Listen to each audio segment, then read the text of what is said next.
handsome liberal, depending on who you ask.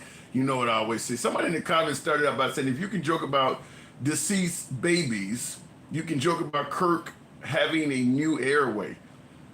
Ugh. I don't even want to respond to that. That's brutal from both directions. I don't think you should joke about either. And that's where the problem is that we're going to talk about it from that standpoint, is that too many folks think that it's okay to say horrible shit as long as it's deemed as a joke. That's why I have the live stream titled, Why Is This Okay? None of this stuff should be okay.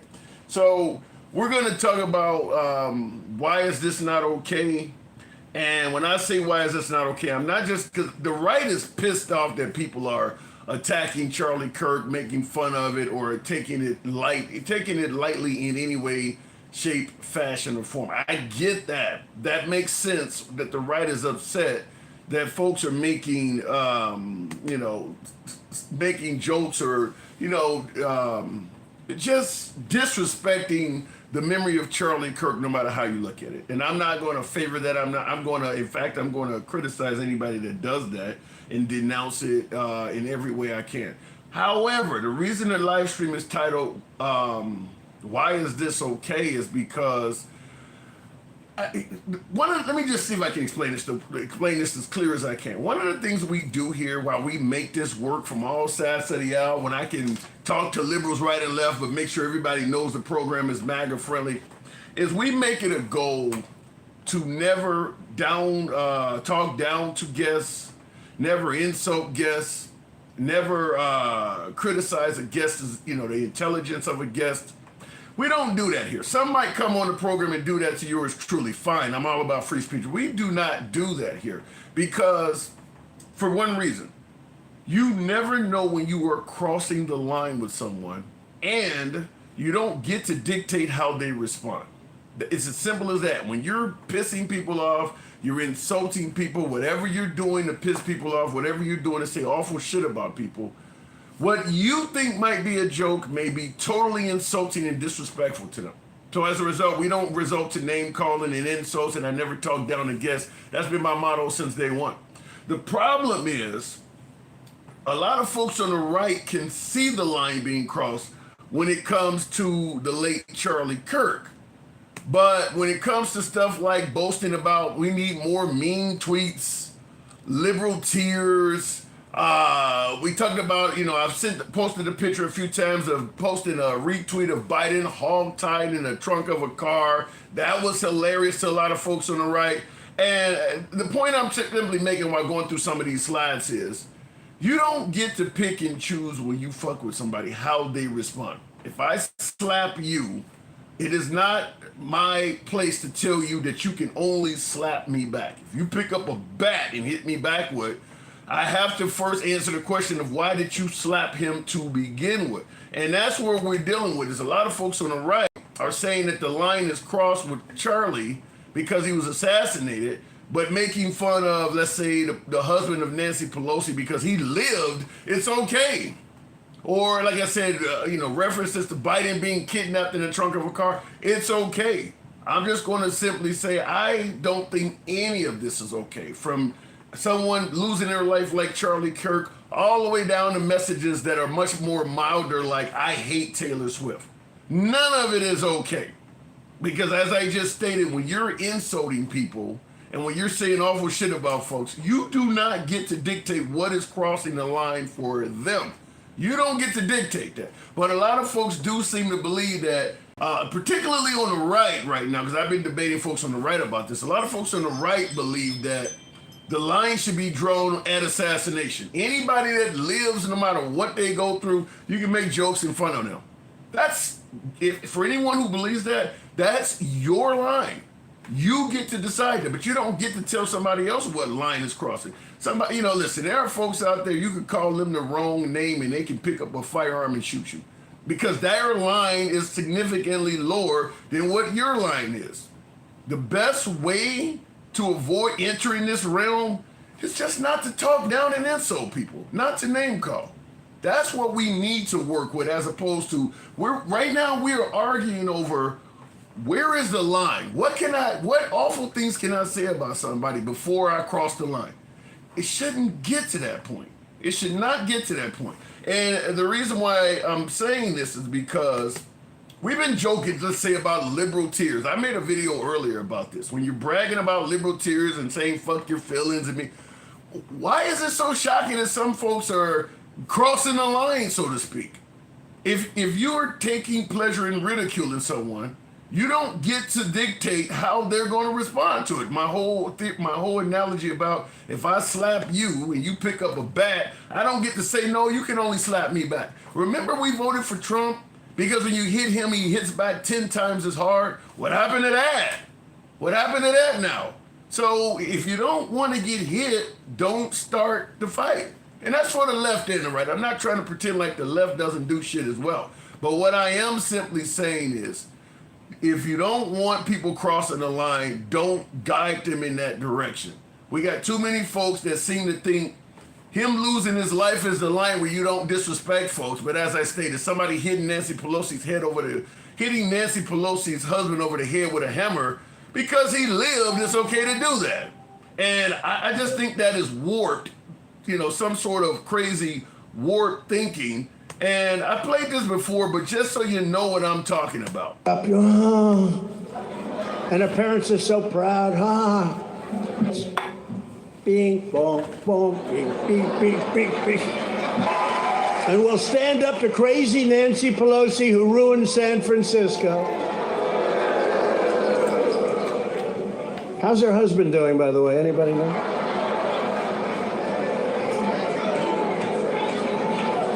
And she's against building a wall at our border, even though she has a wall around her house, which obviously didn't do a very good job. Now they're laughing at her. Obviously somebody broke in her home and hit her husband over the head with a hammer, and he's making jokes about that.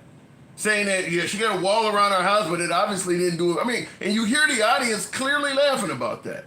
So I'm just simply saying none of this is okay. It doesn't, if you're defending Charlie Kirk, but you laughed at that stuff, my personal belief is you have no credibility.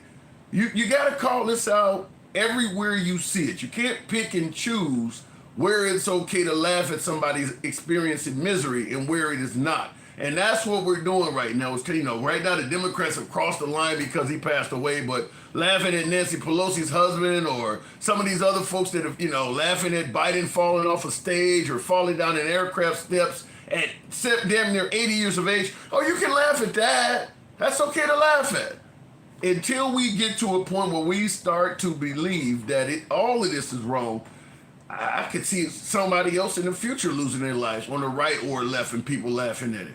Because that is the new norm, is laughing at the misery of others. You don't get to dictate what amount of misery you must go through before people stop laughing. You just don't get to dictate that, and that's what people are trying to do. Until that stops, what happened to Kirk, like I said, somebody's going to laugh when it happens to the next man, whether they're on the left or right. And if you don't want to hear that or want to adhere to it, so be it. But also, in addition to that, we're going to talk about, obviously, is it okay to do that? Continue ridiculing people, mean tweets, fuck your feelings, liberal tears. Is that okay? Knowing now that like I said, the liberals been crying since Trump came to office, and Trump is taking pleasure in making them cry. Well, okay, so now you see what happened. They're not going to act with a level of professionalism when something happens on the right. But in addition to talking about that, and we certainly will cover that, I want to give you guys a good surprise, because this is something we've been hearing about constantly when it comes to Charlie Kirk and all of the snippets we've heard of him. Folks have been suggesting that you can't just play a little snippet. You got to hear him in actual full context. I have a full context discussion that's about 3 or 4 minutes long with Charlie Kirk debating with a questioner, and we're going to take it and go into it. Now, it's about I'm trying to see where the hell I put it at, but I got to find it. But it is going to be in regards to the notion that if I see a black pilot, I wonder if he's qualified or not. So I'm going to see if I can find that, and I want you guys to hear it. And like I said, we're going to play it in full context, and then we're going to tackle whether or not, after hearing the full message, it makes more sense and defends the cause that Charlie Kirk is representing. But briefly, I'm having a Biden moment. I'm having trouble remembering where the hell did I just put it on the computer. So while I'm doing that, we'll go ahead and get into the first topic, which is indeed, is any of this okay? Where does a line need to be drawn when it comes to insults and ridicule? Should there be any line at all? Should it only be drawn at an assassination? Should it be drawn at getting hit over the head with a hammer? Should it be drawn? Where should the line be drawn? When should you stop disrespecting someone who is experiencing something of misery? When should it be stopped? Anyway, looking in the comments, damn, not everyone needs a YouTube channel. Ivy League, not I, huh? Oh, no, not I. He said not everyone needs a YouTube channel. All right, Ivy League, appreciate the input. By the way, tap the screen. We'll start taking callers momentarily. Get the likes on up to 10,000. We don't block, ban, or censor anyone because we do have a YouTube channel, Ivy League. You know, we are MAGA friendly, been MAGA friendly since day one. Always have been, always will be. Nevertheless, liberals are welcome on the program as well. But MAGA are my preferred guests when I can get them. Charlie Kirk might have been a great president, but we will never know. T2. That is true. That is true. We will never know because his life was cut short, unfortunately. Treason, Trumpet likes it fresh, child age, like what the hell? Trump, ego overrides decency. Like I said, we have to understand there needs to be a line to be drawn, and I'm leaving it up to you folks to decide where do we draw the line in regards to name calling and insults. Where do we draw the line? Or do we just, because we got to figure that out. Because now the right is saying the line should be drawn at an assassination, but it depends on what the left says. Play the one about the father having a baby with the daughter. I know the one you're talking about. I don't have that one, but that is a suggestion that if the father is, I believe it's if the child is basically raped at 10, I think it is. Charlie Kirk said he would still make her have the baby. In fact, there's a video out there floating around of a woman that walked up to question Charlie Kirk. Better yet, she was on his side. And she was saying in the video, she's holding a young child and she says that she was raped by her dad. And then she holds up the kid and says, and this is the product of it. And the audience is cheering her on for not terminating the life of the child. But literally, she's holding a child that she gave birth to that was created between her and her dad. That came out. Some of you folks may have seen it. Charlie Kirk is not responsible for what someone else said or what people laugh at. Make all the excuses and justifications you want. But what happened to Charlie Kirk was evil. What happened to him is evil. I'm not denying that. But as I stated, for you to have credibility, you cannot partake in this stuff. You also cannot partake in this stuff. For instance, like I said, when it comes to the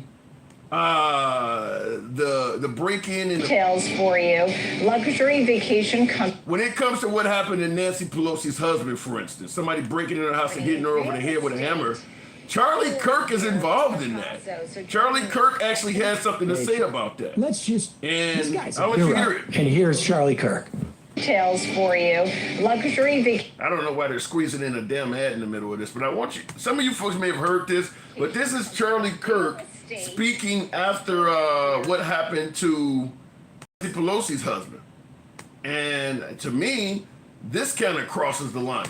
I mean, I'm looking at Politico.com. I'm looking at the New York Times. I'm looking at all these places, and there's a little bit of mention here.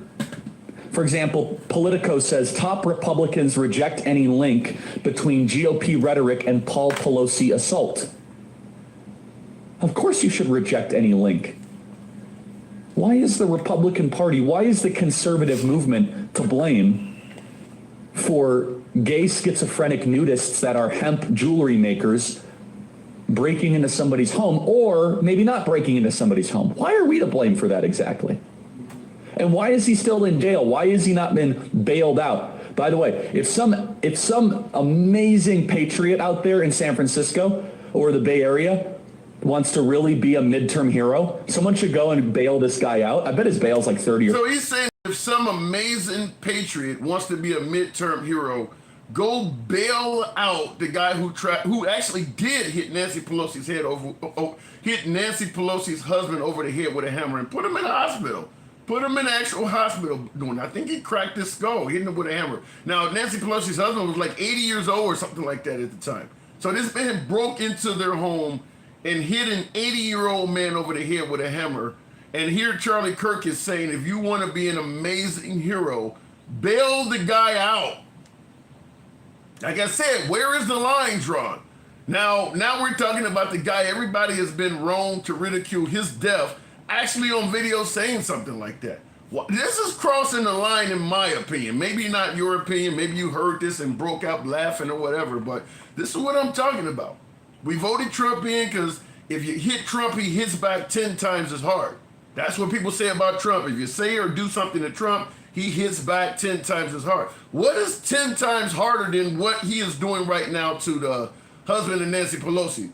Making some kind of joke that they should actually bail the guy out that tried to take his life or at the very least smash his head in.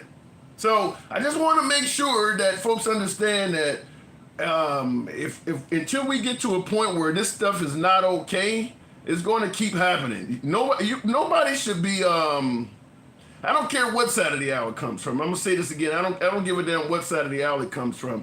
Nobody should be celebrating this stuff. Laughing at the misery of other people and the whole notion of, well, because you didn't die, my comment is okay. And that's what a lot of folks have been saying about what happened to Nancy Pelosi's husband, is that ridiculing what happened to him is kind of okay because he didn't lose his life. He just got his head bashed in. Anyway, I believe I found where I posted the video. I actually posted it on my YouTube page. So we're going to bring this video up. This is going to be taking Charlie Kirk into context. This is him being it. We'll go straight to the call. The box will start taking calls, et cetera, et cetera.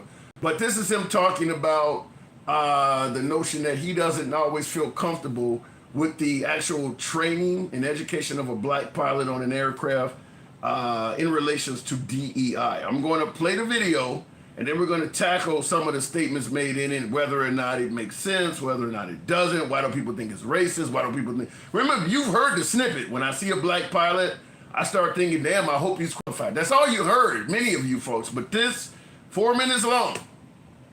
So I got to sign him out. Yes, sir. How you doing, Charlie? Everybody good? That's good. Okay, I got my phone out. That's cool for you? Okay, cool.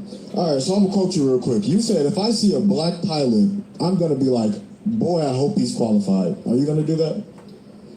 Yeah, I mean, that is correct, yeah. That's correct? Okay, so can we both agree? What was the context of what I said, though? What was the context? I don't even want to get into DEI because your opinion on DEI, it doesn't really help me in this case. So if the context between what you brought up was that you believe that... Because they were hired because they were black. Okay, so can we both agree that every single pilot, whether black, white, whoever, has to go through FAA certification? No, actually, new lawsuit shows that black pilots and female pilots have the standards being relaxed. No, sir, can we agree at the time of February 29th or 2023 when you said it at the time? No? No, actually, I said it, that's why you don't know the context, is that new lawsuits were showing that they were relaxing the standards for air traffic control and pilots in order to meet the standards. The context of that was diversity, equity, and inclusion. What does it have to do with hiring? Everything. DEI definitionally is that we will hire more of a race versus a different race. So, for example, United Airlines said that they want 50% of their new pilots to either be women or black.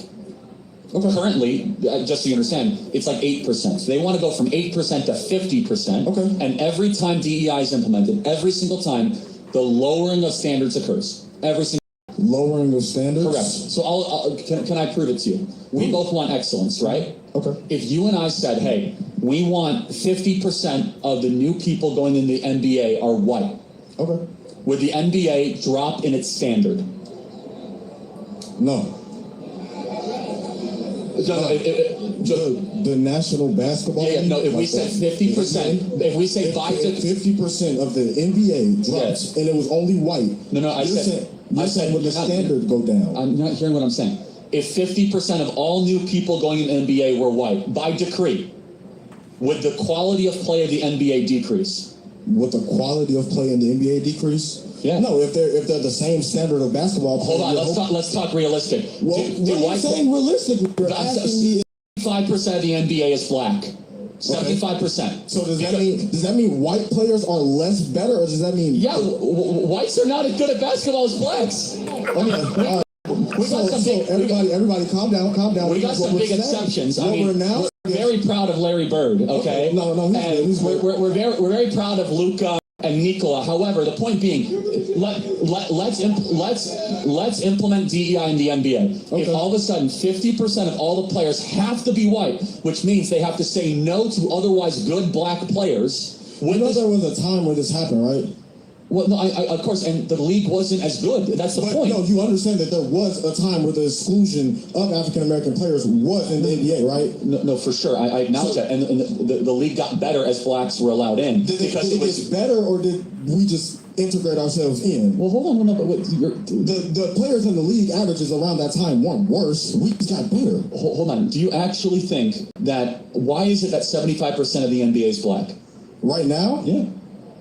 I mean, well, there was a certain point around 1965 where a law passed where we can actually... Why is it that 75% of the NBA is black? Because we integrated into the league. No, because the best players are allowed to play in the NBA. No, actually, the best players in the NBA are European born. They're not even African American. I mean, a couple of them are. As I said, we're very proud. No, we're very integrated within sports, but what does that prove? That proves that the NBA is not built on DEI, it's built on excellence. The NBA isn't proof. So when you mention DEI, you're now saying that it's... You obviously don't know what DEI is. DEI... I know what DEI is. You're not giving me a proper explanation. DEI is racial quotas. Racial quotas? Yes.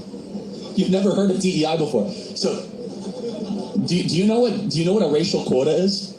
You have to have a certain amount of a certain race. That is what United Airlines did. We must get to 50% of our pilots to be black or women. Therefore, if the NBA said 50% of our players have to be white, I guarantee you, we could try to get as many Serbs and Croats as possible. It's not going to make the NBA the best league.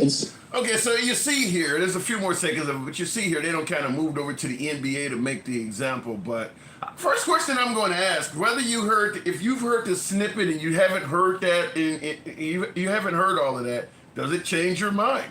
Maybe you didn't like hearing the whole notion of, I don't feel comfortable with a black pilot, but you only heard that quick soundbite. Does hearing that video that is almost 5 minutes, does that change your mind at all? Do you believe that the African-American featured here, the guy that's questioning him, do you think he walked away with a different opinion of what he walked up with? Do you think maybe after talking to Charlie Kirk, he walked away? Actually, that does make sense. Do you believe any of that changed his mind? He talked to him plenty of time, had plenty of room to question him, and they went back and forth. I'm going to go into some of this. By the way, tap the screen. We'll take the first caller at 10,000. Get the likes on up if you're watching on TikTok. We don't block, ban, or censor anyone. We've always been MAGA friendly. We always will be MAGA friendly. MAGA will remain my preferred guest. You can say anything you want on this program. We go left of Bernie Sanders to I'm having dinner with Q. So if you enjoy uncensored dialogue from all sides of the aisle, which is what you will experience here tonight, follow the program if you're watching on Clapper, TikTok, and if you're watching on YouTube, give your boy a sub. This is uncensored free speech here. So I'm going to tackle some of the things he said. First of all, the obvious comment is, and I took notes to make this shit work. The obvious comment is, if I see a black pilot, I'm going to be like, I hope he's qualified. And then, you hear him go back and forth. The thing about it is now, the guy asked him, what did he say? Something like, can we agree that anybody becoming a pilot has to first go through, the FAA training or whatever? And Charlie Kirk said no. Let me see if I want you to hear this portion because it's only a few seconds, but I think that's worth playing. Hope he's qualified. Are you going to do that? Yeah, I mean, that is correct, yeah. That's correct? Okay, so can we both agree? What was the context of what I said? What was the context? I don't even want to get into DEI because your opinion on DEI, it doesn't really help you in this case. So it's only a few more seconds. Between what you brought up was that you believe that because they were being hired because they were black. Okay, so can we both agree that every single pilot, whether black, white, whoever, has to go through FAA certification? No, actually, We can't? new lawsuit shows that black pilots and female pilots have the standards being relaxed. No, sir, can we agree at the time of February 29th or 2023 when you said it at the time? No? No, actually, I said it. That's why you don't know the context. Is that new lawsuits were showing that they were relaxing the standards for air traffic control and. Now I want to talk about that because now he's saying he cannot agree that the pilots have to go through FAA training because new lawsuits show that they've been relaxing the standards for black pilots and women or whatever the case may be. Charlie Kirk is really good at debating, but he absolutely knows that a simple lawsuit amounts to nothing more than an allegation. I really wish he had said courts are ruling. The case has been adjudicated in courts, and the courts are actually ruling that they lowered the standards and people are being able to get in. Women and people of color are being able to fly planes with less merit. He just said, lawsuits are coming in. I think we all can acknowledge with President Trump facing a host of lawsuits himself, anybody can make any allegation via a lawsuit.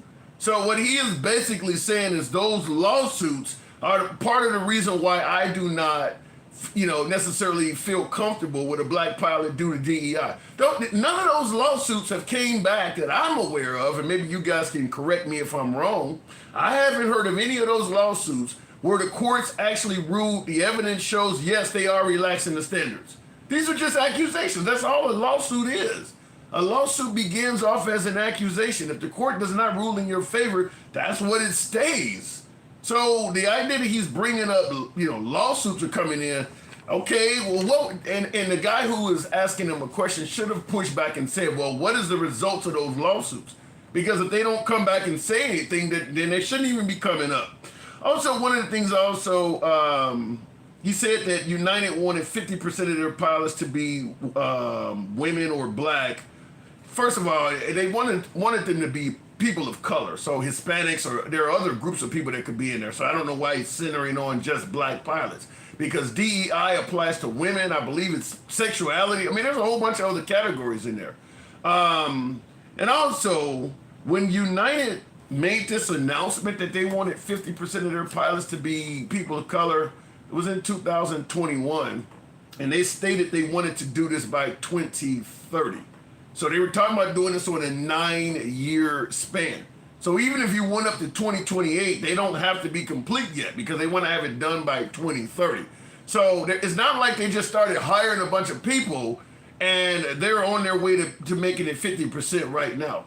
You got a 9-year span before this needs to be complete. You could take a person from zero training and make them completely trained to be a commercial airline pilot in 9 years. That's almost half of a whole military career. I mean, so I don't understand why, we're assuming that this is going to result in all of these untrained, unskilled pilots. They got 9 years to do this. 9 years. Now, they went straight to the NBA, and I want to tackle that as well. Tap the screen, get the lights up. Now, he started talking about if the NBA was all, if they make the NBA 50% white, would that reduce the quality of the NBA? On its face, I'm going to assume a lot of people, particularly black, would say, yeah, but keep in mind, if you had 9 years to do it, we're going to make the NBA 50% white starting in 2034. That gives you time to pick up, because you hear the guy say a lot of the talent is coming out of Europe. I mean, between 2034, I don't believe if you made it half white, it would be that much less entertaining. If you got 9 years to find the best player, so I don't totally get what that. And also, let's keep in mind, comparing the skills of a pilot to the accomplishments of an NBA player, kind of an apples to oranges comparison, because as long as you got decent eyesight and a decent amount of wherewithal, as long as you study hard enough, anybody can become a pilot. Anyone can. If you start studying and focusing on that right after you come out of high school, and as long as you don't have really bad eyesight, just about anybody could become a commercial airline pilot if that is their dream. Playing in the NBA, not so much. You have to have God-given abilities, heights, and things like that. So I don't care how much you practice and train. If you're 5'2", you're never going to make the NBA, even if you play and practice every single day. So I necessarily know how those two things are compared. But I just want to ask you folks, before we start taking calls now that you've heard it in full context, does it change your mind? Do you walk away thinking now, what I heard him say about the black pilot thing, I was a bit taken back by it, but now that I've heard it in full context, it makes more sense? Is there anyone among you like that? Is there anyone that changed their mind from I agree to now that I've heard it in full context, I disagree? I'm going to submit to you, this is my opinion, and we'll start taking calls right now, but I'll go ahead and submit to you. I think most people that favor Charlie Kirk when they heard the sound bites are going to favor Charlie Kirk when they hear it in full context, and vice versa. If you are insulted by those sound bites from Charlie Kirk, I believe hearing him in full context is probably not going to change your mind. Like Charlie Kirk said, he believes that Juneteenth should not be a federal holiday. If you believe that, you agree with that, the soundbite is enough. You don't need to hear it in full context. If you disagree that Juneteenth should not be a federal holiday, hearing a longer version with him explaining it, you're probably not going to agree with that either. So my humble opinion is hearing him in full context is probably going to change very few hearts and minds, but I hope I talk to some folks that can show me otherwise. Joseph Miller says, your boy Gen X said throw a parade for the Minnesota victims, then it was a joke. Now that we joke about that wow, man, you got some good memory, Joseph Miller. We did have a caller on here when you had the two individuals that got shot. One passed away out there in Minnesota, and her husband. And we talked. We were doing a show live about them, where the MAGA guy dressed up as a cop went to their house and shot them in the middle of the night. And I did have one of my viewers who is MAGA got on the program and said, the two Minnesota victims, you should throw a parade for it.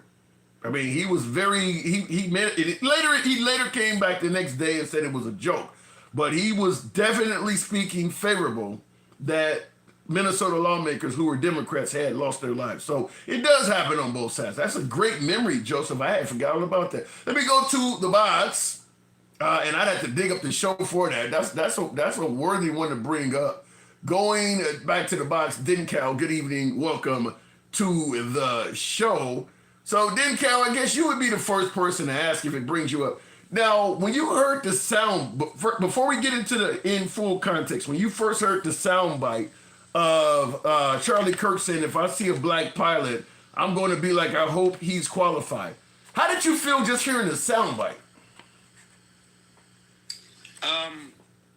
I felt like he was making a concerted effort to disparage the intelligence of black people. That's how when I first heard it. Okay, so now you've heard it in full context. Did it change your mind?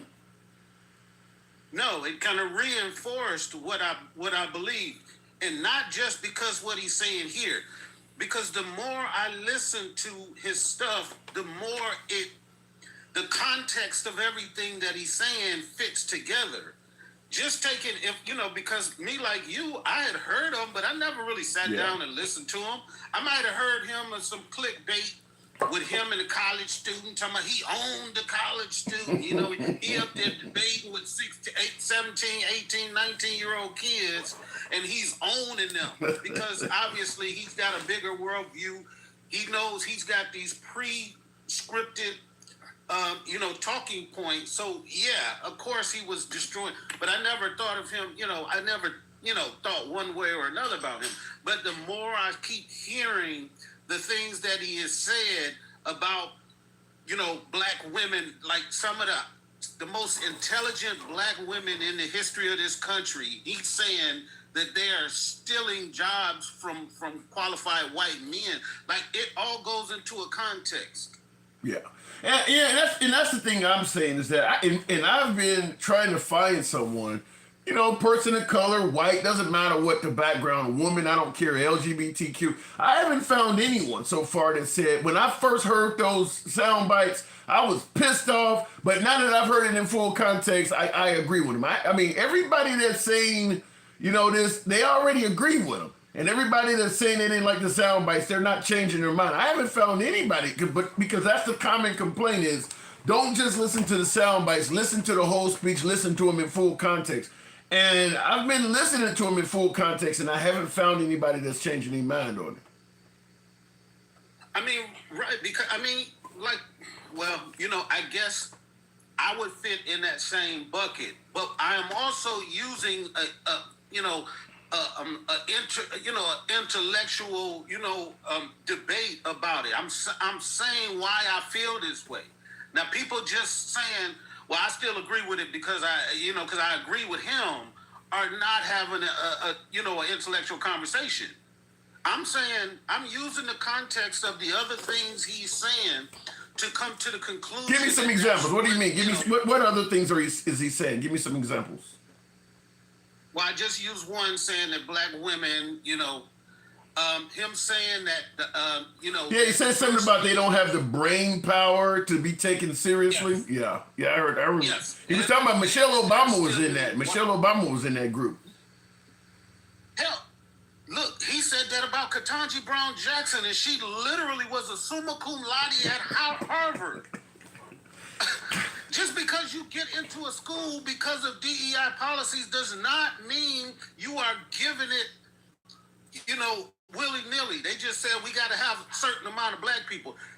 They don't understand that the affirmative action is not saying if you got 100 employees, you got to have 13% black. We don't care who they are.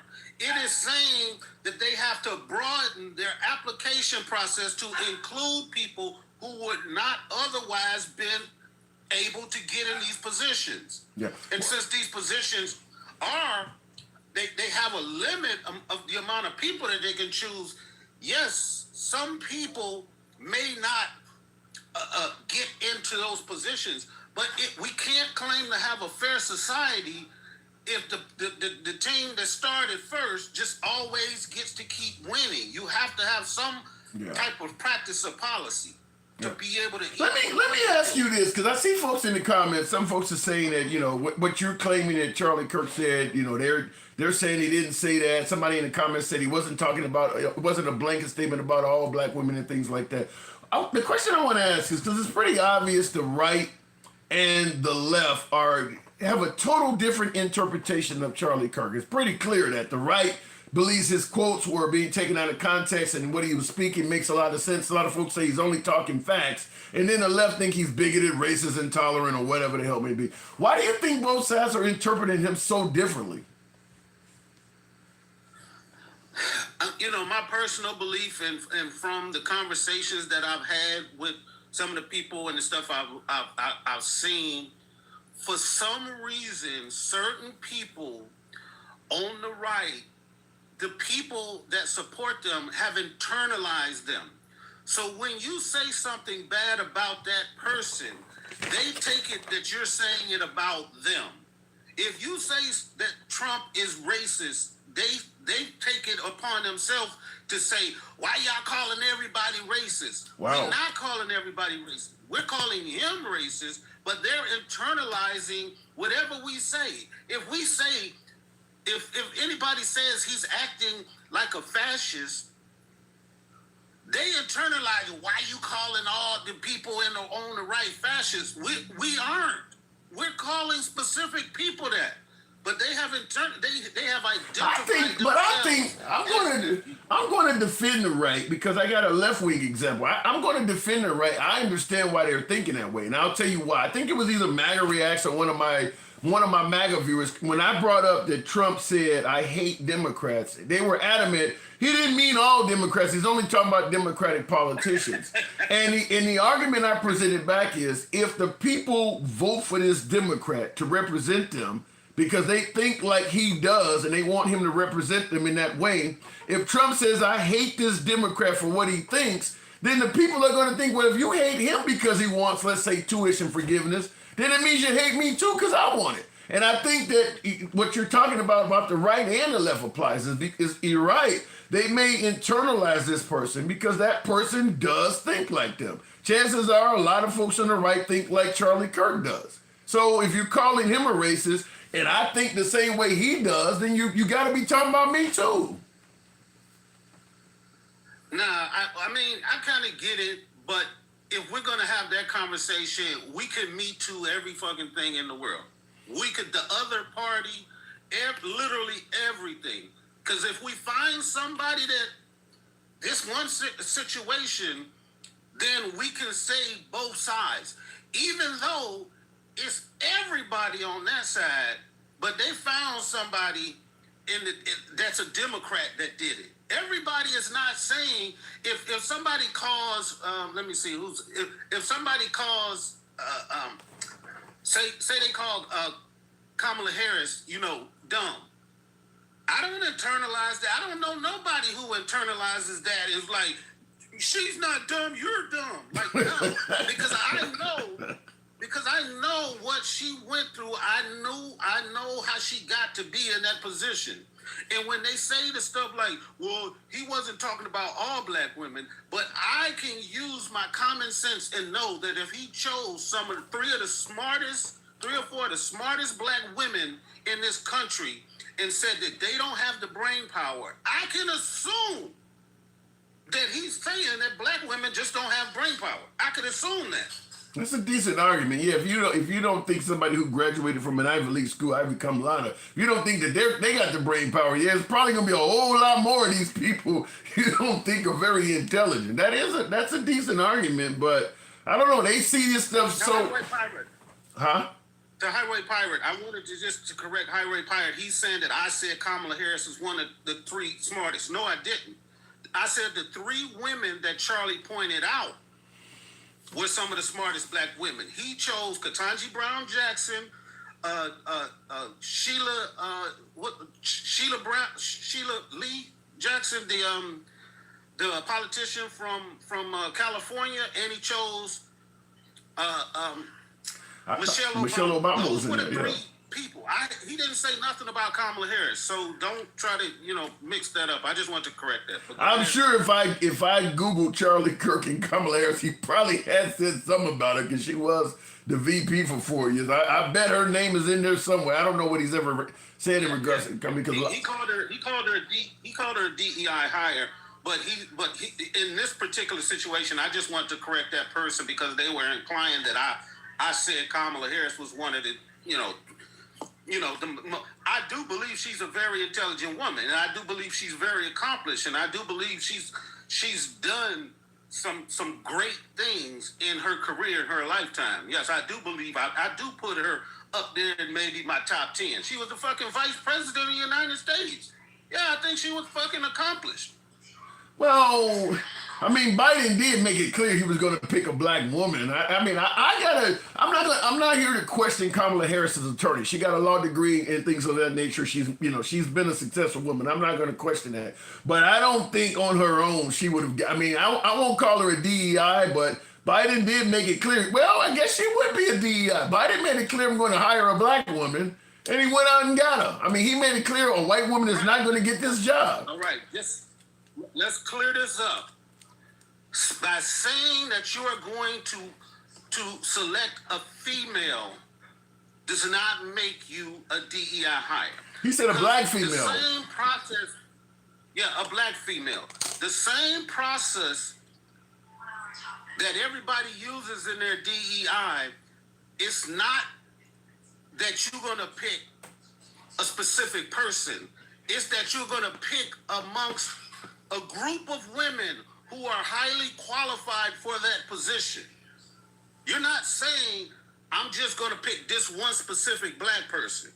You're saying that, okay, now that this position is open, I want to put somebody there who had not normally throughout our history been allowed to have this position. So he had a list. Remember? You don't remember they was going through? Yeah, I remember, but I actually think all of those people were qualified for that position.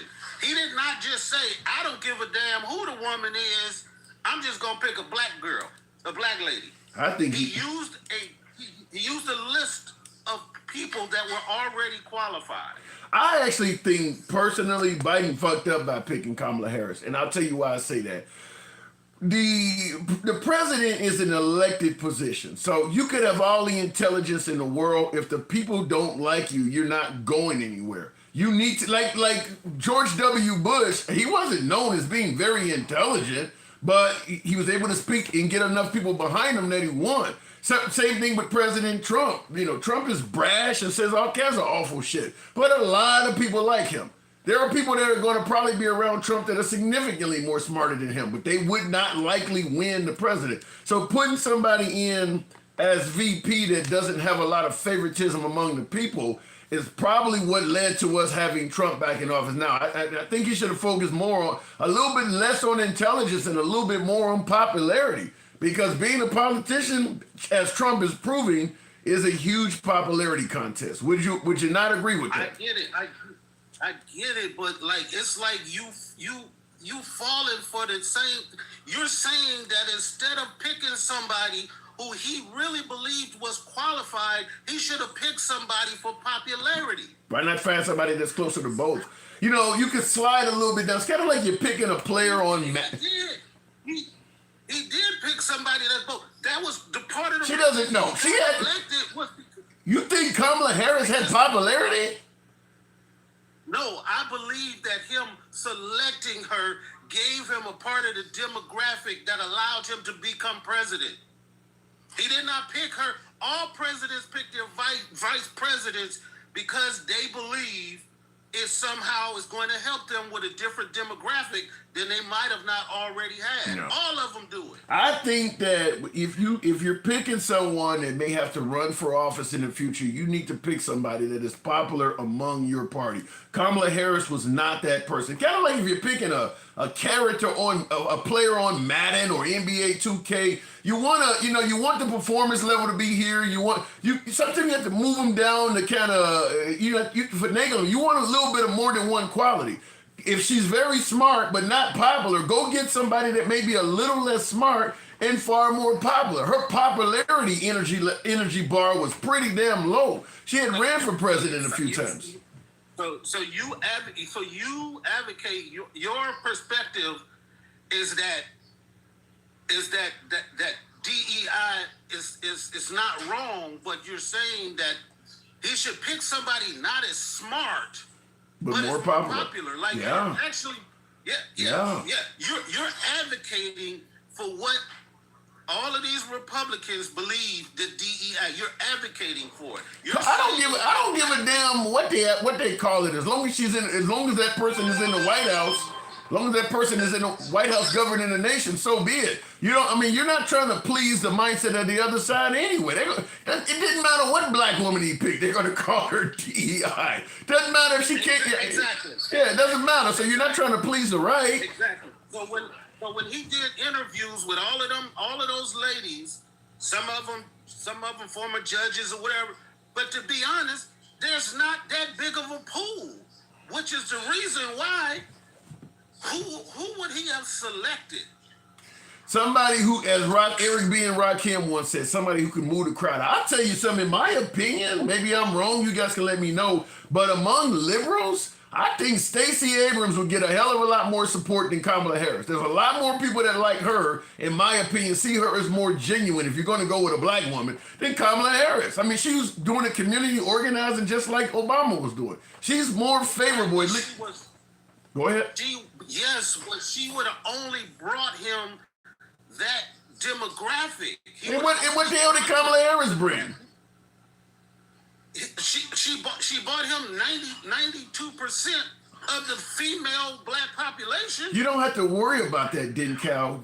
Kamala Harris, if you're running against Trump, probably 40% of her voters are, I'm not voting for Trump no matter what. They would have voted for a dog. So you're going to get a significant amount of votes anyway. I just think Stacey Abrams would have, like with the black community, where you look at the fact that Trump actually improved over, Kamala Harris did worse with blacks than Biden did. So that shows that even the black community was not a big fan of hers. I think Stacey Abrams would have held that part of it down, and I think she would have got the women's vote. She's certainly going to get the anti-Trump vote. I'm not saying she would have beat Trump, but I think she would have done better than Kamala Harris. Well, I'm saying we're both just talking about hindsight, and, we can all say, like, yeah, right now we see that she wasn't necessarily the best candidate or whatever, but they won the presidency with her as the vice president. So I'm not going to go back and say he should have picked somebody else because he won. Okay. Now, going against the Trump machine. I don't give a shit who it was. He was going to trash him. And all of the Republicans were going to say that this person was uneducated. She don't know what she's talking about. Even though she was a successful prosecutor, the first district attorney, the first attorney general in the state of California, accomplished woman in all of these different facets. She had been participating in all three levels of government, the judicial, the legislative, and the executive branch. She was highly qualified. She was smart.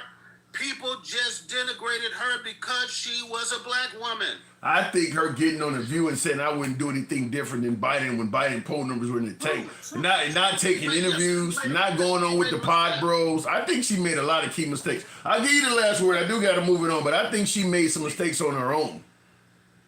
She made a lot of she did make a lot of political moves because why? Because nobody had ever been on that stage as a black woman. And this is why you have certain things like affirmative action and DEI to give people experience, for them to learn, to inspire others to dream bigger, to want to be in those positions that we never had. You know how many people Barack Obama inspired, young kids like my children? So did Charlie. You sound like you're supporting Charlie Kirk. You know how many people that Charlie Kirk inspired? Same thing. He inspired a whole lot of young conservatives. Yeah. I gotta go. I get it. All right. Decal, appreciate it. Always a pleasure. Moving on with the program, by the way, tap the screen. Get the likes on up to about 25,000, if you will. What the hell just happened here? I'm trying to bring up my next guest. There we go. Tap the screen, by the way. Get the likes on up to 25,000. Highway Pirate, I saw you in the comments. I see. Appreciate you holding. Orange Don is complete embarrassment in the UK right now. What is he doing, Infinity? What is Orange Don doing? Highway, good evening. Highway Pirate, are you there? Hey, yeah, I'm here. Okay. I just heard you talking to somebody else, so I was wondering. Okay. So what are we getting wrong? What am I getting wrong? What are we getting wrong? I just have some. First, I want to start with some history because a lot of people seem to be very, very confused. Sure. Civil rights was passed by Republicans in 1957. It was in history.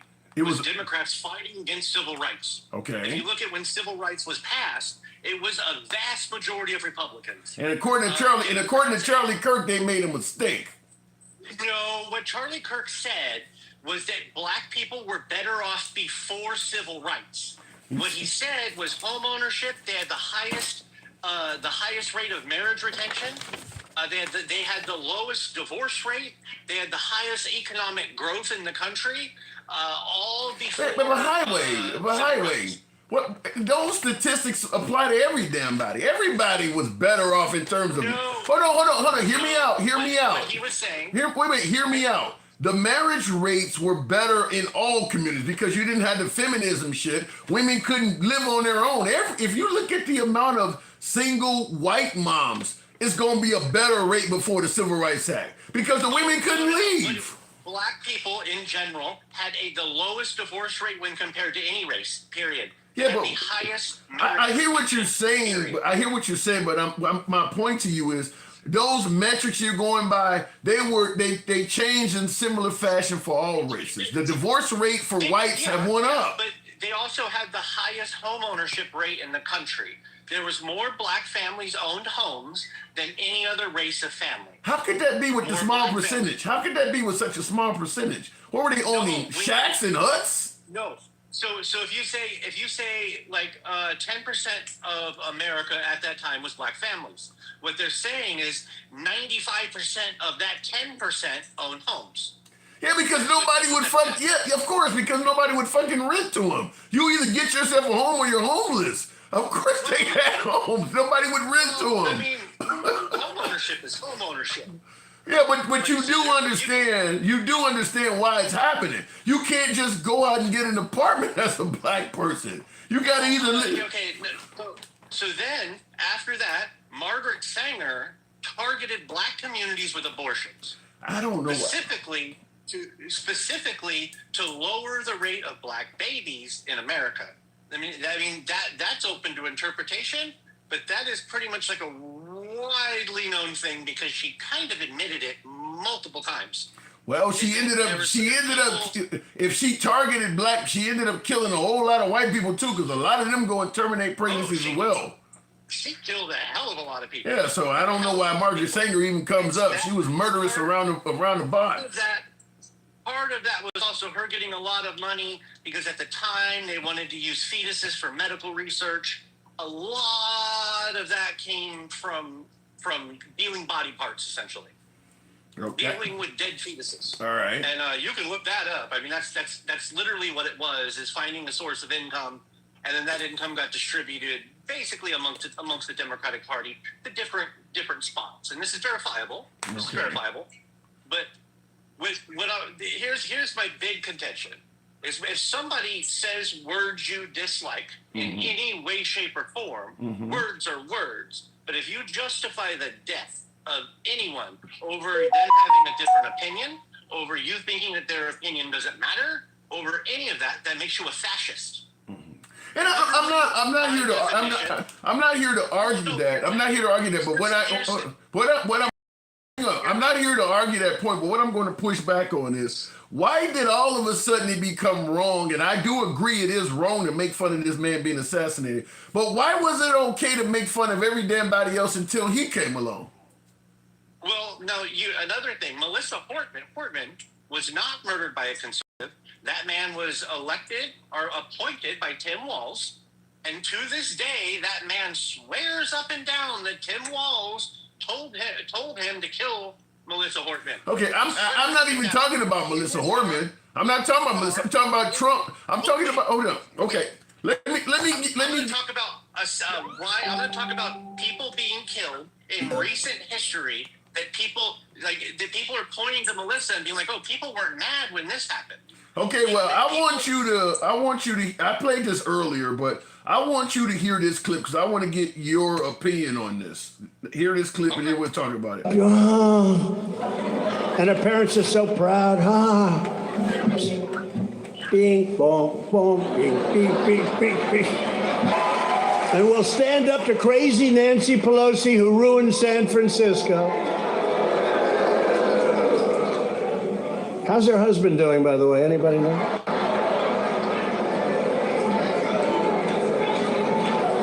And she's against building a wall at our border, even though she has a wall around her house, which obviously didn't do a very good job.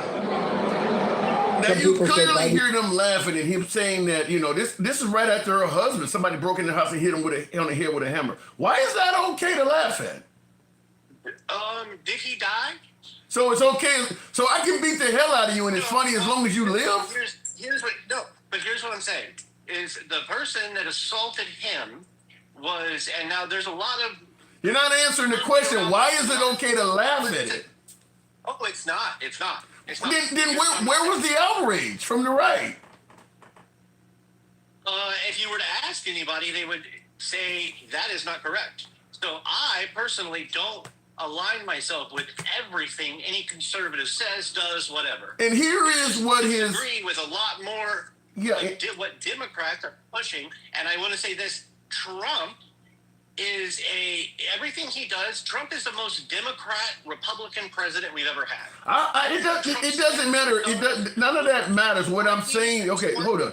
What I'm saying is, and here is a social media post that came from his son, Don Jr., claiming that this hammer and a pair of underwear were a Halloween costume. Once again, ridiculing what happened to that man. I don't understand how all of a sudden somebody takes Charlie Kirk's life and all of this was okay. Make this make sense. People weren't widely, like, if you were to say, hey, is this okay? A lot of people would say, absolutely not, it's okay. It's not okay. I didn't hear any ridicule. I didn't hear any ridicule on Fox, OAN. I did not hear them saying what he did was wrong. Why is that?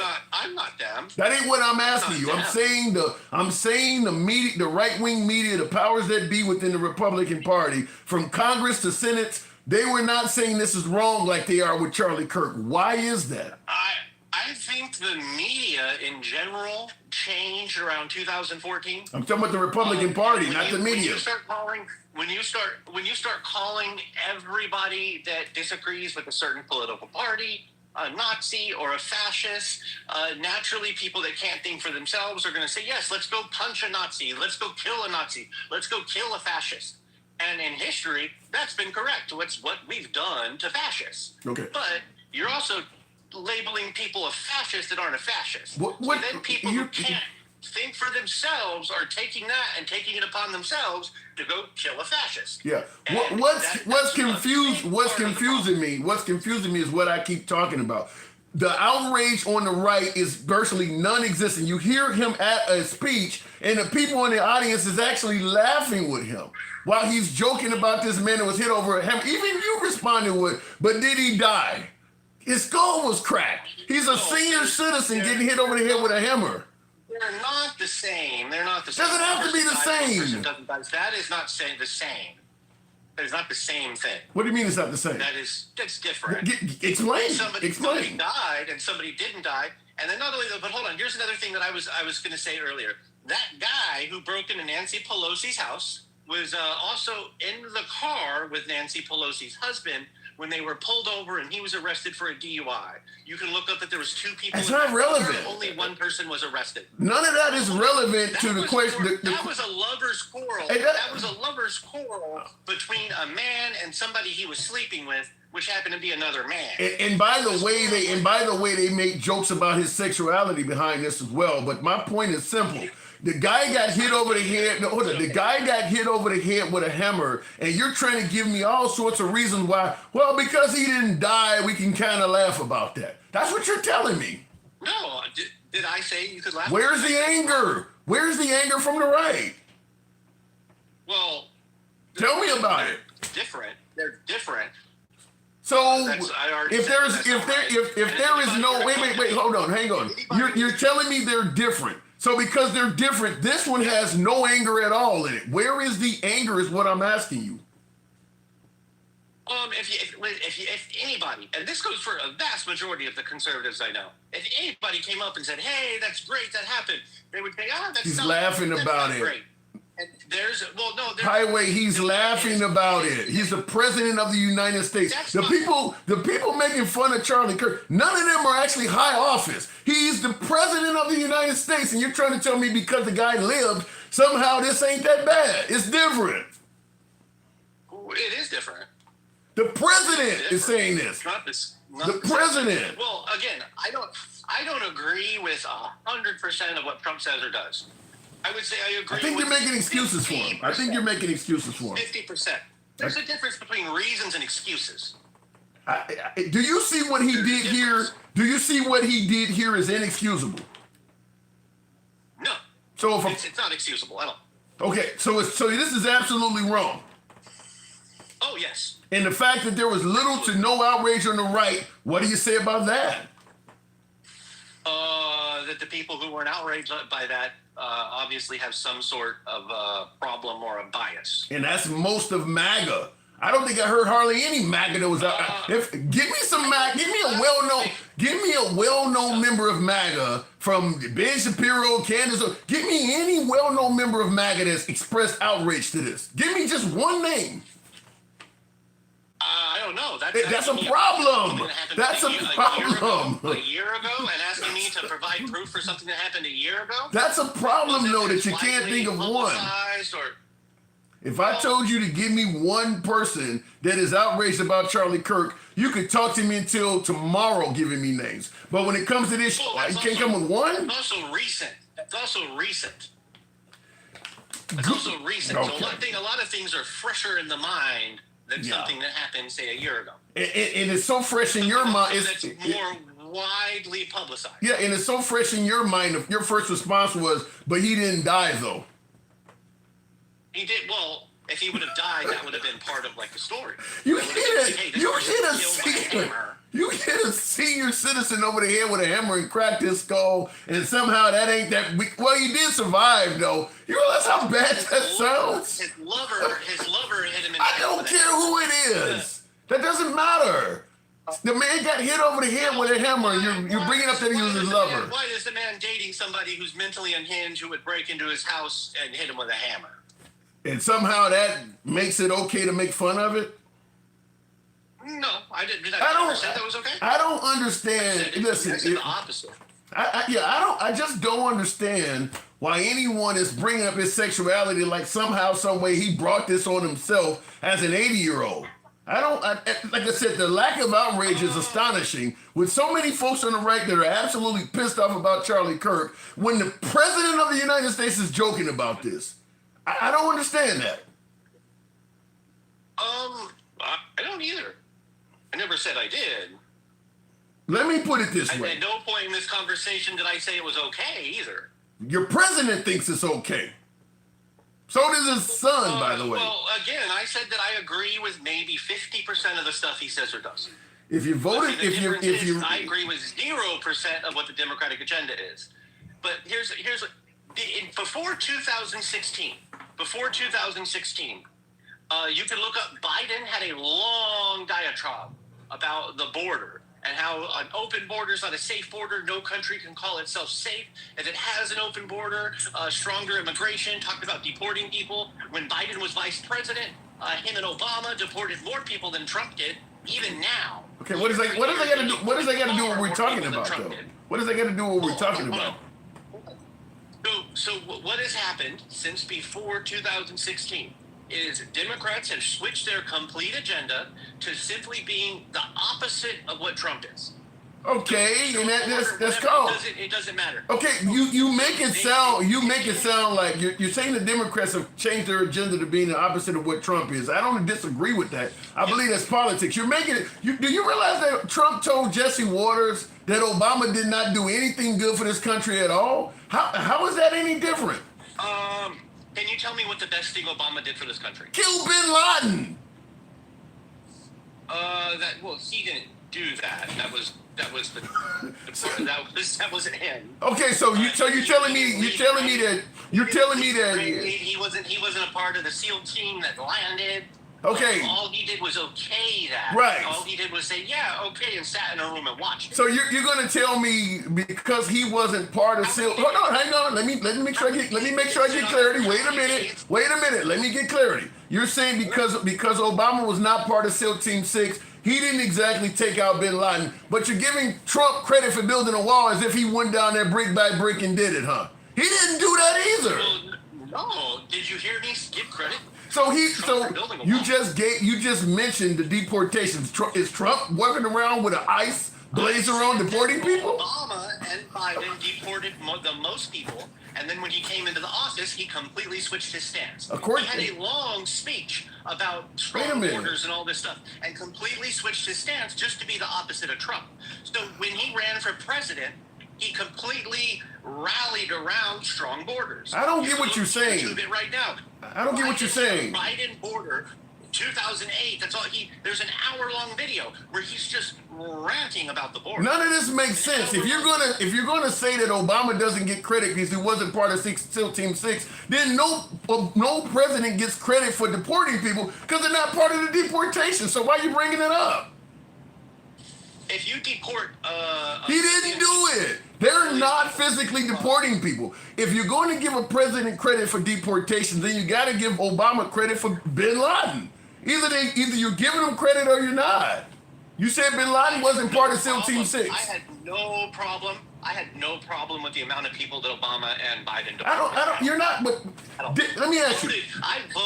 I voted for Obama twice. You're not making sense though. You just said that because Obama was not part of SEAL Team 6, he didn't exactly kill Bin Laden. But then you went into a diatribe about deportations as if one of these guys was serving. How many days did they sit on the intelligence that Obama or that Bin Laden was in that compound? I'm going to continue what I was saying. I'm going to continue based on your statement. If you're not part of the actual outfit, you don't get credit for what they're doing. That means Trump didn't build a wall. He didn't deport anybody. He ain't walking around doing deportations. Did I say he deported people? I just said that his policy was strong borders. I never said Trump deported people. I said under Biden and Obama, they deported more people than any president in history. Listen, you lost. What I'm saying. You lost the me. Agenda switched. You lost me. You lost me when you said Obama doesn't get credit because his policy got Bin Laden killed. You're playing games with the words. Well, that is semantics, because that's exactly that's exactly what everything's been up until this point. You played a video of Charlie Kirk and then stopped the video when everybody in chat was like, continue the video, because 30 seconds after that, it gave complete context to what he was saying. That's what the entire chat was like, finish the video. I played a 5-minute video of Charlie Kirk. You said I should have played 30 more seconds of it, huh? Yeah, and if you looked at your chat, well, there's like 30 people who said continue the video because they knew what the video was saying. Okay. Highway, I do got to move it on. You're always welcome back. Spirited debate is always. Come on, this is our first time talking, is it not? Yes, sir. You're always welcome back, man. You don't have to agree with me on shit. My door's always open to you. We can disagree on whatever. Come on back anytime, man. Yep. Thank you. Good. Thank you. Anytime. All right, looking in the comments, Samuel Throckmorton, that's a mouthful. Samuel Throckmorton says, DEI is racist to black people. DEI suggests that black people aren't capable nor deserving of jobs based on merit. Now, I will push back, and I see Mike, I was going to bring you up, but the time went over. I see you, Mike. Real quick in the comments, I think the problem where you're going to get disagreement with that, Samuel, and thank you for the super chat, is the right, particularly you hear Charlie Kirk speaking, the right seems to have DEI and lack of merit as a synonym. And a lot of folks who support DEI would disagree. I'll give you an example. Let's say I told you, listen, I live in a white neighborhood and I need to have some folks come over and move a few things out of my house. I'm going to be at work. But listen, my neighbors are white, so I need you to find me 5 movers. They need to be white, otherwise they're gonna call the police on these motherfuckers. So find me 5 white guys. Does that mean the 5 white guys you're sending gonna be unqualified? So I don't buy into the notion that DEI and lack of qualifications are synonyms. You can find 5 people based on race, sexual orientation, whatever you want to pick, but that don't mean they're unqualified. Find me 5 people that can play the piano, but I'm gonna be in the hood, so I make sure they're all black. Does that mean you can't find? Does that mean all 5 of the people you find that play the piano are gonna suck at doing it? No, you found me 5 qualified piano players. They just happen to be black. So I don't buy into the notion that DEI and Throckmorton. I'm talking about your comment. I don't buy into the notion that it was racist to blacks or some kind of assumption that black people didn't have the merit. The purpose of DEI is because they don't believe black people had the opportunity, not the merit. They don't believe that if a black person went out and learned the skill or talent, they were going to get a fairer play in the industry. That's why they created DEI. So I think what you're saying is a little bit different than I view it, but we'll continue on. In the comments, Joe Shalom says, stupidity is now the American way.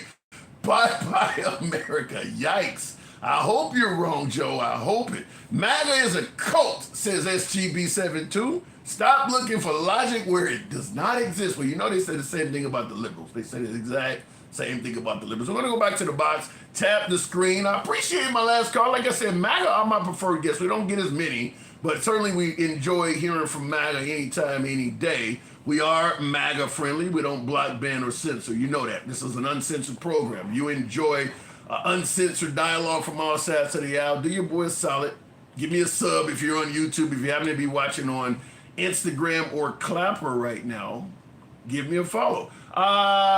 He gave up worldly possessions to do missionary work. He seemed to have a house, family, and plenty of possessions. No, he didn't rise to the Ark of Apostle either, just a worshiper. I don't know if you're talking about what do you call it? Charlie Kirk, but Charlie Kirk didn't give up worldly possessions. He's making a killing financially.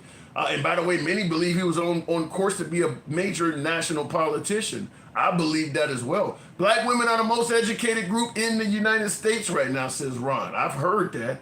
Now you see a lot of black people getting fired and the position not being filled because no one is qualified. Yikes. Going back to the box. Now, we just went through it with my last caller, but let's make it happen again. I think I had Mike in there. Good evening. Welcome to the program. Or better, I got Jeremy. Jeremy, good evening. Welcome to the program. Now, why is any of this stuff okay when people face misery? I think you and I may have mentioned this before, but obviously folks are really upset about folks making light or even celebrating what happened to Charlie Kirk. But some of those folks actually made light about what happened to folks like Paul Pelosi and others. Why is any of this okay? It's not. It's not on either side. That's a great answer. I mean, that's simple down to the point. But I do have to ask, though, why are some of those folks so outraged about folks ridiculing what took place with Charlie Kirk, but they remain quiet when you see me playing a clip of Trump doing, for the most part, the same thing? I mean, he's obviously taking fun of what happened to Nancy Pelosi's husband. Trump has a bit of a cult of personality. He's somebody who he wasn't somebody who was ever supposed to win. Let's be honest. He won by insulting and pissing people off enough where the media gave him all the coverage he wanted for free instead of having to pay for it himself. No need for ads when you can get the media to cover you. But he said this. Yeah. You know. I think it was Mike. You raised an interesting point because I think Mike Huckabee said something like that on Fox. He stated, because Mike Huckabee had ran for president. He said the same thing. He said, if I had as much free coverage as Trump, I would be really competitive. I mean, you're right. The networks are playing, because Trump was saying so much controversial shit, blowing up the ratings, that they were giving him all this free airtime that everybody else had to pay for. So you make a good point. Yeah, let's be honest. Politics has kind of turned into a it's always kind of been a popularity contest. Your audio's going in and out. What? Say that again. How's that? Yeah. Politics has basically turned into a popularity contest. And it always kind of has been. I mean, technically, by its very nature, it is. But it's been more of like a television show, like a bad reality show than it's ever been before. And Donald Trump is the reality star, baby. Like, he's coming out. He's got the full regalia behind him. He's got the lights. He's got the smoke. He's got the fireworks. He's got everything.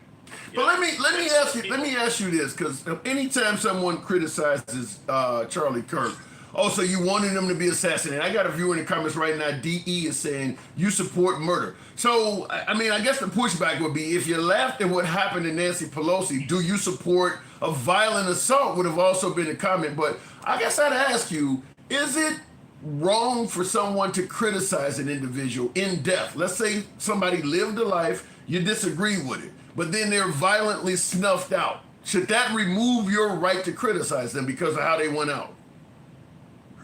No, but here's the thing. There's not a whole lot that Charlie has ever done that I think people can criticize him for. Really? The only thing I think was kind of dumb of him to say it, I say dumb, not wrong, but dumb, was when he was making fun of Democrat policies, letting people out early after Paul Pelosi had attacked, and then pointed out, it's like, hey, maybe someone should go down there and bail like an house. That's what he was doing it for. He was if you watch the whole show, he mentioned that he thinks that these Democrat policies don't work, and he makes allusions to that over and over again. Did he not say that Martin Luther King was basically a rapist or something? I mean, he's nothing at all. He said to piss people off. I mean, was he wrong? I haven't heard of Martin Luther King being accused of rape. Certainly not charged with it. Well, he was never formally charged, but here's the thing: he did use prostitutes. He did cheat on his wife, and that's consensual sex, though. And he did beat women. That was proven. There's actual. Go ahead. Yeah, he did beat women. Yeah, that was. Yeah, he actually struck a woman And they just this guy going around pissing people off, demanding equality and voting rights for black people, was beating women, and they decided we ain't gonna charge this guy, the one that everybody hated. I don't think that makes sense. Let me explain it to you like this. We like to think of there were always reasons why people wanted to get rid of Dr. King, but in a civilized society, they knew that that was going to be harder than just like throwing him in jail. When they like when there wasn't as much evidence as there used to be. So, for instance, let's re-roll the time back to when Dr. King was actually alive. DNA wasn't a thing. Okay. Then how do you know he did it? We have other pieces of it. Give me some examples. What do you got? What do you got on him? Nothing on me at the moment. I don't have. Okay, Charlie Kirk said this guy was basically beating women and somewhat of a rapist. What is he basing that on? I have to look back at what he talked about, but I don't have it on me. So in other words, he might be actually lying about this. Well, if you can find counter evidence, yes. Why do I gotta find counter evidence? If you lie and say that I robbed a bank, I gotta prove to you that I didn't do it? No, you gotta prove to me that I did. Where is the evidence of what he's saying that has any validity to it? I don't have to prove that what you're saying is not true. You gotta prove that it is. They're making these horrible accusations against them. Hold on 1 second. I can charge up on one of my other phones, but this thing's slow as a dinosaur. People are telling me, don't let you besmirch the good Martin Luther King. Come on, man. Guess his line. I'm going to tell you, Jeremy, I actually think that's a bold-faced lie. And you're not saying it. You're echoing it from Charlie Kirk. But Charlie Kirk, because you said that he's not said anything to make people angry, defacing Martin Luther King is a damn good reason for people to be pissed off. And guess which people he's going to most likely piss off? Black people. Right. So if you can't come up with some significant evidence that led him to say this, then he lied about it. He was literally trying to, I guess, as somebody said, besmirch, for lack of a better term, literally the most important hero in the entire history of black people, damn near, other than maybe Harriet Tubman. I mean, like, damn. Where's the evidence to this? Okay, so here's one from a local news station. This is not from like Fox. This is from WESA 90.5. So yeah. So a Pittsburgh historian uncovers explosive allegations about MLK Jr. Some experts skeptical. Okay. So yeah. Yeah, but that, as you just stated, allegations. You realize how many women are alleging Trump raped them? You don't buy that, do you? I buy a lot of things about Trump, not that particular. Right, so why the hell are you buying this? Oh, sorry, that was my phone. I'm doing an update. So why are you buying this? Because I know about the masks that people wear. Because conservatives are no better when it comes to wearing a mask, by the way. What do you mean by a mask? Explain that. What do you mean by a mask? People aren't what they always tell you they are. Okay. Remember when like the RNC was happening and Grindr shut down because of the sheer amount of people who were using it? Right. Yeah, I can tell you something. Okay, let's stay with Martin Luther King. Let's stay with MLK. I get what you're talking about. I know about the Grindr thing, but let's stay with MLK. What about MLK being two-faced or not who they portray themselves as that would lead you to believe he was abusing women, maybe even raping them? What would lead you to believe that? Well, there's already evidence that we know about that I'm sure even you would cop to, that he cheated on his wife many times.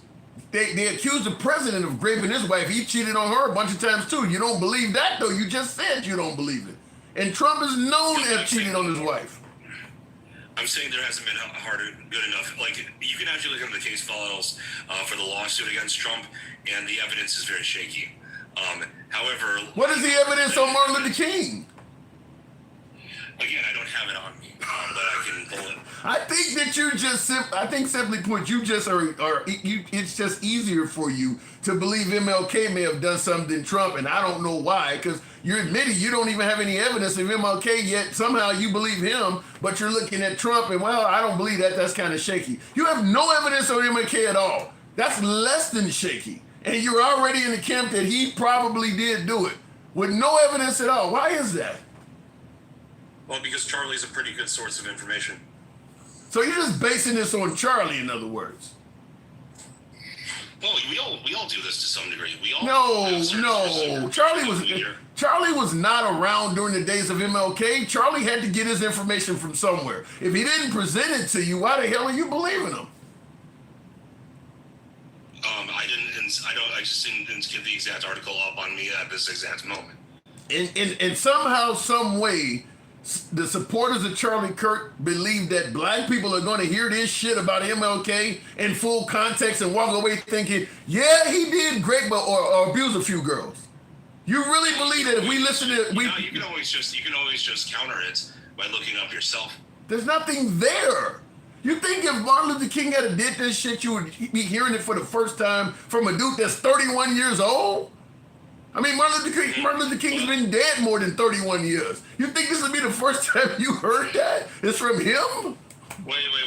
Well, let's go with that theory there, Tim. Okay, so let me ask you a question. What political disposition is most of the entertainment industry? Liberal. Yeah. You know why? What about the wider? You know why? What about the wider? Why? Because everybody ain't Christian. The views of the Republican Party are very narrow. You guys want to paint people in a certain way. They want to show sex scenes. You guys don't like that type of stuff. They want to show LGBTQ stuff, pro-women. You guys don't like a lot of that stuff. That's why most young folks are also not Republican, because you guys don't favor marijuana. All of the stuff people like, you guys have a very narrow view of how people should live their life. You got this very traditional view, and anything outside of that, you call it woke or you criticize the hell out of it. That's why most of them are Hollywood. Most of them lean left. A lot more freedoms on the left side in terms of how you live your life. So what you're saying is the right is more disciplined. I don't think they're more disciplined. I think they're more judgmental. Like, for instance, a black and white couple on TV being together. That's a lot of traditionalists leaning right now would not like. I mean, two men living together. You don't like that. It's a whole, you're more judgmental on, you want the people to live kind of a good Christian life. And we live in a country where people have freedoms to not even be Christian at all. You're trying to fit them in this viewpoint. Hollywood don't want to do that. They want to push the envelope and go in every direction. You want it. Little House on the Prairie would be more like it if you look at a good Christian program. That's the kind of stuff you guys want. Actually, there's a lot of movies out there that many people will have very clear Christian allegories to.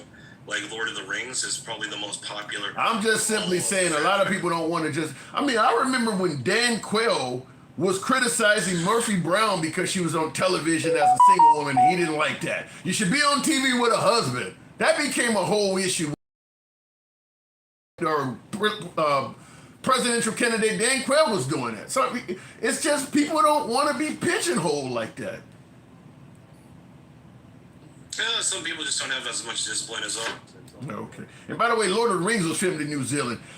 Listen, so I'm going to ask you It was a Hollywood.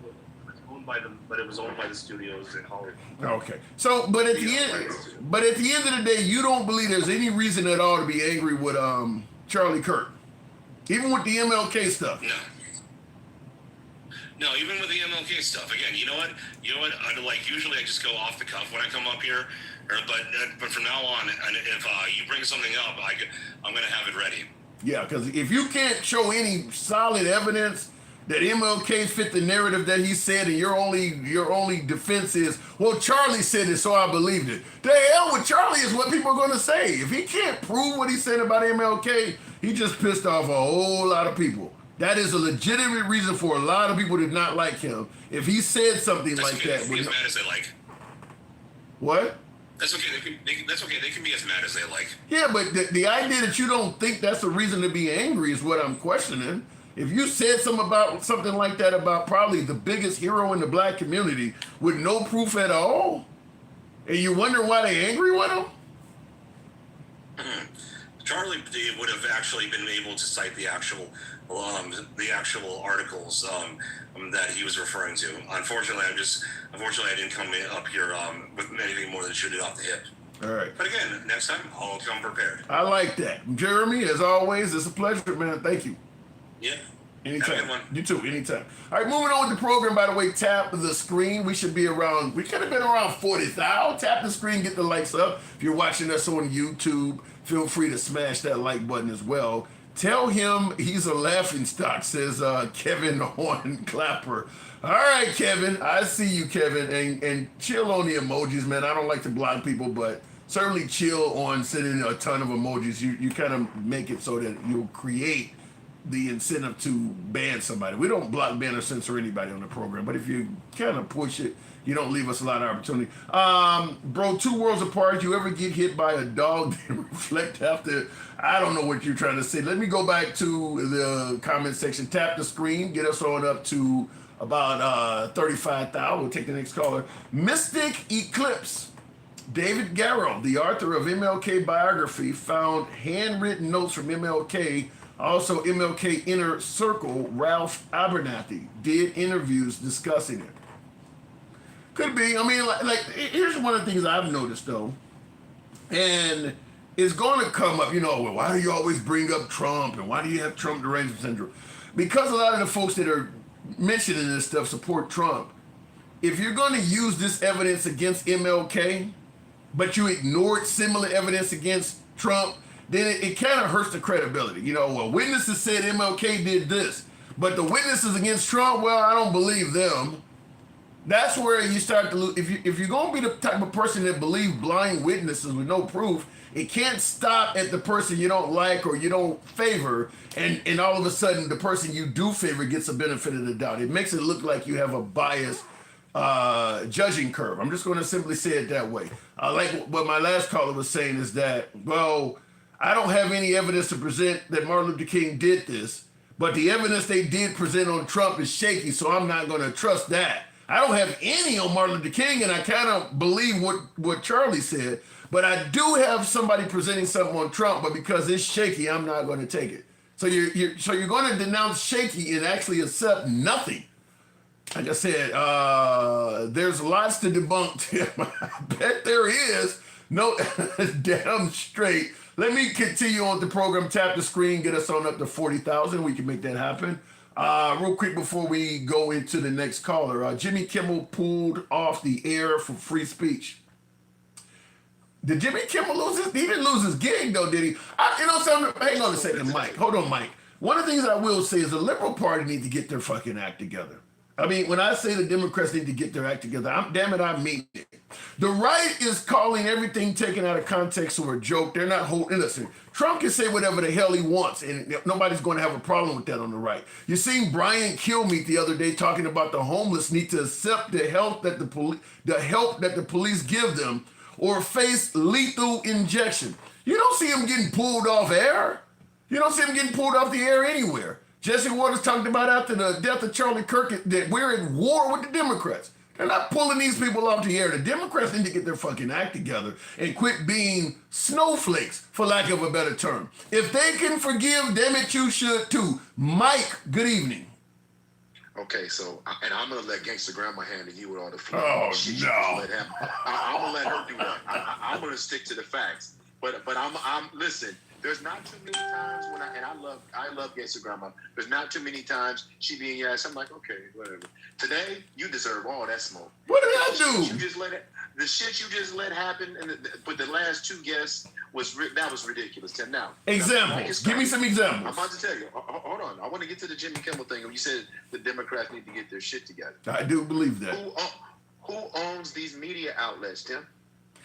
He's not on. I know Trump is going to be taking part in CBS because one of his main guys owns CBS. That's not Jimmy. That's Colbert that's getting kicked off. No, I understand that, but ABC is owned by Republicans. So was NBC. I did not know that. See, this is the thing. All of those outlets are owned by Republicans, but here's the propaganda. They make it seem like all of those media outlets, because Trump has been telling them that, but Trump only talks about the ones that say anything against them are on the left, but they're all owned by Republicans. NBC, ABC, CBS, all either Republicans, or matter of fact, they all are Republicans. So, also always been a false narrative. Because if they were about it, do you think they would just pull? You think ABC would just pull Jimmy Kimmel? So he's off the air now officially? Jimmy Kimmel is off the air? They pulled him indefinitely. It just happened 45 minutes ago for comments he made about Charlie Kirk. Now, let's get to this shit. Because you let a lot of bullshit ride. I didn't know that. That's terrible. Okay, so according to the what was it, the pirate fuck or the dumb pirate, whatever his name was that was up here before Jeremy's dumbass. Political violence in this country, according to the Cato Institute, political violence in this country from 1975 to today, 63% of all political violence is committed by the right. Since 1975 to 2025. If you go look up the Cato Institute, you'll see the reports. It was on the FBI before the Department of Justice pulled that shit off their website yesterday. Wow. This is what they're doing. Yeah. Okay, so that happened yesterday. Before you continue, before you continue, and I do agree that the Trump administration, because he stated that it is the radical left that's the problem, he's going to do everything he can to remove any evidence, because his own FBI in 2017 said the radical right or domestic terrorism was the biggest problem. But real quick, Capsize says, sorry, just joining. I'm not sure if you talked about this yet, man. I'm not much of a conspiracy theorist, but those texts feel fake and forced. Did you see those text messages that apparently went from Tyler to his transgender person? They do look fake. They do look fake. Let me tell you. Any of that shit's real, and I'm going to tell you why. And people can just go back and look and do your own research, because that's one thing MAGA don't do. They don't do no fucking research.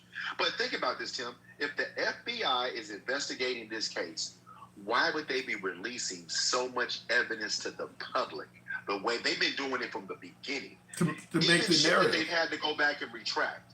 But yeah, because Cash Patel said they had 2 people in custody.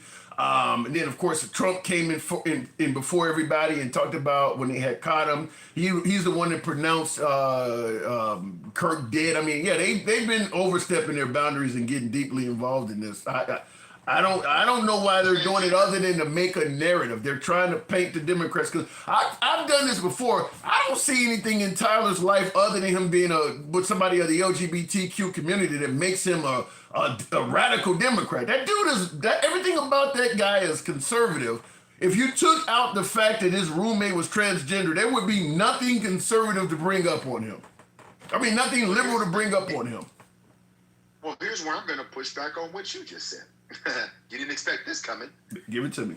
Even if he was radicalized, when his ideology changed from what he grew up in, when he got older and he realized that the shit he had been taught and been learning was bullshit. See, people are missing this part. That could happen. If he was radicalized, he went from what he was brought up into is a Democrat, all MAGA, according to his grandma and all them. So if his ideology changed, he saw some things differently when he got older, that could happen. Which made him hate the foundation which he was brought up on. That has absolutely happened throughout history, whether it's, you fell in love with somebody of a different race and your family and your church is telling you it's wrong. So you're right, you can get radicalized against your family and your church because now you feel what they're telling you. Same thing with falling in love with a transgender person in a community like where he was in Southwest Utah is not going to be very popular at all. I'm sure that person he was with probably was telling him how hard it is to be trans in that part of the country. So yeah, you can get radicalized from that. If that's true. And the reason I'm saying this, first of all, I don't trust. If you didn't see Cash Patel in front at that hearing today and realize how inept and unqualified this motherfucker is, then you don't pay attention to shit. But we are living in a kakistocracy, and I told you that months ago. We're living in a cacostocracy. This country is being ran by a bunch of people that don't know what the fuck they're doing, and so they're making it up as they go along, or they're following Trump's radical agenda on the right. By the way, Trump did allow for the right's radicalization to be excused by saying they're radicalized because they don't like crime. Yeah, I did. He said that on Fox News. Yeah, he said that on Fox. Yep, he did say that. So he's excusing right radicalization, but he's condemning left radicalization to the point where they're writing an executive order to go after the left that's radicalized. See, this is the problem. Oh, by the way, real quick, Bake Boss, since you're Palestinian, instead of rubbing Trump's dick so much, you probably need to check on your people because he's allowing them to be unalive. He's allowing them to be unalive and not pushing back on Israel. Okay, my bad. Let's get back to this. See, I'm for the fuckery today because they're talking about things and they don't know what they're talking about. So political violence has been. If you take out 9/11, there's been 3,599 unalivings in this country through political violence. 3,500. 31 of those was on 9/11. 3,100 of those were on 9/11. Damn. Oh, you mean because they lost 3,100 people? Yes. Okay. Yes. So the rest of them, Tim. The rest of them are coming from the right. 391, the left, 391 by the right, 65 by the left. Not even close. So when they say both sides, you can't let that both sides shit ride. Because that's not what it is. Because 391 to 65 is not an equivalency. No, it's not an equivalency, but I still do agree with the both sides. Just because one side is greater don't mean the other side should be excused. Just like when we're talking about hold on. Just like when we're talking about making fun of Charlie Kirk and I bring up Nancy Pelosi's husband and they said, well, but he lived. As if that's okay. It's okay to hit a guy over the head with a hammer that's damn near 80 years old and crack his skull. As long as he survives it, we can make jokes about it. So it's the same thing. It's a both sides thing. I mean, to me, making fun of the death of Charlie Kirk, while it is wrong as it can be, I don't see it being any less to make fun of what happened to Nancy Pelosi's husband. But the right seems to think it's okay to do that because he survived. That's crazy. I mean, they both are equally as wrong. I agree with you 100%. Here's what I mean by both sides. When you allow a conversation with a Trump supporter to both sides you, they are measuring it as an equivalency. You see, I'm measuring this as an equivalency. To me, making fun of what happened to Nancy Pelosi is just as bad as making fun of what happened to Charlie Kirk. It is, but I don't disagree with you. But what I'm saying is they make an equivalency by the numbers. They'll take one incident on the left and they'll be 50 on the right, and they'll say, well, both sides do it. Because the one thing happened there, or the two. That's what I'm saying. Okay. And we got to be careful about them allowing this equivalency like it's equal, like both sides do it equally. That's not true. No. And we have to make sure that that's not put out there. That's number one. Let's get to this Martin Luther King. Well, before you do, Sandy O'Day in the comments says, you guys are fucking idiots. So apparently we're not. We got one person that don't like us. Okay, Martin Luther King, what you got? Well, first of all, tell Sandy's ass to go do some research and then tell her what I said, if anything that I said is wrong by the evidence. See, they just like to say it, but they don't like to support it. Like the shit Jeremy said is propaganda. Now, let's go back to 1964, since he wanted to go back to 1964. He's talking about the documents that were declassified. Okay. And there was a handwritten note that listen to me, a handwritten note that alleged he was in the room when this grape was happening. Now let's set the scene since we want to go back to 1964. Was the FBI Martin Luther King's friend? Because he wasn't doing anything illegal. We know the FBI was not his friend. The FBI wanted to come up with reasons. Yeah. So anything they came up with would be questionable, right? True. So when there was a Pulitzer Prize author, I think his last name was Barrow. Don't quote me on that, but I think his last name was Barrow. He came up with all these handwritten notes and documents he got from the FBI. He wanted to publish them. He took them to multiple outlets that wouldn't touch him back then.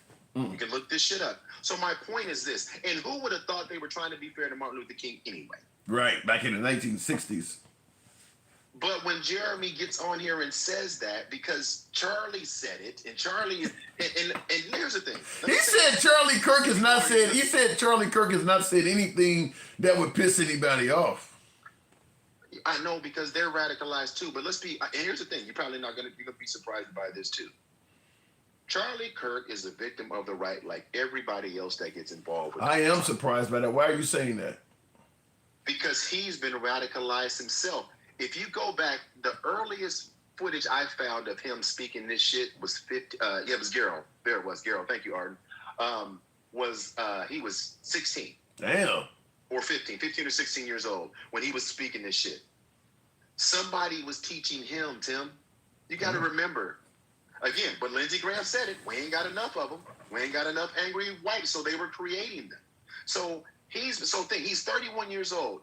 He's been speaking this shit for more than half of his life. He's a victim of this radicalization as well. Because half the shit, most of the shit he's saying isn't even true. Or they've taken the numbers when they say 1350, but they don't. But they're not. But when they say it, they don't say arrest, and they don't say exoneration, and they don't use all of these other. They extrapolate all that. You're talking about the 13% of the. You're talking about the 13% of the population, 50% of the arrests, or the incarceration rather. Right. Or when they say he cares about everybody, he had an organization, they were reaching out to black people when they're talking about Blexit, but Blexit's goal was to extract black people from the Democratic Party. So what he was doing was soft-shoeing them, making them feel like he cared to get the vote. That's all that was, because Blexit never held one conference. Fact check. And Blexit was Candace Owens, though, was it not? She was part of it.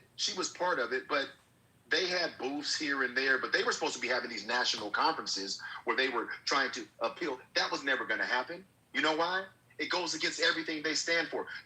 Did you ever see Donald Trump or anybody on the right cater to the minority communities by having an event exclusively for them? Once?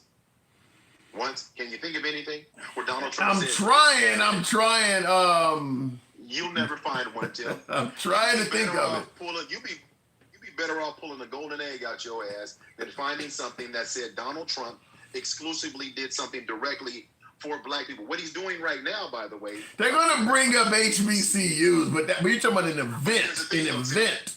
I know, but the HBCU thing is this, because people aren't paying attention. They just said they were going to reallocate this $350 million. They're taking the money back. They're not paying attention. But here's the thing. He took money from them. Now he's putting it back where it belongs. But does anybody pay attention and know why? If you're looking at the numbers getting closer to midterms, Donald Trump is upside down in the Hispanic community by 23 points now. Who would that surprise? And Dorjan Bennett says assault is not assassination. Dorjan Bennett says assault is not assassination. We've cleared that up, but I'm going to tell you, you hit me over the head with a hammer and you're laughing at that because I didn't die is insane. I'm not going to separate those two things. Certainly, because the people, let me just make this clear and I'll let you continue, Mike, but the people ridiculing Charlie Kirk are not representatives that are high up in the Democratic Party.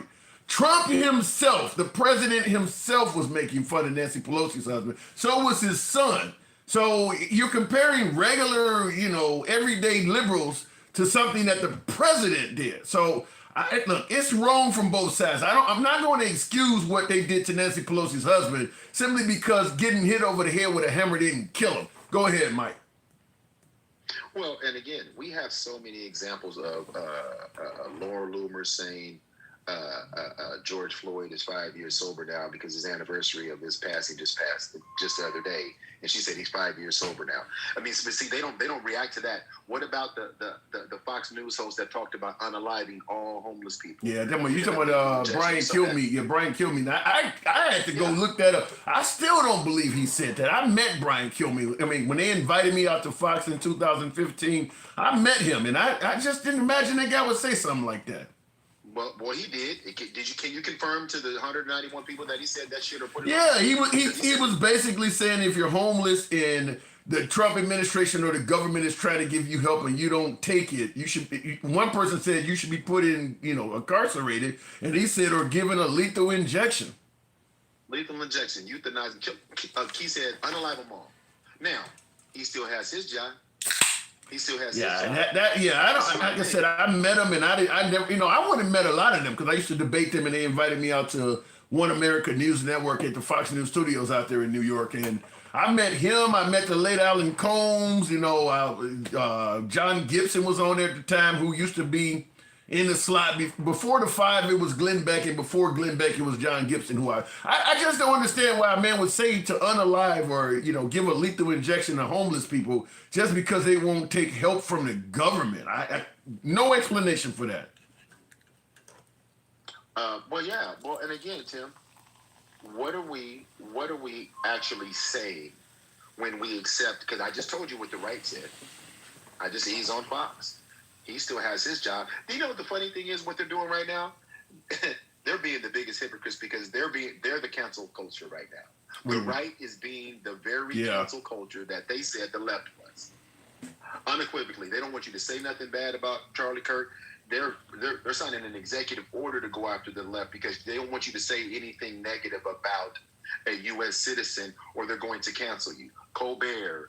And now Jimmy Kimmel, and they're getting people fired. I don't know how they can do this. I don't know how they can do this with Charlie Kirk without it coming back to bite them. I mean, because let's just be clear. If you're going to, be against people using their free speech rights to say, to basically celebrate somebody experiencing something miserable, I mean, the right has been doing that about a host of people.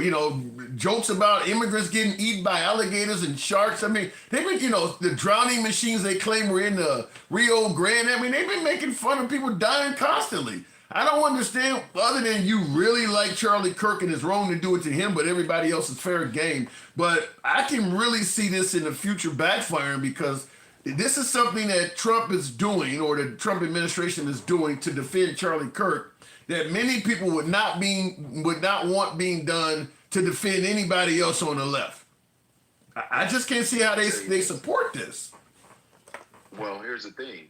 I don't think they have any plans to allow the left to ever be in power again to do what they're doing. I don't think they have any plans to do it. Yeah, matter of fact, Tim, we have a laundry list. 65 million meals about alligator Alcatraz. Remember when Laura Loomer said that shit? Yeah. And what she was talking about, nobody said anything about that. They've been saying this. But what about my comment, before we continue, what about my comment that I said the Democrats need to get their damn act together? If the right is going to ignore all of that stuff, why is the left so apologetic?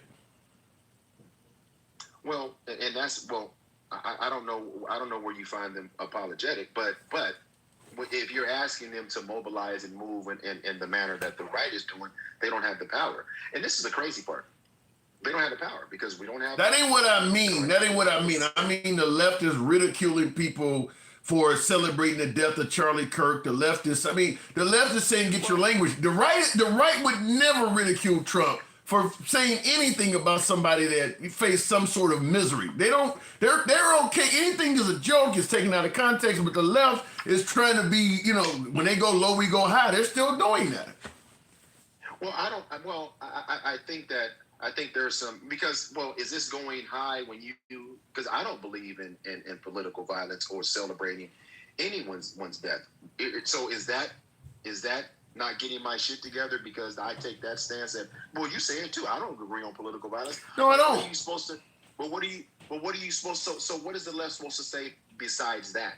Because at the end of the day, we can sit here and talk about all the things that the right is saying and doing, but we're not in position to move the needle anywhere. I don't. Listen, I'm not going to ever celebrate what happened to Charlie Kirk or even Nancy Pelosi's husband. But I do believe that anyone who laughed at what happened to Nancy Pelosi's husband has zero credibility in regards to this Charlie Kirk thing. If you laughed at this guy getting hit in the head with in my opinion, even if you laughed at Biden falling off his bike or falling down aircraft steps, you don't have any say-so in telling people what they can and can't laugh at. If you're okay with laughing at people facing misery and hurting themselves, you don't have anything to say about this. No, I agree with you. And Duke in the comments just said it right. I agree with you, Duke. I believe that Democrats are still trying to believe in democracy and fight for democracy and not match that bullshit energy with bullshit energy all the time. It gets very difficult. Because, like I was saying earlier, the right has a website that they're using to dox people.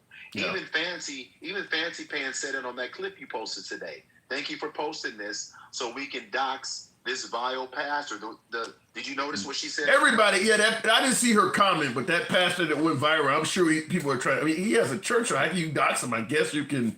I mean, look, you're right. They're endorsing full-blown cancel culture at this point. I got to move it on, but I don't like it because I don't think they're going to like it in the future when Trump or, Boulevard or Marjorie Taylor Greene says something stupid about somebody in the future. They're not going to want to have that back. And you're probably right. They're doing it because they don't expect to have to worry about it anymore. Yeah, well, and here's the thing. Well, yeah, I don't think they're going to, and I know you got to go. I know that I don't think they are going to be thinking, I don't think they're thinking about it like that, Tim. What we're seeing is fascism, right? They want to control the media. That's what they're trying to do now, this executive order, trying to control free speech. And the irony is when Pam Bondi came out and said that, she got major blowback from MAGA.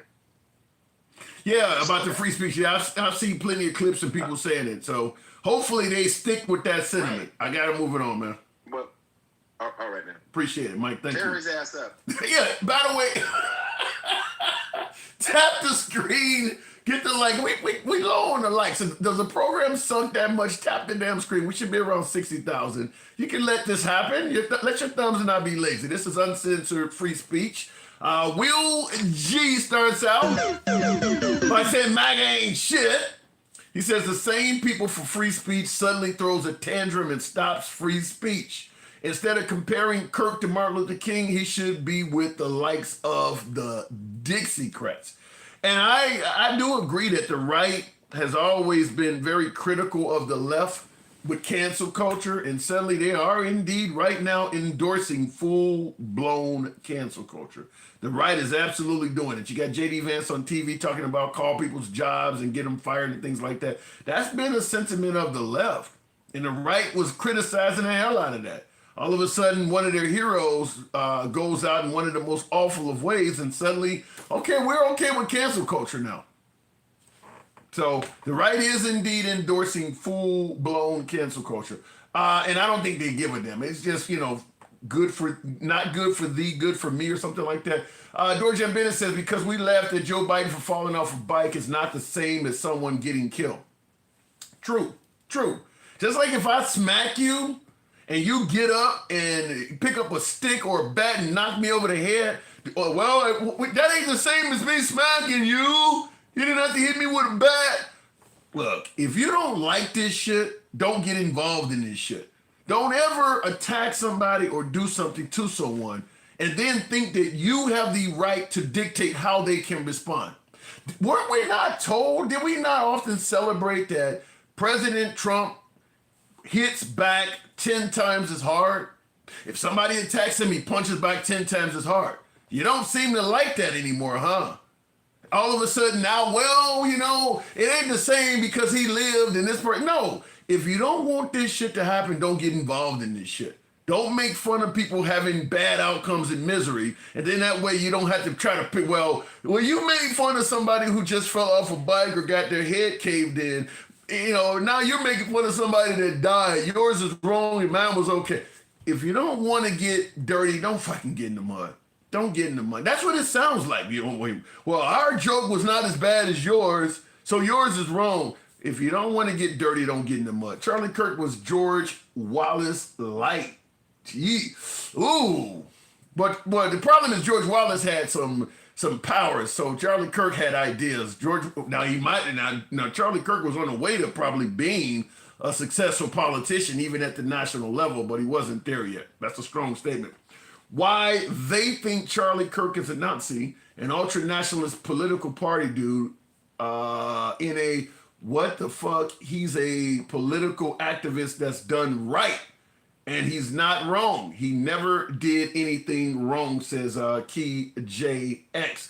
Well, like I said, and I'll play the clip in a minute again, because there's been some new viewers on here, but in regards to whether Charlie Kirk did anything wrong, some of the statements he's made are at the very least not accurate. Certainly the claim that Martin Luther King was damn near a rapist, there's no evidence of that. There's no evidence for him to say what he said about Martin Luther King. That's wrong. If you can't provide, and by the way, to me, even it doesn't matter what you provide. The idea that Martin Luther King, somebody who was hated by a whole lot of this country for trying to give folks civil rights and, you know, voting rights and things like that, if he was doing that shit, they would have charged him with that. He would have got charged with that shit. So what he said about Martin Luther King is at the very least baseless, at the worst sinister. Dorjan Bennett says Bush was the one who signed bin Laden's death warrant. Okay, Obama could have stopped it. I say this all the time. When you're in office, you're like the coach of a team. If the team wins, I don't give a damn. Even if you're a terrible coach, but you just happen to have a really good quarterback or a really good three-point shooter and you win the game, even if you're a terrible coach, at the end of the year, you get a championship ring too. Regardless of what you have playing for you as a coach, you are responsible for the wins. You are responsible for the losses. And that's the same thing. You're saying that Bush was the one who signed bin Laden's death warrant. Okay, if the slaughter of bin Laden happens under Obama's watch, he gets credit for it because he could have called it off, by the way. Some folks suggest that Bill Clinton had bin Laden in the crosshairs and did not take the shot. So it doesn't matter who signed it. Obama let it happen. He could have stopped it. Look at all of the shit that Trump has stopped that Biden put in place, up to and including the security for Kamala Harris. So if the assassination or the killing of bin Laden happened under Obama's watch, he gets credit for that. Just like I often get liberals pissed off with me because they suggest that Trump's economy during his first term was actually Obama's economy. My point is, if it was happening under Trump's watch, he gets credit for it. Because if Trump had got in and fucked up Obama's economy, then they're going to give him credit for that. Will G says the right was worse than laughing at Joe Biden. The mocked and reenacted George Floyd and Trayvon Martin. All of that's in there. I believe that, in fact, I'm certain of it because I'm doing a video on it. George Zimmerman ended up posting the gun he used to kill Trayvon Martin on eBay. The right wasn't upset about any of this stuff, which is why I said right now, making such a big outrage about what happened to Charlie Kirk does look hypocritical. It does look hypocritical. Let me go ahead and get into the mud here. I've been doing everything right. Is that not correct? What the fuck is wrong with you? And guess what? Kirk, lean back. Lean back. Fucking, I can't stand you bitches. Drip, drip. You want to talk shit about Martin Luther King and shit? You got me fucked up. And you allow those white people to do that? What do you mean I allowed them? I made it clear that I believe what Charlie Kirk did was not only wrong, would not only anger a bunch of black people making that stuff up about Charlie Kirk, I also made it clear that I think it's a lie. You was on a kissing their ass, drip, drip. No, until I see... Look. Yes. No. That ain't shit no wrong with Martin Luther King. They just big mad because they want that sorry piece of white trailer trash ass all up in there. Guess what? He's not. And He's never going to be a Martin Luther King. He's a racist. He's a bigot. And he wasn't no Christian. You don't... Wait, how do you know Charlie Kirk was not a Christian? Okay, drip, drip. Let me tell you something about Christianity that you motherfuckers don't know. He did not believe in the Bible because the A-B situation, right? Ooh, conception, conception, A-B's at conception, whatever that shit is. Life's at conception. Well, guess what? Pookie, Ray, if you're a real Christian, Adam, Jesus, God, blew in to Adam. He came from dust. So, actually, it's our first breath. So, if people really want to get technical, and there was no such thing as all the shit they're talking about gay people in the Bible. And there's actually no damn white people in the Bible. Let's get technical, actually. There's no white people in the Bible. Does the Bible address race at all? Actually, God is black because God had hair like wool. His skin was bronze. Hello? Well, maybe he had a really good tan. No, honey, he was Negro. He was one of us. Maybe he didn't comb. Maybe he just didn't comb his hair walking across the desert, and it kind of got wool like. I'll beat your black ass. Well, I gotta be beat. Real quick, hold on. The Realistic said, "What about the young lady who went to jail on Texas Tech grounds for freedom of speech?" I'm not aware of who that is, the realistic. Went to So jail. why are you letting these white people why are you letting these white people, these white tea maggots, talk shit about Martin Luther King? And then, they get big now when you say lean back, okay? No, there wasn't. I believe yeah, you and I. There's no white people. No. See, there's a conservative motherfucker. Oh yeah, there was white people, but no, there really wasn't. I believe I pushed the point back. I just am not as brash as you. And James Harper says the right. Hold on, hang on. James Harper says the right defends the right to be an asshole until you're an asshole to them. Then they want everybody to be civil. I agree with that 100%. I agree with that. You got me fucked up. And you over cupcaking like a fucking ratty ass truly fucking cockroach. Oh, you say, oh, well, did you know? No, bitch. You want see, that's why I need to be your co-host. I need to be your co-host. Because when you get those ratty chulies all up in here, I will go the fuck down. Because I got bigger balls than you do. I don't know what it is. I don't know what it is about you, gangster, but you bring out some of the worst comments. White on white says. I don't care about because they don't like me. Do you know why they don't like me? Because I laid the fuck out. I tell they little sorry piece of. I can't say what I'm gonna say because I don't get bananas. But yes. But that is not even what I'm talking about this time. This time they're speaking like you. White on white says Charlie Kirk lean on me. What the hell? And drip is in my comments. I got multiple people. You never seen a white man leave so fast that way up and drip. And guess what? That was white on white shit right there, boogie. There wasn't no Negro like us. There wasn't no gang violence. It was white on white, saltine on saltine. Ain't that my bitch? And the same damn maggots. But you do know this. You know what happened to this guy. Wait. You know what happened to this guy is horrible. You don't make. It's wrong to make fun of it. It's horrible. Who? Not for my black ass. It's lean back.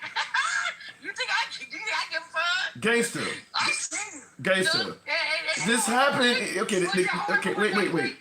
The man had a 1-year-old. Was that horrible when they made that dude put his name on Skittles and T for Trayvon Martin? Was that horrible? Yeah. When they did that, was that horrible? When they made fun of somebody put a knee to what's his name? Neck? Was that horrible? Get the fuck out of here. You talking about George Floyd? You talking about this? Yeah, but this man had a 1 and 3-year-old child that witnessed him lose his life. Oh, no, he wasn't there. And what? Okay, poor Pookies and Ray Rays. And what? Yeah. Those kids that didn't come home that same day. Okay, and what? Get the fuck out of here. I think you're being insensitive. Trayvon Martin didn't go home, did he? I don't know. Man in front of that. What didn't they go home? My brother didn't go home with peace brutality. And what? So with some little ragged ass kids didn't get their daddy? Well, guess what? You know what it says in the Bible? You know what it says in the Bible, though? You know what it says in the Bible? What you bring out comes back at you. You die by the sword, sweetheart. He lead it like all that. Wait. What? What? Let's read the Bible, bitch.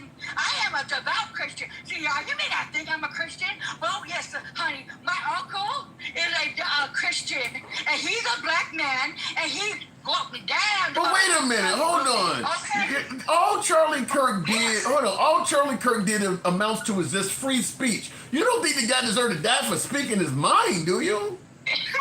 You live by the sword, you die by the sword. That was in the Bible. No.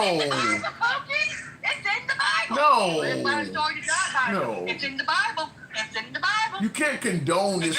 It's free. It's in the dirt now, Let me. It's in the dirt now, huh? Do you believe in free speech? Do you support the First Amendment? Why do you think I'm talking right now? I believe in all of it. And wood, drip. Would you stop that drip shit? Because you drive my comments crazy with that. That motherfucking leak's so bad. Like, you're a bad day for it. Do you think I feel bad? He got struck in a. Why catch the orange orangutan? Why can't we squeeze the orange? That was just a little minion. What did you just say? What did you just say?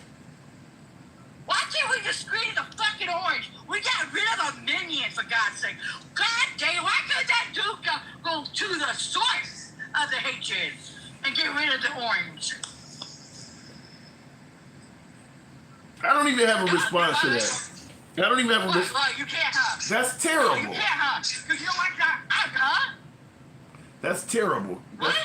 That's terrible for you to say I'm that. not like you. I don't kiss the white man's ass. I don't have uncooked protein in my throat. I have chocolate protein going down my throat, okay? Unlike you, you got uncooked protein, okay? At least my protein tastes good. Yeah, and I see, It tastes like chocolate. I see B in the comments that says she's clearly under the influence and destroying you. I'm getting destroyed by you, apparently. I don't listen. I am not even high yet. You feel what I'm saying? I'm just so sick of these so-called Christian nationalists coming up here, spitting the Bible, don't know two shits about the fucking Bible, and then trying to take people's freedom of speech because we talking so much bad about a racist piece of crap. Go fucking figure. Yeah. Go fucking figure. And you allow the racist piece of shit to say, well, you know what? Martin Luther King was a good dude. Yes, he was. Okay, my father marched with Martin Luther King. Okay? He was. I got pictures, and I can put them all the fuck up. See, I like to keep my shit private, but I'll put all my shit up, bitch. And guess what? Guess what? And I would never be like you. You ungirl. I'm gonna choke you the Okay, fuck out of well, you. before you, hang on, before you choke me, let me. You're too fucking nice. You're too nice to the maggots. And you know what? They're your fucking friends, right? They're your friends, but yet they are honoring the fucking racists. They tell you they don't think he was a racist. The one that that's saying that he's a racist, they're a racist. Like your so-called $15 hour job. I'm gonna be listen. You know I love talking to MAGA. We don't agree on everything, but I love talking to MAGA. You like your uncooked protein up your ass. You like your uncooked protein in your throat. Oh You like tasting this shit, but you don't defend. You didn't even defend Martin Luther King. That is flat out false. Hold on.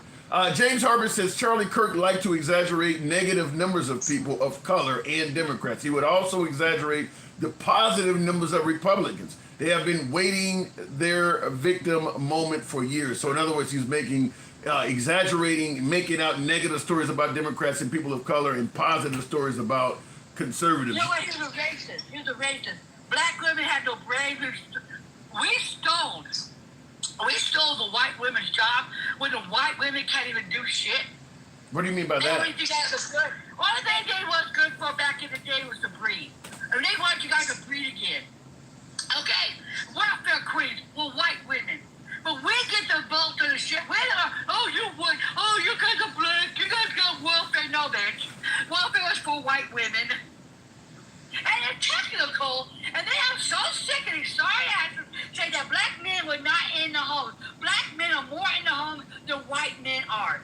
Yeah, Let's go there, okay? And I see Grant Harvard says she's telling the fucking truth. Georgia Bennett, though, said, next you'll be telling me Martin Luther King didn't cheat on his wife. He did it.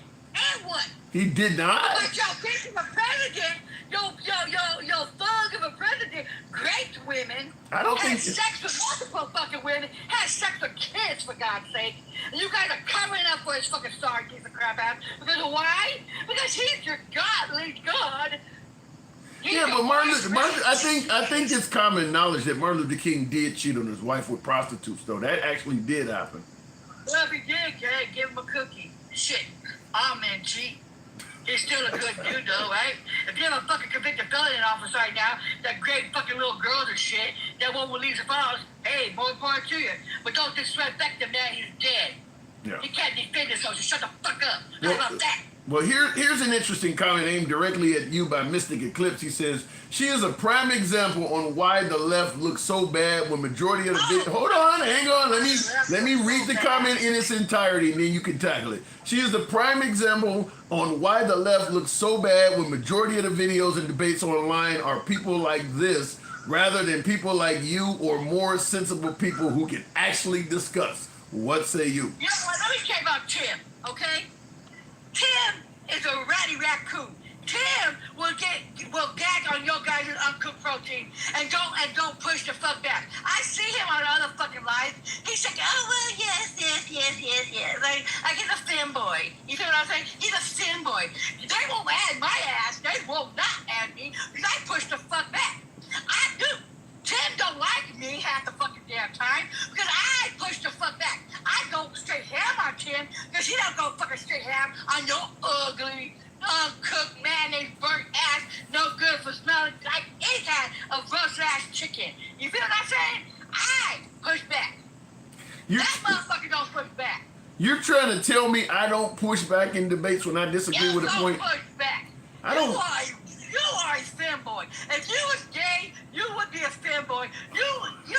What the hell is that? I got more balls than you. I would be a stud in fucking McMuffin. I have more balls than a bigger dick, and I would go straight the fuck down. Okay, I don't know what a fanboy is. I think. Whoa, appreciate that. Alter ego, thank you, Alter ego. You don't know what a fanboy is? No. Okay, let me break this down to you. Fem. You act more feminine than I do. I have more testosterone than you do. Thank you. We'll go straight ham. Handsome, thank you. I act more feminine. What the hell do I got to do? Come on to the video sucking titties? What do you mean? What do you mean I don't? I mean, talk shit. If somebody talk shit about Martin Luther King, get your black ass up and become a black man. I'm taking your black fucking card and go on the fuck ham. And then they're over here backing CK lean to the left. You feel me? They defend him. They'll go straight ham, and you over here say yes. Yeah, you got. They're racist. Call these bitches out. You got Chris Giordano talking about this lady is radical left advocating murder. So. Oh my fucking God. You know what? Let me tell you something. I'm a moderate, you dumb fuck. But I'll be damned. I'm black now. I don't think nobody gonna believe you moderate. I don't think nobody gonna believe you're a moderate. Nobody's gonna believe you're a moderate. I am a moderate. A moderate? Well, go fucking see me. I am. I don't think anybody's gonna believe you're a moderate. I'm a thug. What I like that? I'm a thug. I stand 10 toes down for my black and brown community, for my brothers and sisters. I stand 10 toes down. Unlike you would sell us out to a fucking rowdy raccoon. Ain't got nothing to do. Snap back, cat back. Your comment is spot on. Can't have an intelligent conversation if you're just going to insult people. That's what we don't do here. Well said. Well said. Your mama insulted you and she should have had your ass. She should have swallowed you. You're a waste of fucking nuts. Half you motherfucking white tea people are a waste of fucking nuts. That's why you guys are interbred, because you guys can't find nobody to screw. Because you guys be fucking your mama. You don't even know who your sister is. You be fucking on them and every damn thing. That's why your brain is so fucked up. And you know what I mean? That's why you have white on white crime. That's why you guys need to worry about white on white crime and don't worry about our black asses doing to us, because we ain't doing it. We're not cleaning up our damn schools. We're not cleaning up our other people. We're minding our business, rolling up a blunt. And Pretty Monroe in the comments saying, keep her on. You know this has got to end eventually, right? The idea that you just said that your mama should have swallowed you, you are a waste of fucking nut. I cannot believe you would say that. Daddy wasted a fucking nut. And the daddy wasted a fucking nut. How about that? You know what I mean? And then you know that good folks sleeping with Tom, Dick, and fucking Jerry, that they 11-year-old sisters and everything else. You know what I mean? That's why their brains so fucked up. That's why they think that only Jesus is their God. But fortunately, our God is a black man. That's why they don't like real Christianity. The Christian nationalists, they don't even like Jesus. You know, Jesus came knocking at their door, and he was a black man. What would they say? I need your paperwork. How about that? All right, gangster. I gotta move it on. Jesus, you make it hard. That just good. That white man come up. I promise you, Kim. I promise you. You know, add me. I'll be nice. I will. I'll be sugar and sweet.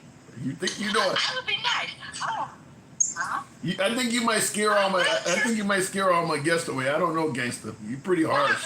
No, I won't. Because you know what? At least I tell them the fucking truth about their sorry asses. Okay, I'm gonna move it on, but I'm gonna ask this. I'm gonna move it on, but I'm gonna ask this question. I'm gonna ask this question to folks in the comments. How many of you folks, by way of yes or no, would love to see me host a show, co-host with Gangsta Grandma? Gangsta, I gotta move it on. Type yes or no in the comments. Let me know what you guys think. You want to see me co-host a show with Gangsta Grandma, so she gets to speak to the guest as well. Yes or no in the comments, let me know. Gotta love the Pharaohs. What the fuck? You said we're both Pharaoh? There's a lot of yeses in there. There are some no's. Georgia Bennett says, I guess you never heard the story about the FBI blackmailing Martin Luther King to kill himself, or they would show his wife photos of him with another woman. You think any cheating man is so eager to keep his secret safe that he would murder? Hell no. That ain't much of a blackmail. A lot of you folks actually are saying yes, huh? Wow. A lot of you, there's a lot of folks that want me to co-host with Gangsta Grandma, huh? Wow. Okay. All right. Maybe I'll look in to see if we can make it happen. I don't know. My MAGA viewers, listen. One of the things I've done on this show from day one is I make the solemn promise that I will always give my viewers respect. I don't talk down to any guests.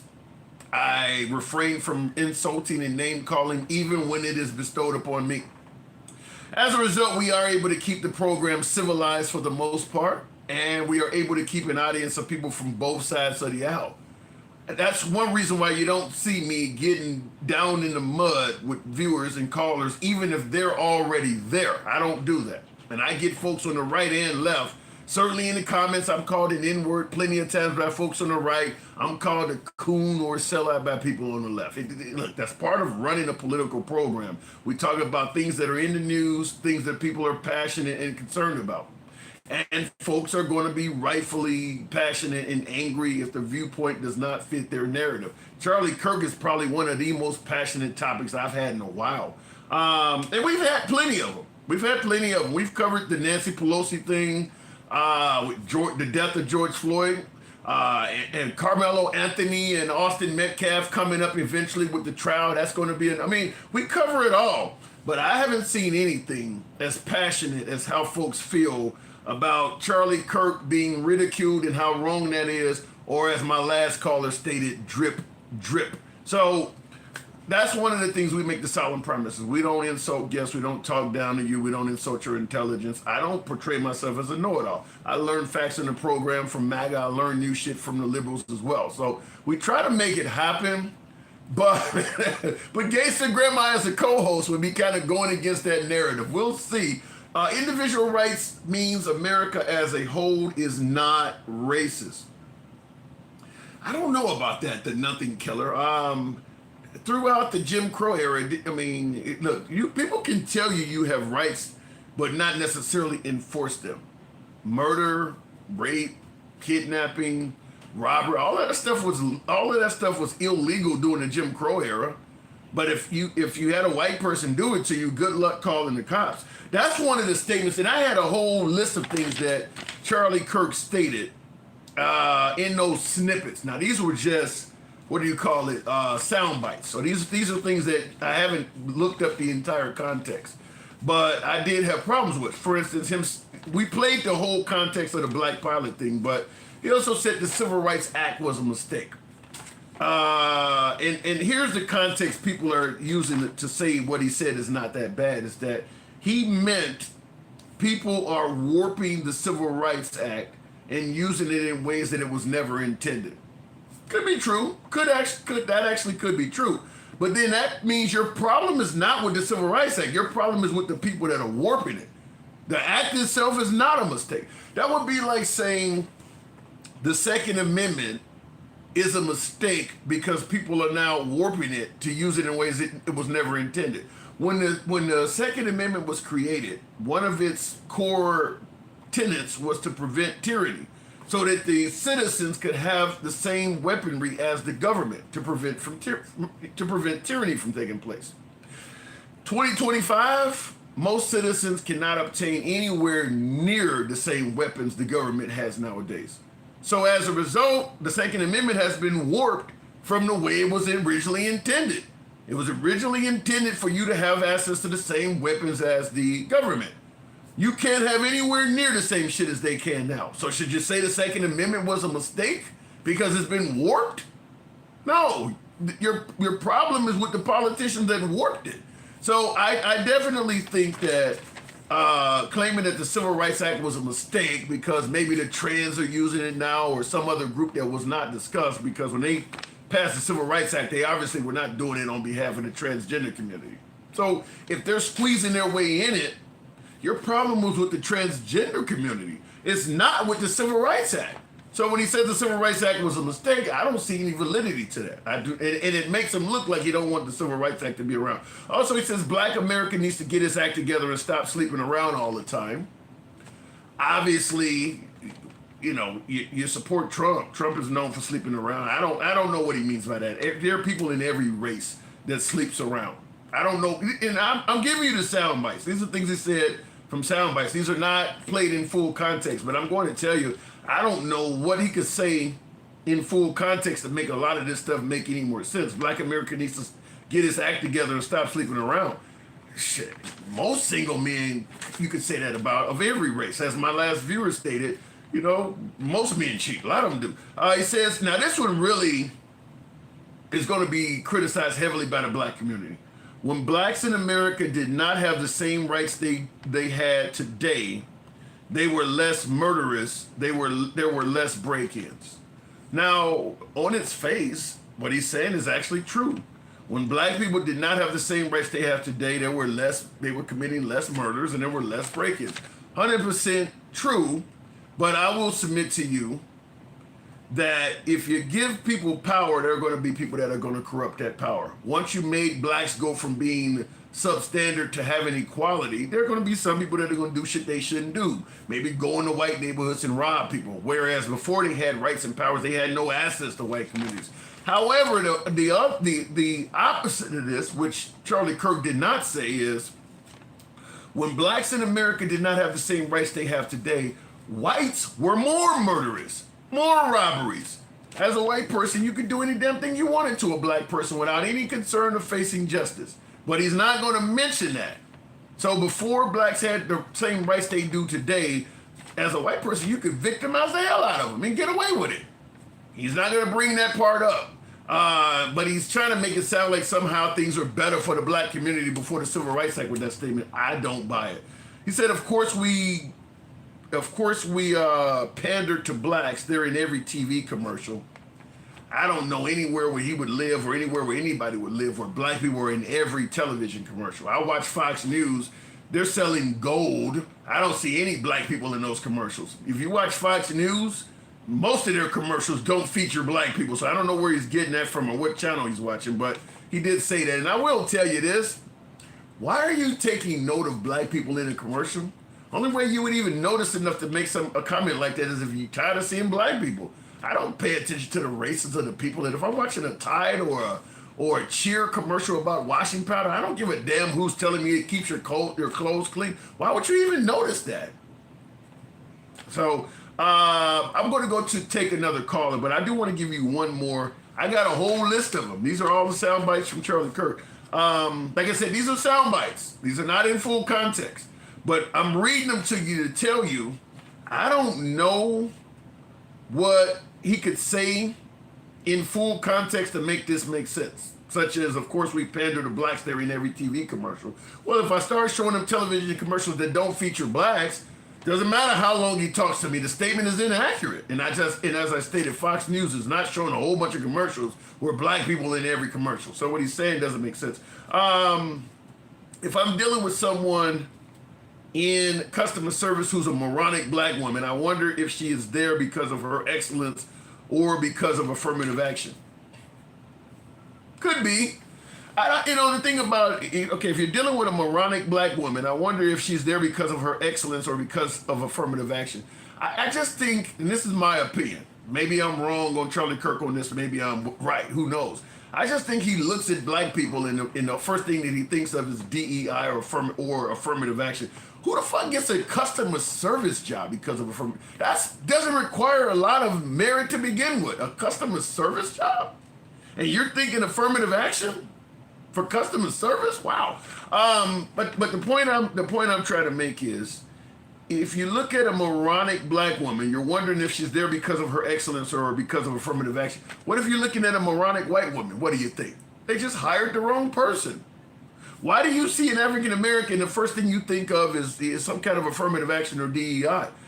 Employers hire ineffective, poor performing employees all day long of all races. Trump has fired a hell of a lot of people that he's hired for his own administration, stating they didn't know what they were doing.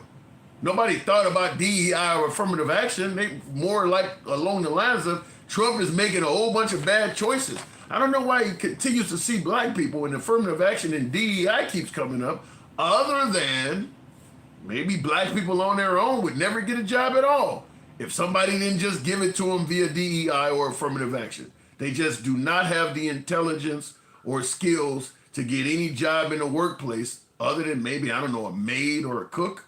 They're not skilled. So if you see an African American working in a job that requires skill, think DEI or affirmative action. That's the only way they're going to get it. Let me go back to the box. That's what I think he's thinking, in my opinion. That's my opinion. I may be wrong, may whatever you want to look at, but that's the way I'm seeing it. And there's more quotes to back that up. MAGA Reacts. Good evening. Welcome to the program. I'll see if I can bring it. Never use out of context speech, especially if you don't have all the information. Vote for me or you ain't black. I didn't see people playing a whole interview. Sometimes you got to spread the wealth around. When Obama said that to Joe the Plumber, I didn't see people playing a whole interview. Sometimes you don't need to hear that much. You don't always need to hear a whole interview. If somebody says something that is really ridiculous, you don't need to hear the whole interview all the time. If somebody says, I hate America, for instance, some of these liberals, far left progressives, if they say, I hate America, do you really need to hear the rest to make it make sense? Takesha, good evening. Man, don't invite me up here and then keep monologuing on my time. What's your problem? Your time is going to be your time, baby. Good to see you on here again. You get through monologuing, that's when you hit my name. Okay. You're taking up my time. Now listen. Before I talk on the races, it was some that, Tim, when they read them text messages, I felt like I was listening to the Canterbury Tales. My love, I'm worried about you, my love. Yeah. Don't worry about me, I'm worried about you too. Tim, you know good. Tim, my sons are young. No young person writes out 4 words in a text. They do not use punctuation marks. They do not talk like that. Half of the time, I got to try to figure out what they talking about when they send me a text message, because guess what they use? Letters for words, Tim. Next you're going to tell me, based on what you're saying, next you're going to tell me Kilmar Abrego Garcia was not dumb enough to get MS-13 tattooed on his knuckles. Is that what you're trying to tell me? That they making shit up? Tim, that man ain't got that on his knuckles, Tim. They was right here with that Photoshop picture, boy. They thought they had it going on then, Tim. You know, the other day Donald Trump said these words: "Smart people don't like me." Did he really? He said, "Smart people don't like me." Why would he have said something so crazy like that? You know why he said it. Didn't he say he liked to put education? I gotta ask. He said, I got an interview. I gotta ask when I'm on the interview. I promise he said it. Smart people don't like me. Thank you, Gangsta Grandma, for the super fan. Appreciate that. Well, there's a lot of Charlie Kirk was a smart person. He liked Trump. Baby, let's get into the races. I'm going to explain to you why the people that support him don't see anything wrong with what he said. Because they've never had to face racism. If you've never had to face racism, you're not going to understand racism. Some people are not going to understand racism because they're not trying to understand racism. They've never been in a position where they are looked over because of their race versus their qualifications. So they don't understand that black people were being looked over even though they were qualified. They were still being looked over because they were black. So that's why DEI comes into play. Well, you just can't pick all the white people, whether they're qualified or not, and ignore this black person over here that's qualified because they're black. Because that's what a lot of companies were doing to you. After Charlie Kirk said, I wouldn't care if you played the videos and I went to sleep listening to them.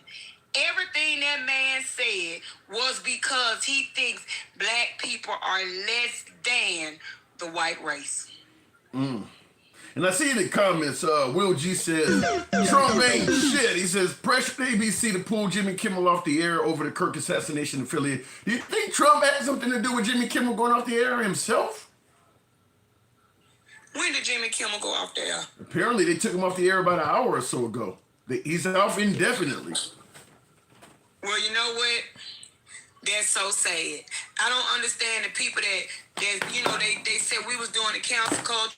They cancel culture and they self. Yeah. I think it's truly sad that you don't, in a country where they say you are free, you really aren't free. You've never been free. Never. I didn't hear about it until I started the show. I got to bring up a news clip of it. I haven't heard about it, but we know Stephen Colbert. I mean, to me, the way we're headed. I love Jimmy. And I love Jimmy Kimmel. I ain't gonna lie. I think he is hilarious. I mean, to me, it almost appears as if we're headed towards like a state TV environment where if you get...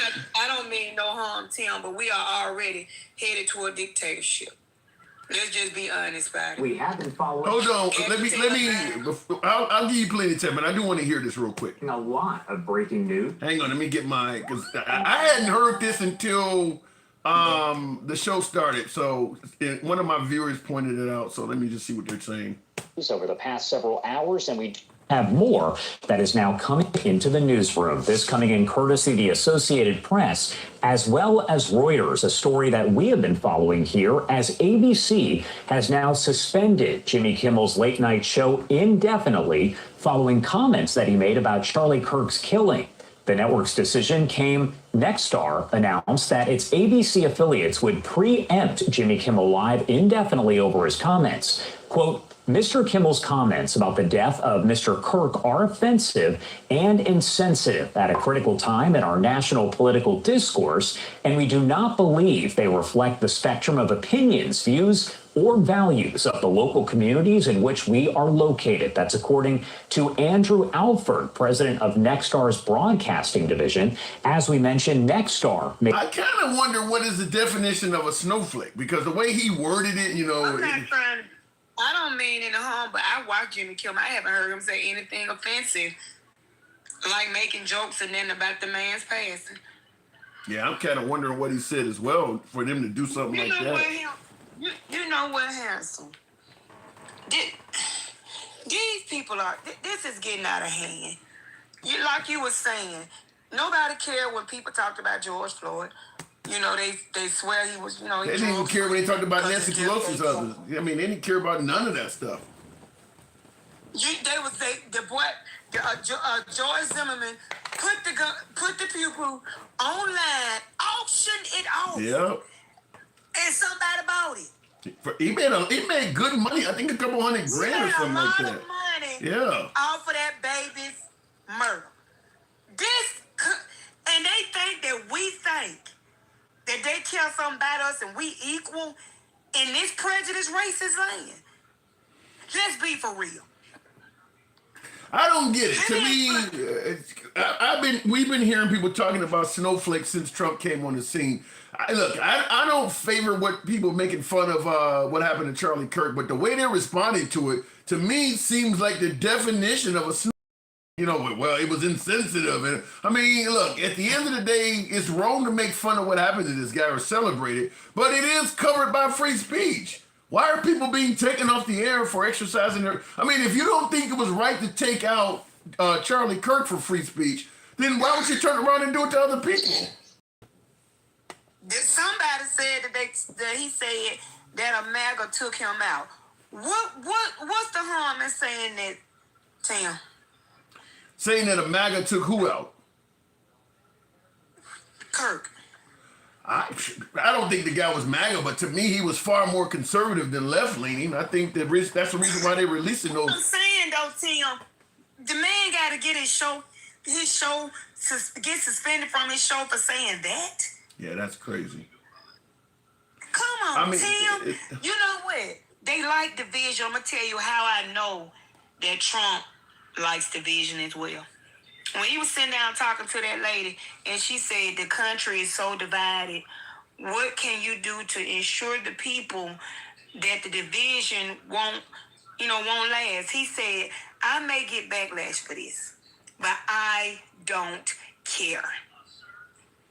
I don't see what, I mean. You know why he don't care? You know why he don't care, Tim? Why? Because if you can divide a people, you can conquer a people. Let me say it like this, like I explained it on Zeus show. Every Republican is not against abortion. Every Republican is not against trans, LGBTQ, and every Republican is not a Christian. Because you got atheists that are Republicans.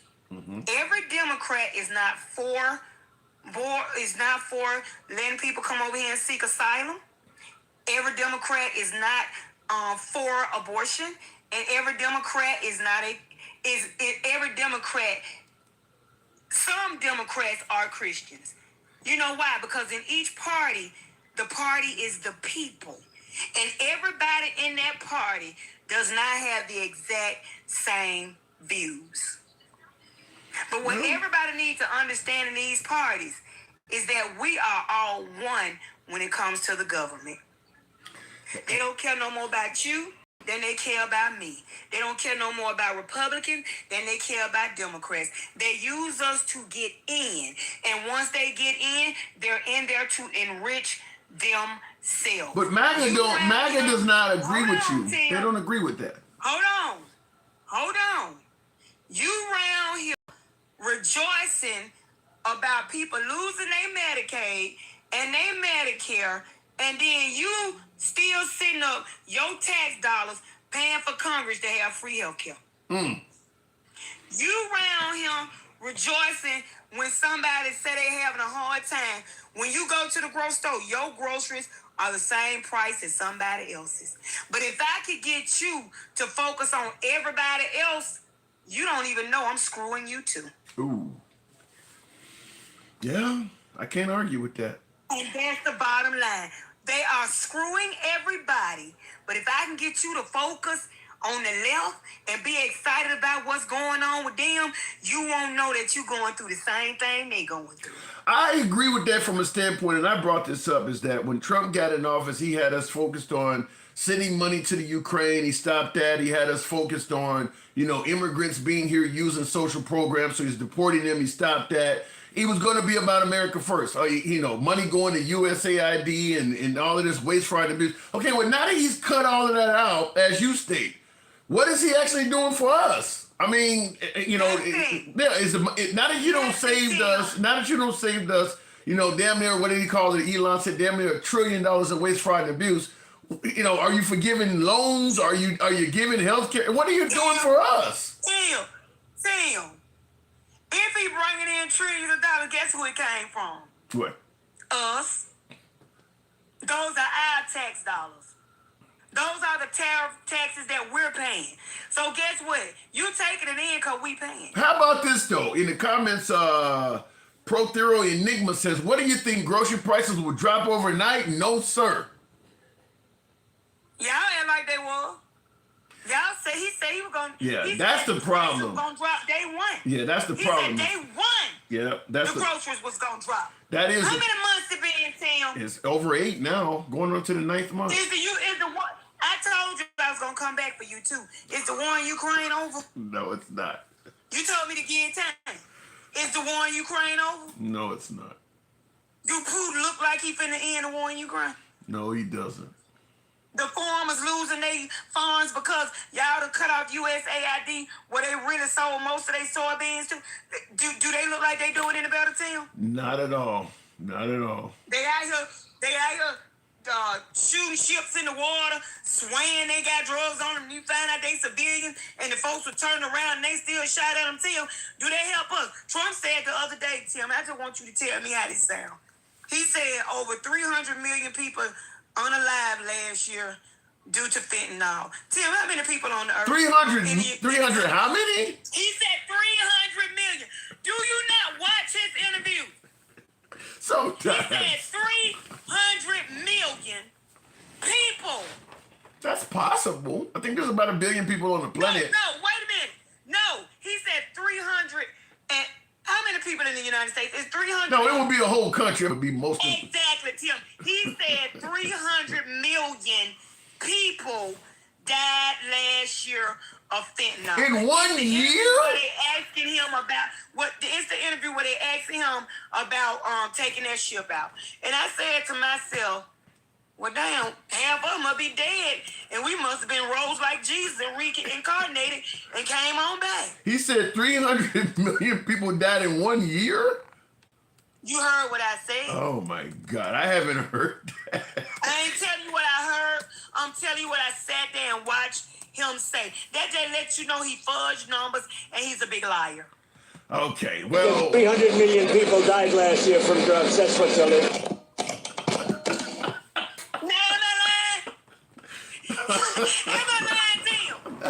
I guess not. Wow. What did you just hear him say? He said 300 million people died from drugs.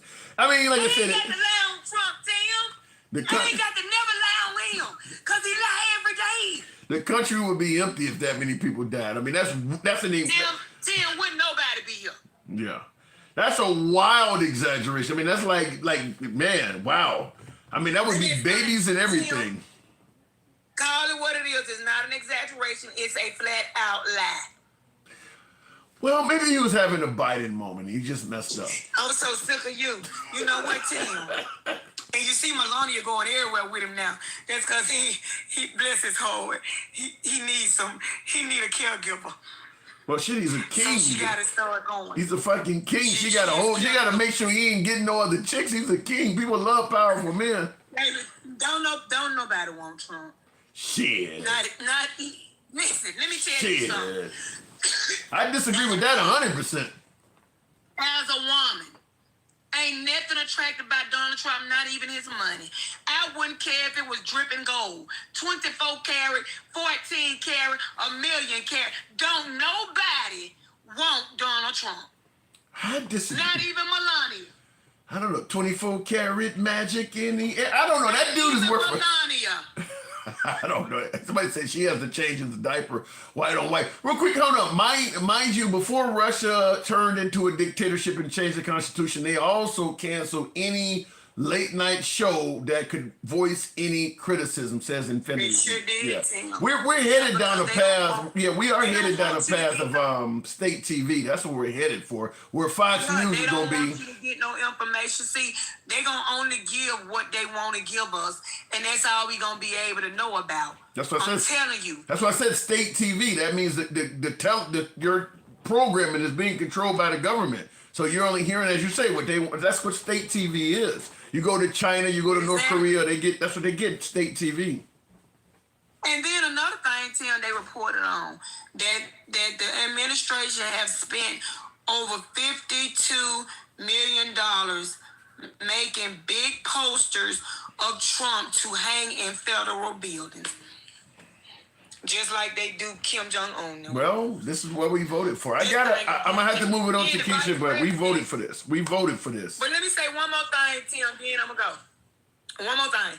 They was worried about what Kamala Harris doing, and our vice president run the podcast. All right, Tim, I'll talk to you another time. All right. Good hearing from you again, by the way. Thank you. Good hearing from you. You too. Appreciate it. By the way, folks, tap the screen. Get us on up over 100,000. Help your boy out with the TikTok cap goal. We only got 20 up there. We can absolutely make that happen if you show your boy some love. By the way, if you folks favor uncensored dialogue on the program, we are MAGA friendly. We always have been. We always will be. We don't block, ban, or censor anyone. So if you favor dialogue with no censorship, you're in the right place. Follow the program. If you happen to be watching on TikTok or Clapper, give your boy a sub if you're watching on YouTube. We're here most weekdays. They say the killer was an ultra-right groper that is affiliated with Nick Fuentes that hates the yarmulkes and all people of color. Thinks Kirk isn't right enough. So you're saying that you're hearing that Tyler, the one that took Charlie Kirk's life, is he's further to the right than Nick Fuentes and or better, you said he's affiliated with Nick Fuentes. But you're saying he hates the yarmulkes, the Israelis, in other words, and you're also saying he hates people of color, and he thinks that Charlie Kirk wasn't right enough. I haven't heard that. Wow, I haven't heard that. Now I will say this, based on what I've seen, and folks on the right, I made a video about this on my YouTube channel. I don't see anything about Tyler. What was it? Tyler Robinson, I think. I don't see anything about this dude to suggest he was some kind of radical leftist, as Trump is saying. I don't see it whatsoever. There were a ton of videos like you see here on my screen of a young Tyler. I mean, he's been dealing with guns his whole fucking life. I mean, there's a ton of videos of this guy online dealing with pew-pews, guns, whatever you call it. I'm talking about the more powerful stuff. Long rifles, carbines. I think there's a video of him dealing with a 50 cal. So this doesn't seem like a leftist. And by the way, the firearm he allegedly took out Kirkwood, I believe he owned that. That was his. At his crib. And in fact, there's even videos of him with what looks like, I don't know, what is that, a rocket launcher? This guy don't seem like a committed leftist. Where he lived at, the family he came from, you know, religious. I think the reason why you keep hearing that his roommate was transgender is because if you remove that aspect from his life, there's nothing there at all to suggest he's liberal. There's nothing there at all. Now, I get that there are some folks that are associated with him or something that's claiming he was a leftist or whatever, but that's just what they're claiming. They're not presenting any evidence, okay? You say Charlie Kirk was a leftist. What is it based on? Did he go to the DNC last year? Why are you saying he's a leftist? They're just saying it. And folks are saying, well, but you know his mom said he was a leftist. Well, Pete Hegseth's mom said all kinds of awful shit about him. We didn't buy that. So why all of a sudden does Tyler Robinson's mom all of a sudden make a difference when we didn't take what Pete Hegseth's mom said about him? I don't see anything, I'll repeat, I don't see anything from Tyler Robinson to indicate he's a leftist. I just don't see it. If I did, I'd admit it. But when you look at him being in rural southwest Utah, blood red area, you look at the fact that he grew up in a Mormon, devoted religious family. Law enforcement's part of his family, deeply rooted in gun culture. This dude don't seem like a radical leftist whatsoever. I don't even know if there's any evidence to suggest this guy ever voted for a Democrat in his life. How is he a radical leftist? And I asked this question, I think it was to one of my guests a few days ago, and that was, if it turns out that this guy leaned further right than they're telling you, do you trust the Trump administration to admit that Trump lied when he said the Democrats are responsible for what happened to Charlie Kirk? It's not looking like this guy's a Democrat. It's just not. What it's looking like is he fell for someone of the transgender community and got pissed off that his part of the world would not favor that relationship. There's plenty of people on the right that fall for members of the LGBTQ community. I don't know why we're at this moment, or we have this notion that if you affiliate with the LGBTQ community, you have to be a leftist. MAGA, conservatives, Republicans will tell you any day you ask them, we don't have any problem with the transgender community. We don't hate the LGBT community. We're not homophobes. Okay, well, if you had no problem with them, then why do you assume that anybody in that community leans left? He could certainly be a right-leaning individual that likes transgender people. I don't see anything in his past at all that they're bringing up to suggest this guy is a leftist. Nothing at all. If I see it, I'll let you know, but I don't see anything other than they're claiming he had a transgender roommate, so that somehow makes him left, as if there's not trans for Trump or something like that. The gun was his grandfather's, Goofy. I'm under the impression his grandfather gave it to him. I'm under the impression that gun was a gift from his grandfather. All right, you're right, he was a straight conservative. Yeah, like I said, take away the transgender stuff, and there's nothing in this guy's, no aspect about this guy that makes him sound like a leftist. Tyler admitted on video that he was a Democrat. Okay, all right. If he admitted it on video, and you see something there, listen. I'm not going to say I can't be wrong. I'm just going to simply say the way this guy's dealing with firearms and all this other shit, he don't come across. He would be a rhino if you had a Republican. People were saying this guy, if somebody was saying a guy was a Republican, even if he admitted he was a Republican on video, as one of my viewers is stating, but he had all of these aspects that that Tyler Robinson has of his past that look conservative. You would call him a rhino. You wouldn't believe this. If this guy is some kind of way a Democrat, he should qualify as a Democrat in name only. He don't look like a Democrat. He just doesn't. Which is, I think the problem is because Trump got ahead of this story, trying to claim that the radical left is responsible for Kirk's death. You got to kind of paint the picture otherwise he looked like he did something he shouldn't have did. Blaming this man's death on the Democrats when the person that actually took him out, as the Utah governor said, was one of our own. Let me go back to the box, tap the screen, get us on up to 110. We'll continue on with the program with MAGA Reacts. What does the Democrats look like? Hang on, MAGA Reacts. You know what the Democrats stand for. Pro-choice. Democrats are in favor of universal health care. Democrats are in favor of tuition loan forgiveness, most social programs. You know what the Democrats stand for. You know what the right stands for. This guy certainly looks far more right than he does Democrat. That's all I'm saying. MAGA, good evening. Somebody says, yeah, read the bullets. Hey. Go ahead. What's going on? Not much at all, but I'm still wondering, why the hell is it so upsetting for folks to criticize or make light of what happened to Charlie Kirk when we had no problem with the right doing the same thing to other people?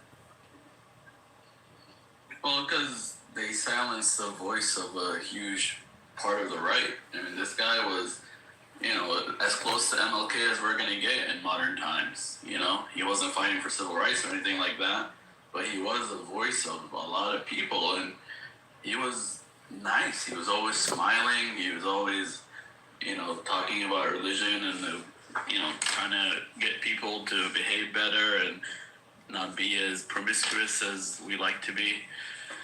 And I don't know. I think he was a great guy. I'm sure he was misunderstood. Hell, even I misunderstood him at first. I didn't like him at first. But the more I watched him, the more I understood him. I still don't 100% agree with him. But, like you were showing like these 5-minute clips, like, oh, now we have the context. 5-minute clips. How long okay, wait a minute. How long? Context. The clip I played, he more than clarified why he believes he has a concern when they put a black pilot on there. How long does it take for somebody to explain what they're talking about? Damn. You got to hear a half hour of continuous conversation? No, you just got to know the guy. I mean, you're hearing a 5-minute clip, but you don't know the guy. You don't know the reasoning behind what he's saying.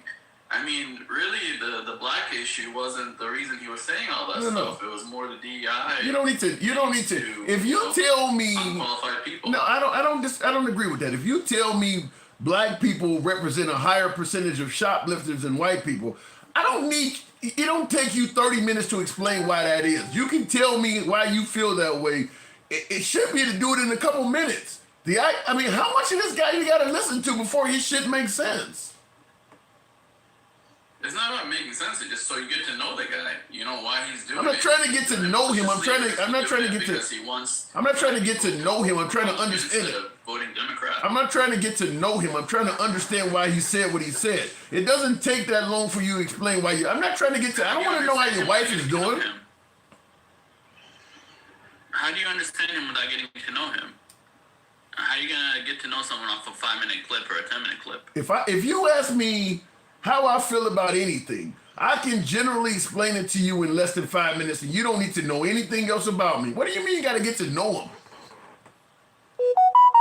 No, that's not true. I mean, I could give like a basic understanding of what you're saying. If I truly know you, I'll know why you're saying the things you say, and I kind of do know you because I watch you all the time. But you don't watch him out like that. I don't even watch him like that. You gotta watch the person, understand. Like half your comment, if I clip them and put them on my page or whatever, most people will see them as racist and stuff. I know the context behind them. I know why you're doing what you're doing. You're strawmanning half your arguments. Yeah. So nobody say some of the things you say, even though you don't believe it, and I do the same thing. Yeah, unless somebody has a real strong affectionado for Charlie Kirk, You got to realize people don't do that. I mean, when Obama was running for president, he said sometimes you got to spread the wealth around to Joe the plumber.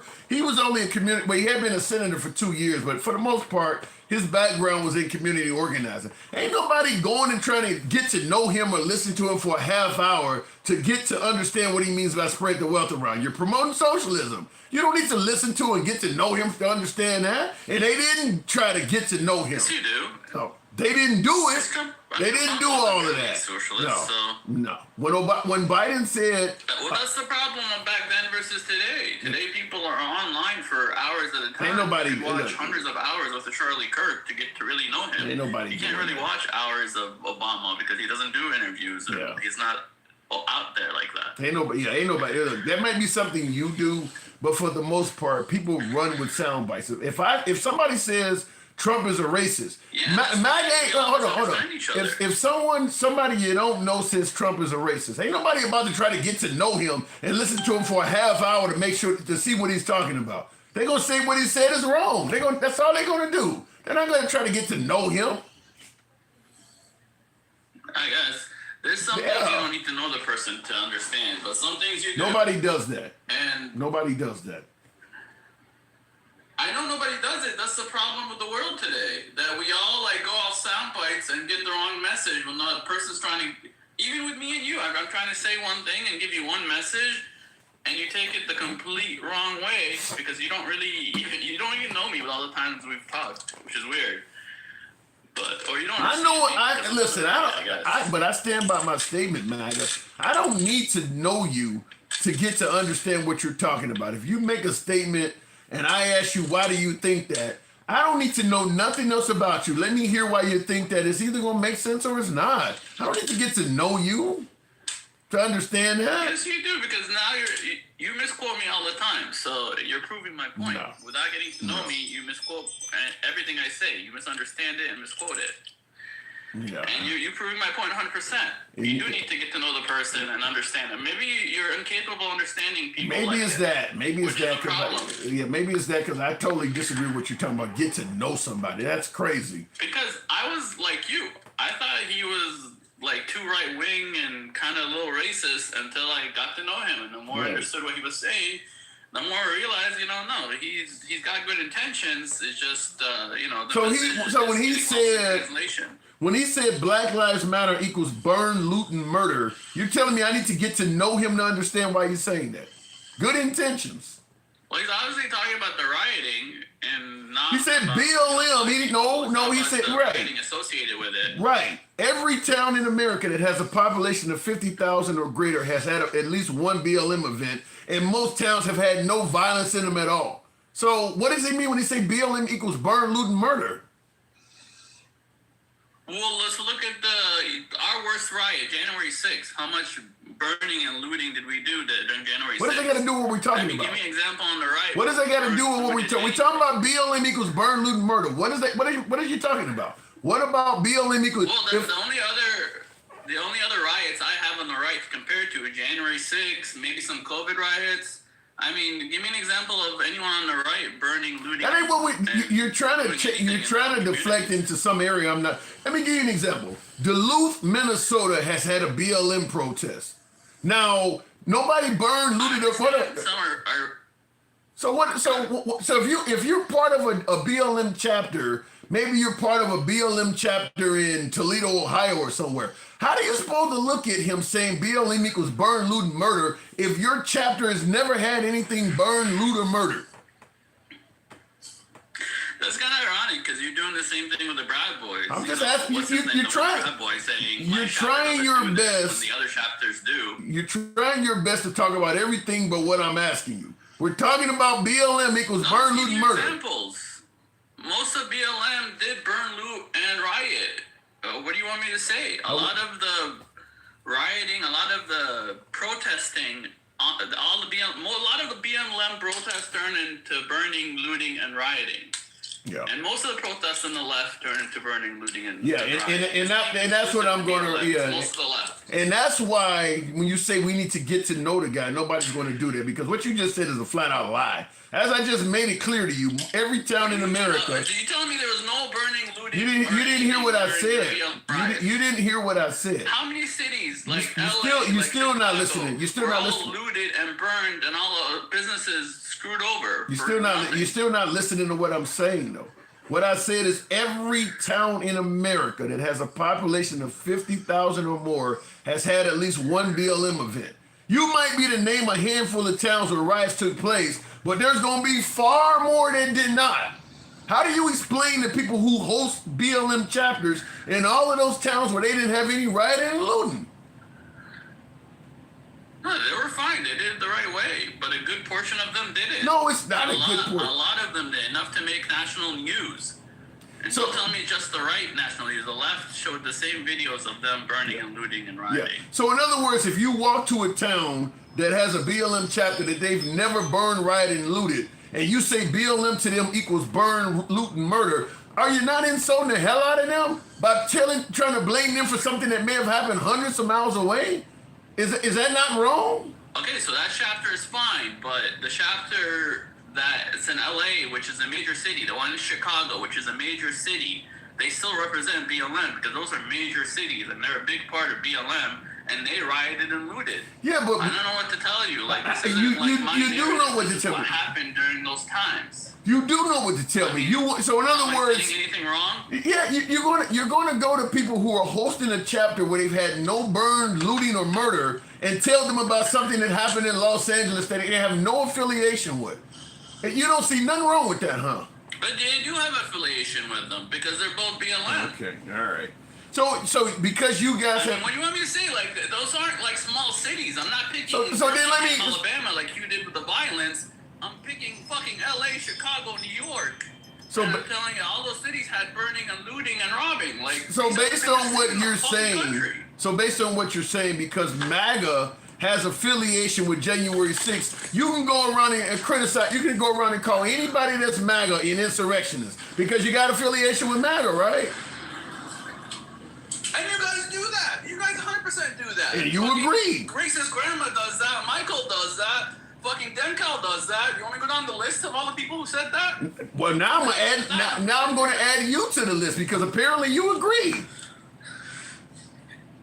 I mean, when it comes to burning and looting and stuff like that, with the stuff that was all over the country, insurrection. Like, Insurrection is in there, right? Insurrection. It wasn't one incident. January 6th was one incident, and you guys have no other examples. But you are affiliated with the people who did that one incident. So you, as MAGA, you are insurrectionists. I don't consider it insurrection, but yeah, you're a rioter. Look, whether January 6th was insurrection is debatable. I could debate you on that. I don't want to waste time on that. Are you saying the BLM protests turned into riots and burning and looting in LA and New York and Chicago? There was no looting?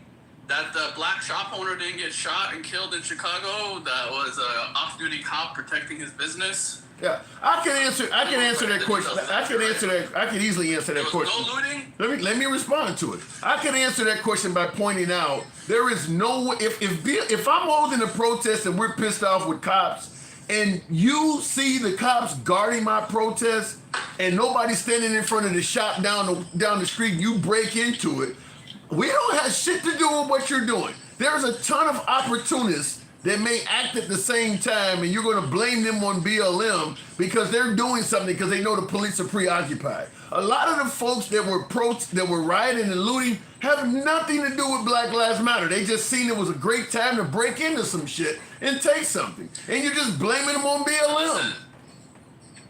That might explain the looting, but doesn't explain burning cars and doesn't explain the rioting.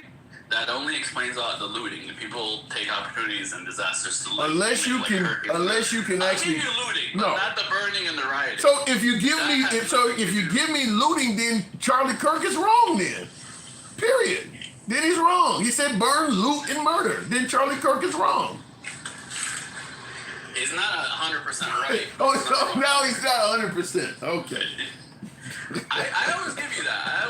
I'm not saying you're wrong, but you're not 100% right either. I will also tell you this: unless you can prove that every car burned doing a protest came from somebody that was Black Lives Matter and maybe not somebody who just seized on an opportunity to break in a car and set it on fire or something, you can't even blame all that on them. You know, it ain't like BLM is walking around in uniforms. Anybody could do shit that night. How come there was no cars burned on January 6th? Where's all the burning cars on January 6th? No, they were busy. They were busy. No, they weren't. They didn't burn cars. They wiped shit on the wall. Yeah, that's not as that gets cleaned up in 5 minutes with a can of Clorox. That's not burning a fucking $1 million car that drives itself or burning millions. They so much damage. It's not even a fucking comparison. Okay. You know, and that includes like small cities like Kenosha too. It's not even all big cities. There was a lot of examples of this all over the place. I'm just going to simply say. I'm just going to simply say. I mean, show me an example on the right. Like even the Charlotte shit, which I have no association with, had no burning. No, they ran over and killed someone in Charlottesville. They didn't riot and loot. They killed someone. No, I'll give you that one, but it's... Oh, you'll give me that one now. Or you'll give me that one, That's not... That was the act of one person. That was not the act of the riot. My God. Of the protest. But as you said, if they're associated with them, then they get all chalked in together, right? Yeah. All right then. But it was also like but with BLM, it wasn't just one person. It was a lot of people. BLM is, by the way, he also said BLM equals burn, loot, and murder. How many people are getting murdered by BLM? Where is that coming from? I mean, there was the whole Chaz thing where a bunch of people... That ain't BLM. I asked you about BLM. Why is he calling BLM murderers? Not associated with BLM. Why is he calling BLM murderers? BLM. Why is he calling BLM murder? Give me some murder victims of BLM. I don't have them off the top of the head. Damn right you don't, because they don't exist. No, because I don't... BLM ain't killing nobody. With you. Okay. I think you're trying to come up with a reason. Asian guy, the one who reported I was Asian, I got his ass beat. You almost fucking died. Okay. And all he was doing was reporting on BLM riots. I'm going to say what I now. And he almost died. Let me just say it this way: when you first tried to defend, hold on, wait a minute. Hold on, wait a minute. When you tried to defend the burning comments, you pointed to cities like New York, Chicago, and said those are major cities getting burned. You know damn well there is not many people to come up with this got murdered by BLM. That is a lie flat. Even if you find one, it's gonna be one or two. Period. To suggest that the whole do you think it's accurate for Charlie Kirk to refer to BLM as murderers? Let me look this up. Give me a second. You gotta. I'm gonna have to move it on. Garrett Foster in Austin and 2 people in Indianapolis during the 2020 protests. So I just Googled it, and the Google AI gave me 3 people right away. Garrett Foster in Austin and 2 people in Indianapolis during the 2020 protests, involving individuals with documented disagreement with the movement, while others were killed in unrelated criminal activities like robbery. So they got nothing to do with it. Yeah. Yeah, none of that's got anything to do with BLM though. Once again, this is what I keep saying. You got to prove that this was BLM. Just because it happened at the same time, listen, if you're out here protesting at night in a major American city where crime happens anyway, you can't prove that that's BLM in Chicago where I'm from. Wait, what about, there was that one guy in Minnesota that killed, that killed a bunch of people, and they had a shootout with the cops at his house.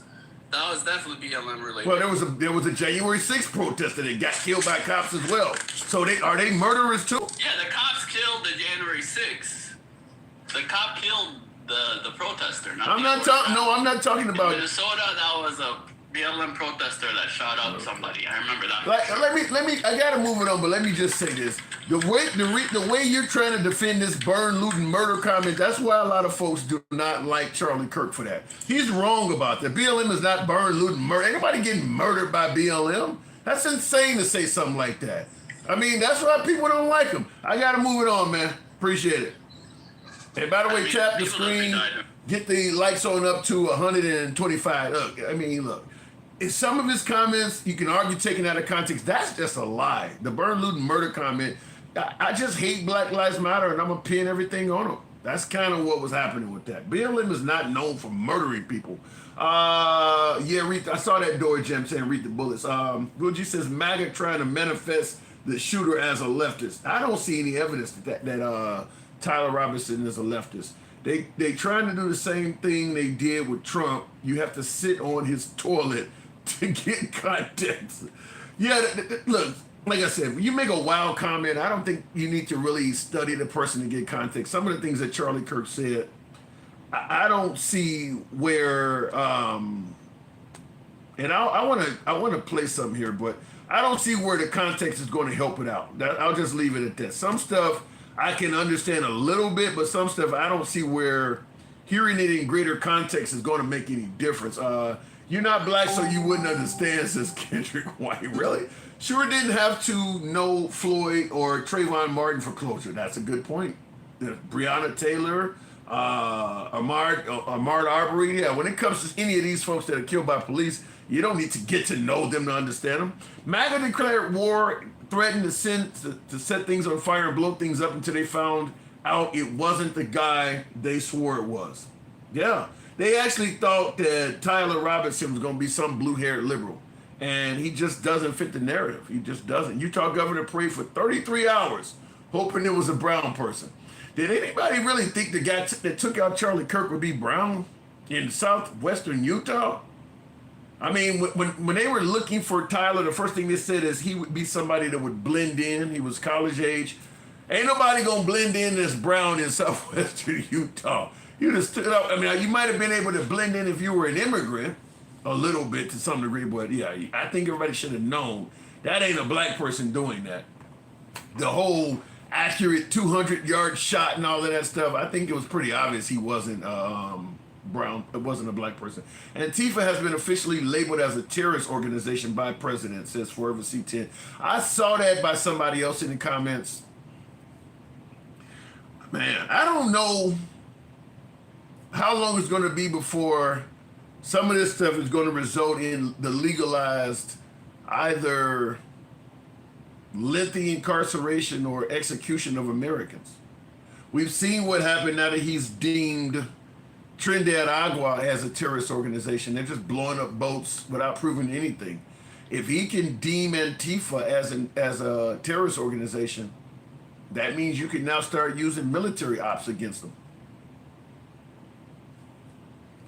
I don't know how those are going to be, but I do, if it keeps going down this path, I don't feel like I'm stretching it to say that Trump is going to end up killing some Americans. They're terrorists. They're terrorists. Trump, MAGA ain't shit entering neo-Nazi territory, says Will G. I'm just going to say my opinion. If you start deeming that, I mean, obviously Antifa is 100% American. You start treating them like they're ISIS or Al-Qaeda. Tim, what are your thoughts about them canceling Kimmel's show over Kimmel's comment about MAGA politicizing the shooting and pretending the shooter has no connection to MAGA? I think it's awful. I think that we're trying to go towards a type of broadcasting in this country where you either agree with MAGA or you're off the air. That's my opinion. I hope I'm wrong, but I think we're starting to head in that direction where criticizing Trump is going to cause you problems. And you don't need to do a whole lot of this because the fear factor is going to be real. I mean, let's be honest. If I heard that some podcaster, guy on TikTok or YouTube got executed for criticizing Trump, you probably wouldn't see me back on the next day. You don't need to do it to everybody. You don't need to do it to everybody. Just do it to a few, make an example of them, and the rest of the people start getting in line. Fear has a lot of value. You don't need to do it to everybody. Now, you've taken down Colbert. You've taken down Kimmel. What's the other Jimmy Fallon? You think he's going to be talking about Trump now? You think Conan O'Brien is going to be mentioning Trump anymore? I mean, you don't need to take them all down. Just take a few of them down and you'll get the message. The fear factor is real. Plain and simple, the fear factor is real. I mean, it's no different than if you live in the hood and you snitch on a drug dealer and you disappear, the rest of the people know not to snitch anymore. That's what's kind of going on. I mean, you scare a few of them. This is how it works in places like Russia, North Korea, and China. You already know if you get on TV and say something bad about the government, something bad can happen to you. You know that already. And that's what's starting to happen now. I mean, so obviously if you criticize Charlie Kirk's, you know, if you say something favorable about his death, they're talking about getting you fired and things like that. And if you do it, let's say for instance you worked at the hardware owned by gangsta grandma. She has her own Ace Hardware. This is fictional, but let's say she has her own Ace Hardware or her own business. You're an employee for her, and you're on social media saying all kinds of jokes about the death of Charlie Kirk. MAGA begins doxing you. They contact her. You got a clerk that works for you behind the front counter that has been on the line saying all kinds of awful shit. If she does not terminate that person, then she becomes next. She becomes next. And it goes up the line. And then they're going to contact the Ace Hardware franchise to get her business license taken away. Or go after the mayor. Why does she have a business in your town if she's talking like that? I mean, this is what's starting to happen. This is exactly what they're starting to do. This ain't speculation anymore. When the president himself is on TV talking about go out there and dox people, Democrats started cancel culture. Did you forget that? No, I did not, handsome conservative. The right continued to criticize the Democrats for doing it. Did you forget that? The right were calling the Democrats snowflakes and shit like that for cancel culture. Did you forget that? Now all of a sudden, because it happened to them, cancel culture is suddenly okay. In other words, they had no problem with cancel culture. They just were okay with criticizing liberals. The minute it happened to them, suddenly they feel the same way. Please someone tell me what is a race? I'm not even going to go into that. You've asked it plenty of times, Paradise Lost. A decade of lying, how much grace do you give leftists, especially considering it led to someone's life being taken? Like I said, I'm going to say this again. I see no evidence that the guy who took the life of Charlie Kirk was a leftist. I see no evidence of that at all.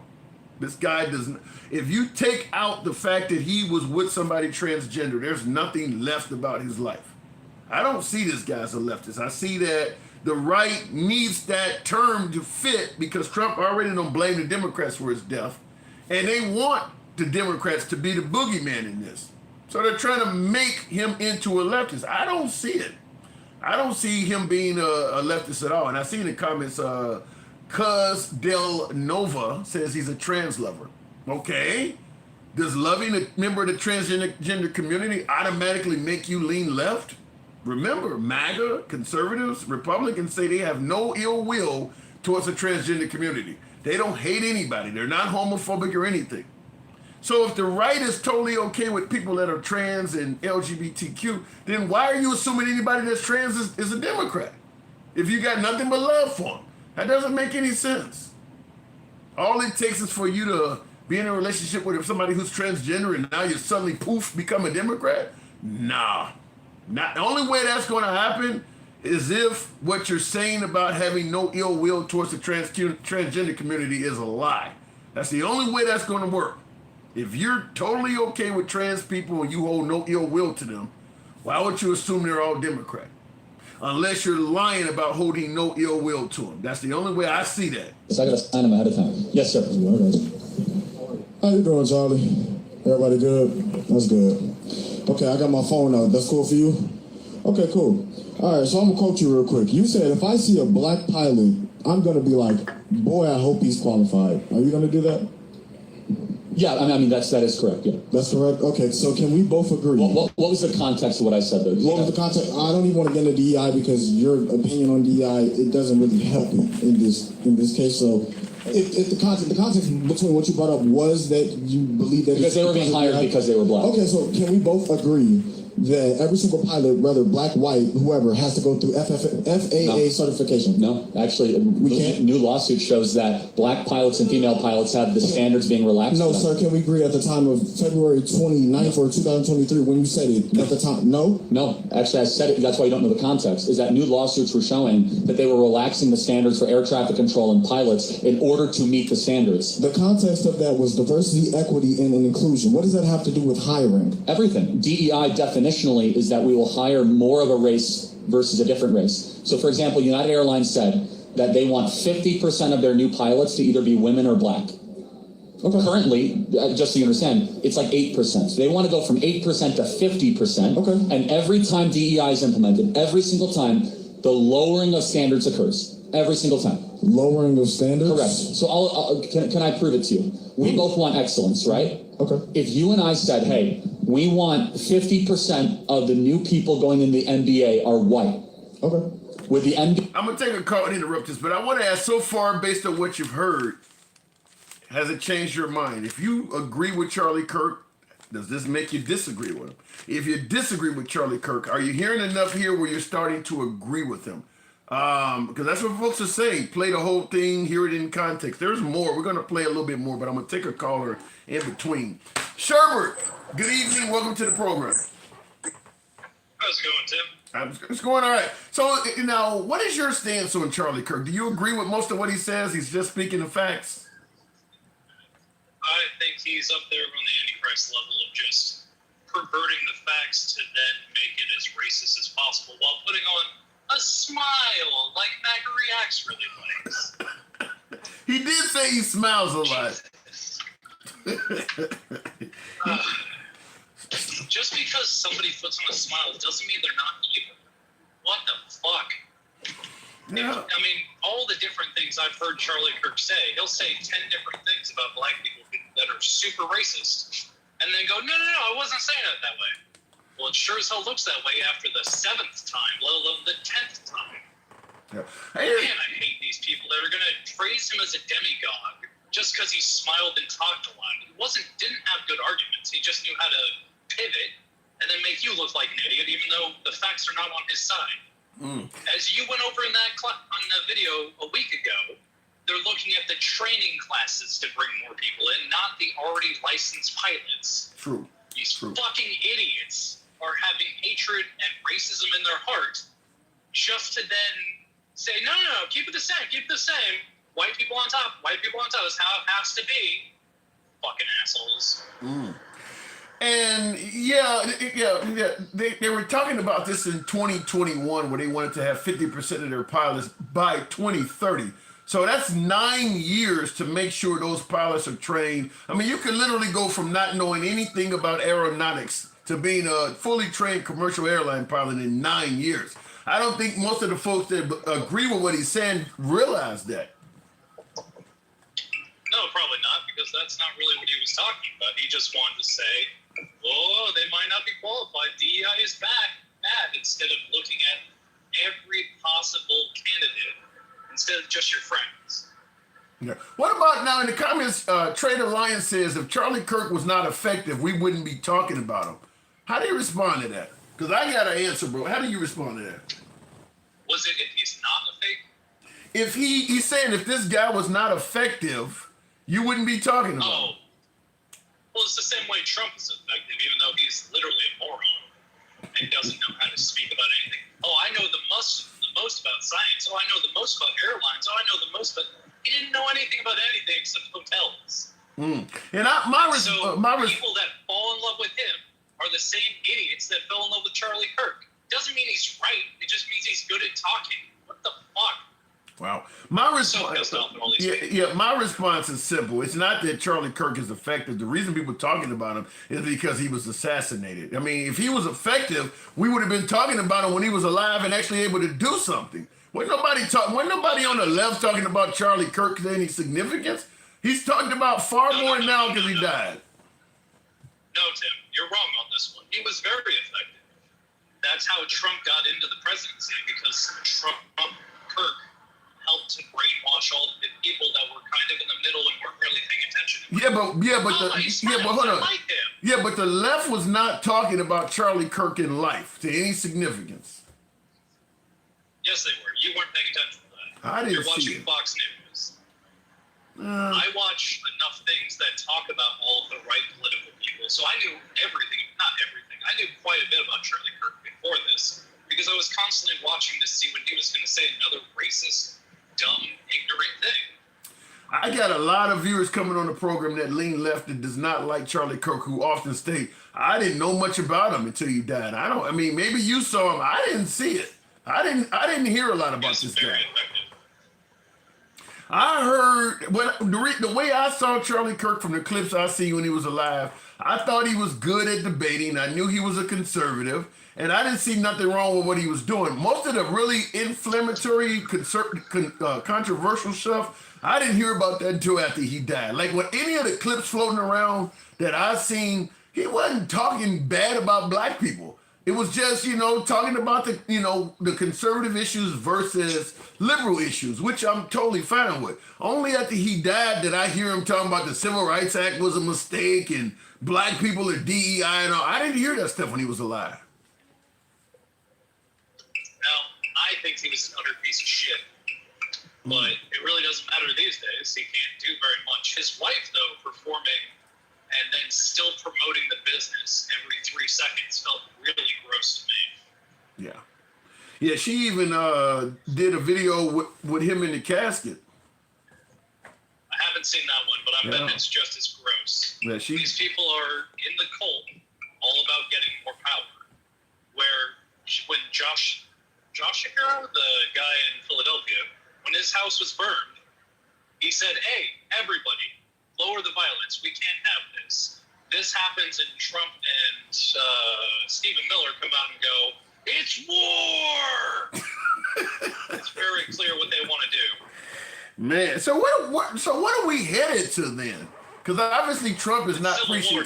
Trump is not preaching unity. It's civil war. That's the only way. You think we're going to have a regular election in 2028? No. I don't see that happening anymore. The same way you're saying we're going to have nationalized TV, state TV, we're not going to have an election. Trump's not going to let that happen. I'd be surprised, honestly, at this point, if we even have the midterms. He's going that fast at being a dictator. We're not going down that street.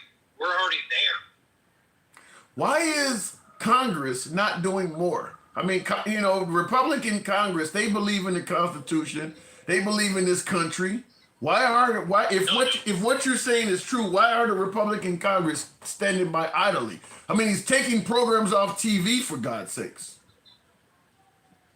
Because they want more power. It's very clear how much of a dick suck Ted Cruz is after Trump called his wife ugly.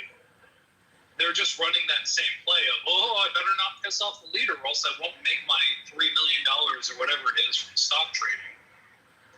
Can it be stopped? No.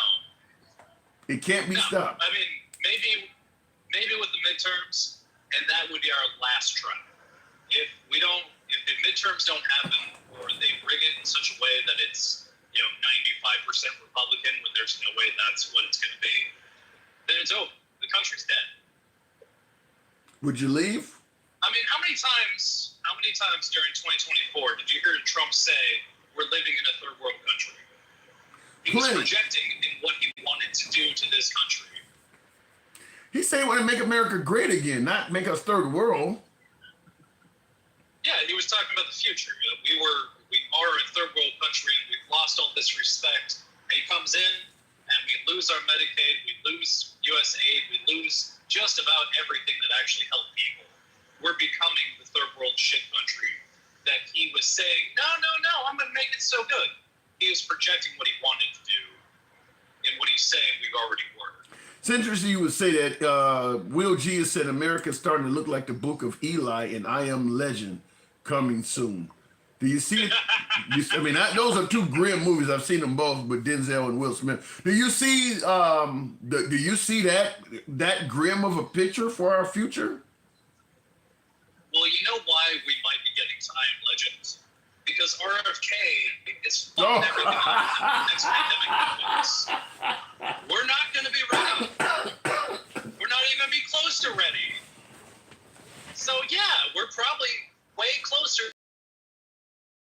all this. Well, I guess there. 10 years. I guess there's some. I think there's a little bit of hope for the liberals, and that is Trump can't live forever. I mean, he's pretty old to be starting this, and once he's gone, do you feel confident that J.D. Vance or Marco Rubio would get the same support, or even be the same type of leader? No, God no. Well, J.D. Vance will try his hardest, but he doesn't have the charisma to pull off the horse shit once he's the one actually taking all the blame. Right now, he's scapegoating everybody else, but he's not as good as Trump is. So when it's on his ass, he won't be able to do it. So then the best hope for the Democrats, then, based on what you're saying, is for Trump to basically kick the bucket. Yeah, I was so excited when he didn't show up for a whole week. Oh my God, I don't even know what to do with that. You were excited at the thought There's that... nothing to do. Tim, I was not the only one. There was several million people that were also very excited. That was all anybody could talk about. Oh my God, we haven't seen him in 6 days. Oh my God, we haven't seen him in 8 days. It's happening. It's happening. And they're mad at how people laughed about Charlie Kirk losing. I mean, wow! If you if you think people celebrated Charlie Kirk's death, man, wait till we see what happens with Trump. I mean, that's gonna be crazy. All these people, I got one message. All these people that are virtue signaling about how much of a demigod Kirk was and how we have to denounce absolutely everybody. They're so full of shit. When people in Minnesota getting unalive, then they have no room to speak now. They have no room to tell me how I should feel. I didn't go and throw a party, but I was also a little happy when Kirk wasn't around anymore. Ooh. But them to tell me I can't feel a little happy about a very, very divisive person, get the fuck out of here. Don't tell me how to feel. Don't be the censorship police. When J.D. Vance went on with Tim Walz and did that debate, and all he could say was, the left is the party of censorship. The left is the party of censorship. Get the fuck out of here with that. Yeah, so done with these hypocritical assholes. Yeah, they don't have any credibility on the censorship thing now that they're willing to dox people over Charlie Kirk. So it does appear as if the right is now endorsing full-blown cancel culture. So here we are. So Civil War. Let me ask you a question. When you mentioned Civil War, who would be the sides? Is it just MAGA against the world, or I mean, who would be the side? What would be the different sides of this? I mean, that's probably right. I'm betting the Canadian neighbors will come out and help us with our Geneva list. You're betting the what? Geneva checklist. I'm betting the Canadians will come down and help with the Geneva checklist. So we get help from the Canadians and probably the Mexicans too, because I mean, we probably get help from everybody in the region, the Cubans, the Haitians. I mean, everybody that surrounds the country. Tell me I'm wrong. Yeah. Tell me I'm wrong. Wow. So it'll be the allies against the MAGAs. That's the only way it's going to happen. MAGA. It's not going to be pretty. It's going to be horrible, and I'm not looking forward to it. But when they keep pushing and pushing and pushing for war, what did you think was going to happen? I thought Trump would speak up and say we need to unify and bring this country back together and calm down. No, you didn't. No, you didn't. You did not think that. No one thought that was going to happen. No. Fox News was begging him to say that. And he they really were when he got up there and said the Democrats are the ones that's the problem, and the right, the radical right just wants to bring down crime, and they were trying to beg him to not go down that path. Just like when Sean Hannity said, if you get reelected, tell them you're not going to be a dictator. And he said, well, on day one, and Sean Hannity was like, that ain't what I want you to say. Look, you give Trump a mic. When you give Trump a mic, he's going to improv. I got to move it on, Sherwood, but man, I hope you're wrong. I say this every time. Go ahead. You can answer this after I drop, but is there any evidence that the Tyler had a trans roommate or a girlfriend or anything? I have not seen one confirming piece of evidence anywhere. I've only heard people say, oh, that's what happened. Is there any evidence? Because I don't tend to trust the FBI right now. Same way they're saying about how these text messages feel very fake. I don't believe that he had a trans roommate until that person comes on and says, yeah, I live with this guy. I haven't seen it to anything to believe. It's a good point. No, I haven't seen the pictures of the guy or anything. That is a good point. Well, he's not cooperating with police, so I guess there's going to be a trial. So if there's a trial, maybe you would see him. But my guess is to avoid the death penalty, the person is probably going to plead out. So you may never see that person. And by the way, considering how they act in Southwest Utah and how MAGA's acting right now, would you want to be seen if you were that person? Probably not, but I also don't trust them to tell me the truth on just about anything. And so without this person there, we're just going, trust me, bro? I do agree with that part. I don't trust the Trump FBI because I've seen how they acted on the Epstein stuff. They don't move Ghislaine Maxwell to minimum security, and they ain't told us shit. So I don't trust it based on that. But I don't think we're ever going to see the person. Sherbert, I do got to move it on. That's a good point, though. By the way, is do you believe that? Because they're not showing us any evidence that he had a trans roommate. We're just taking their word for it. Sherbert, thanks for coming through. Go ahead. Never forget, J.D. Vance killed the Pope. J.D. Vance killed the Pope. Never forget. I'm out of here. Oh my God. Tap the screen. Get us on up to 150. We're kind of in an extended life here. Tap the screen. Get us up to 150. Tim, do you trust Trump? Says Billy Watt. I don't really trust any government official. And the more I have caught you in lies, or the more lies that are confirmed coming from you, my level of trust is going to drop even more. And look, Trump has told a lot of lies. I mean, Trump is on TV more than Biden, more than Obama, more than George W. Bush. And he said a lot of things that are not true. I mean, the 2020 election, the cats and dogs. I mean, he says a lot of stuff that's not true. So I think you would really be pissing in the wind and just trust anything he says. I'm not saying he lies all the time, but he certainly is not honest all the time either. So no, I don't just trust him on face value. I'm concerned, like for instance, the Venezuelans that we're blowing up in those boats. I don't feel confident that that's the way they're presenting that. I don't feel confident about that. Wouldn't it be better to capture them, put the faces on TV, and show the payload to help defend his claim that they're bringing drugs in the country, as opposed to just showing us some FLIR or infrared images where you're just blowing them up? We don't even know if the people that are on that boat are young men, young women, kids, or anything. The images you're seeing, you can't decide what that is. Just other than some humans being killed. You don't know. It could be fishermen. You don't know. You just have to trust him at face value. And with all the technology we have, we could do way better than that. We could do way better than that. There's no way in hell you're going to tell me, with all of that military equipment in the region, the only option we have is to blow them up. We're choosing to do that. You could easily put up a Black Hawk and shoot out the outboard motors, cruise beside them in a go-fast boat, shoot out the outboard motors and leave them pretty much helpless at sea with their hands up. They don't have to be killed. We're choosing to do that because it's easier. You don't have to present any evidence or anything. And you got half the country that's just going to believe whatever you say about why you had to kill them. You said they're tracking them with drones, Tim. Like I said, okay, if you're tracking them, show us something that we can actually interpret other than some infrared image. I mean, even if you're tracking them with drones, here's the problem with the whole Venezuelan boats are bringing drugs into America.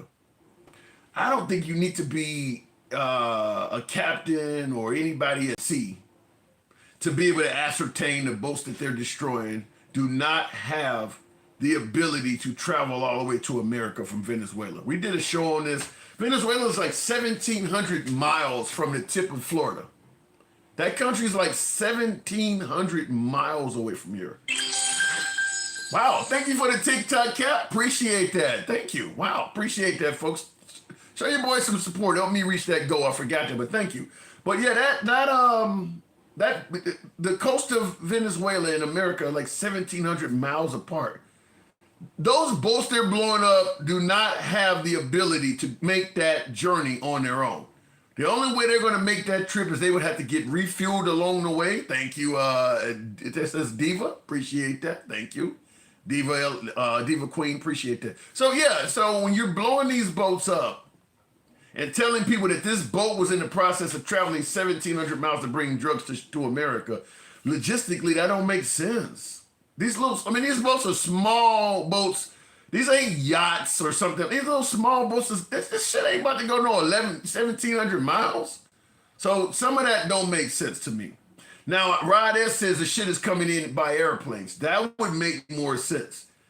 But once again, the airplane has to land. Tim in, thank you for the astronaut. Wow, thank you. So that's where the problem I have is that you're blowing this stuff up, obviously giving these people no due process, not even proving your case that they actually are drug runners carrying drugs.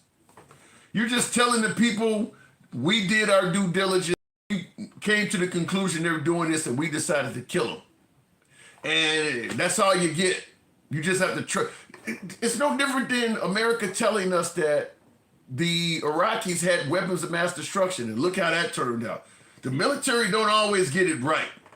So when they're doing things like this, don't just automatically assume what they're telling you is the truth when we got a 20-year war to show that they're capable of lying. I would be much more comfortable if they actually capture some of those folks and put them, they put the drugs on the table in front of them and they standing behind in handcuffs or some shit. They could easily do that. There's no need to just rush to them. Tyler Robinson's parents said he switched to being a radical a year ago or so in interviews, and the father and him would argue over ideology constantly. I like to know what ideology it is. And I mean, listen, I don't know about the parents or not, but I know we did a show on Pete Hegseth when he was trying to get approved. His mom said all kinds of vile shit about him, and MAGA didn't believe it. MAGA wanted Pete Hegseth to get the job he has. His mom there's clips of his mom on the internet saying bad stuff about him. They didn't accept that. All of a sudden now this random dude, mom says something and we suddenly believe it now. I'm about to say George Bush. President Trump has relatives that are saying bad things about him.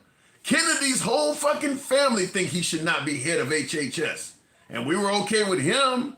So all of a sudden, Tyler Robinson's family suddenly matters now. All of them other people that you favor, you don't listen to their family.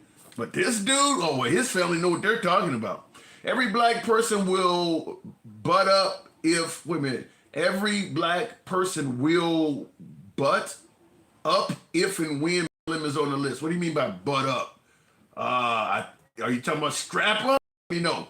But yeah, the problem is all these other folks, families say negative shit about them, and MAGA don't take any of that serious. Pete Hegseth, Donald Trump, Robert Kennedy. But all of a sudden, this guy who you don't know from Adam, well, now you trust his family. Let me go back to the box, continuing on with the program. King was in there. I guess he's gone. Gen X, fuck around and find out. Good evening, Gen X. Welcome to the program. What am I getting wrong on this guy?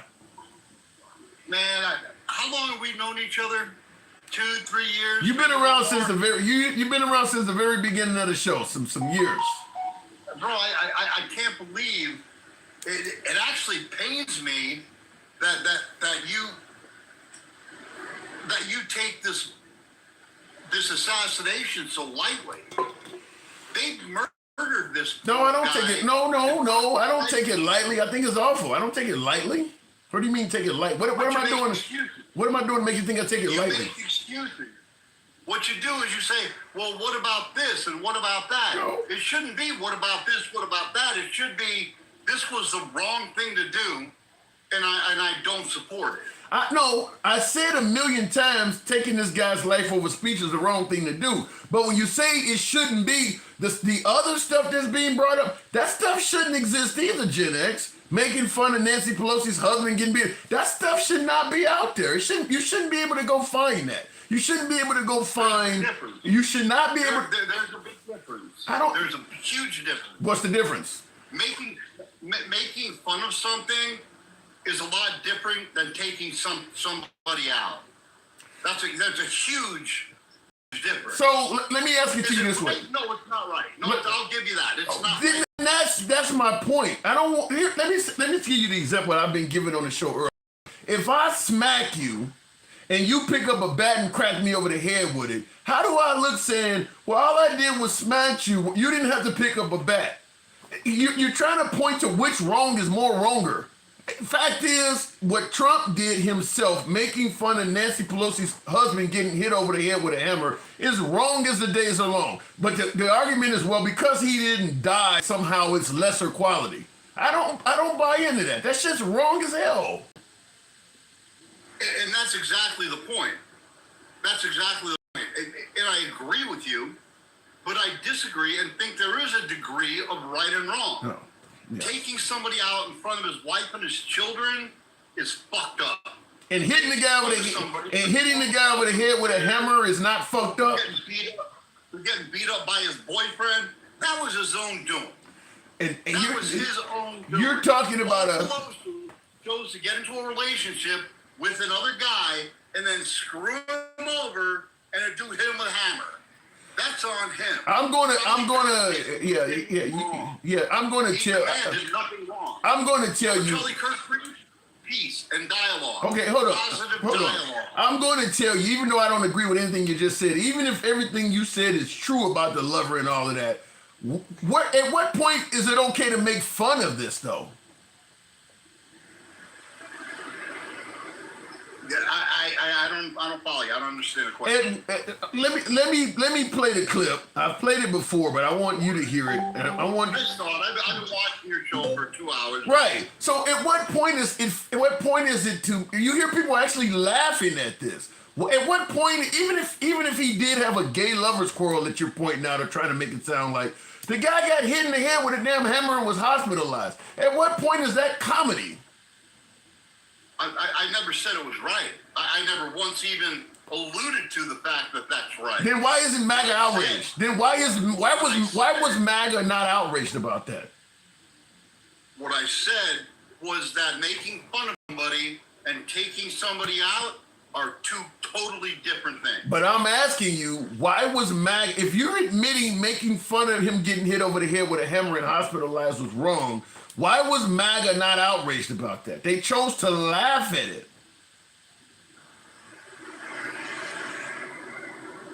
I don't think it was right. Okay. And then, of course, I'm sure you've seen that in addition to President Trump making fun of it, his own son took to social media and posted a picture of a hammer and a pair of underwear, calling it a Halloween costume. So they doubled down on it. That was kind of funny. Well, and that's why... Hold on. It wasn't right. I'm not saying it was right, but it was funny. You ever heard of the phrase, a lot of people like Trump because when you hit him, he hits back 10 times as hard?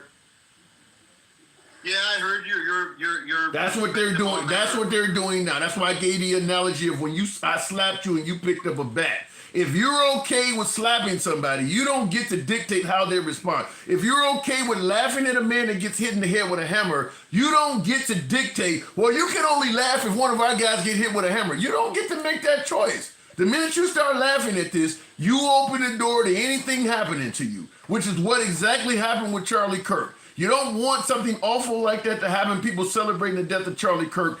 Don't laugh at this stuff. If you're okay with this, you're fair game. Laughing at something You're making excuses. You're making excuses. For a misfortune is wrong. I'm going to say that. It's wrong.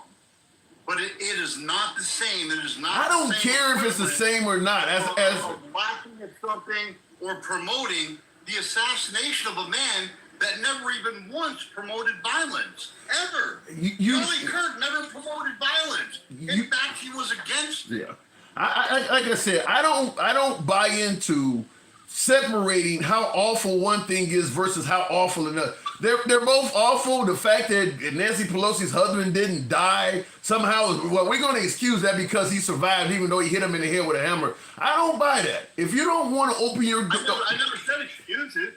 I never said excuses. Yeah, but not even one.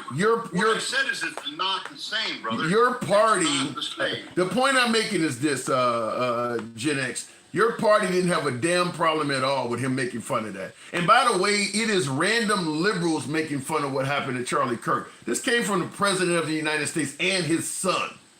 All the way at the top, they're making fun of this guy getting hit with a head with a hammer. This ain't Obama didn't make fun of what happened to Charlie Kirk. Biden didn't do that. This is Trump making fun of this guy getting hit with a head with a hammer. So that's even worse. Your actual leadership is doing it. Here's what I will say. Here's what I will say about some on the left. Some on the left are disgusted by what happened. My mom, a Democrat of 50 fucking years, she won't come right. She does not like Trump. She doesn't like conservatives.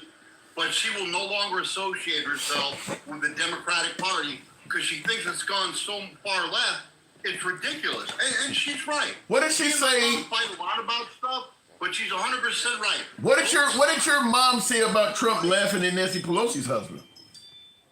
I didn't ask her. I didn't talk to her about that. Yeah, I bet you didn't. I bet you didn't. No, I bet you. About that. I like to get your mom on the program. I want to talk to your mom on the program because if we did, we would disagree. If we did, her and I would disagree. What I do agree with her about is that when you become so fucking radicalized that you cheer the assassination of a man in front of his wife and his children, bruh. I'm just gonna tell you. That's wild, dude. That's wild. To me, they both wild. Let me just say it like this: if your son, let's say we live next door to each other, and somebody broke in your house, and they knocked your son or let's say you had your grandparents living there. Somebody broke in your house and they put a hole in your grandfather's head with a hammer, but he survived. And then all of a sudden, somebody does to one of my relatives like Charlie Kirk. I expect you to be professional to me after what I laughed at you on. I don't expect you to ridicule me at all on that, huh? I'm going to tell you wrong for laughing at my loved one passing away when I done that when your relative got hit over the head with a hammer? And that's going to make sense to you, right? Pass away? Did Paul Pelosi pass away? No, he did not. Come on, man. No, he did not. Did Paul Pelosi pass away? No, he did not. I think now here's what I think. Paul Pelosi would have got, and I think this is wrong too. If Paul Pelosi had passed away from his gay boyfriend that hit him up with a hammer, what does that got to do with it? I think that would have still been wrong.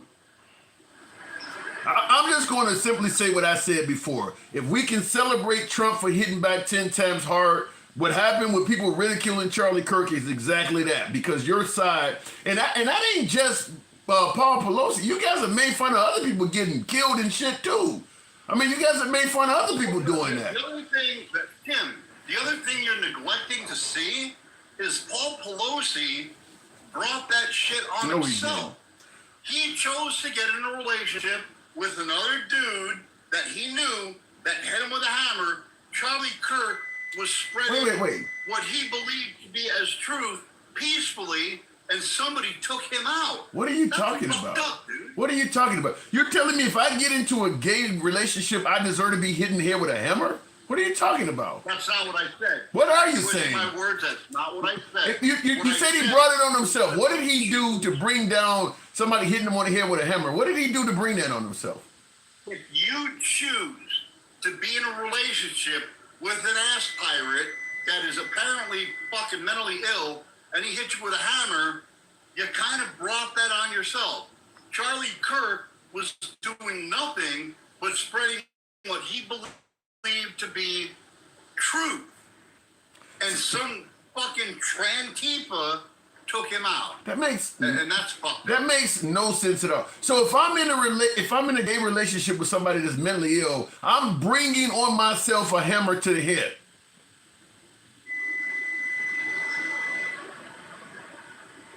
That's not what I said either. That is exactly what you said. You called him an ass pirate. That's exactly what you just said. What I'm saying is personal responsibility. If you put yourself in a position to get hit in the head with a hammer, that's on you. How did he put himself? Hold on. Charlie Kirk didn't put himself in a position to get shot in the neck. Depends on who you ask. He didn't put himself in that position. Depends on who you ask.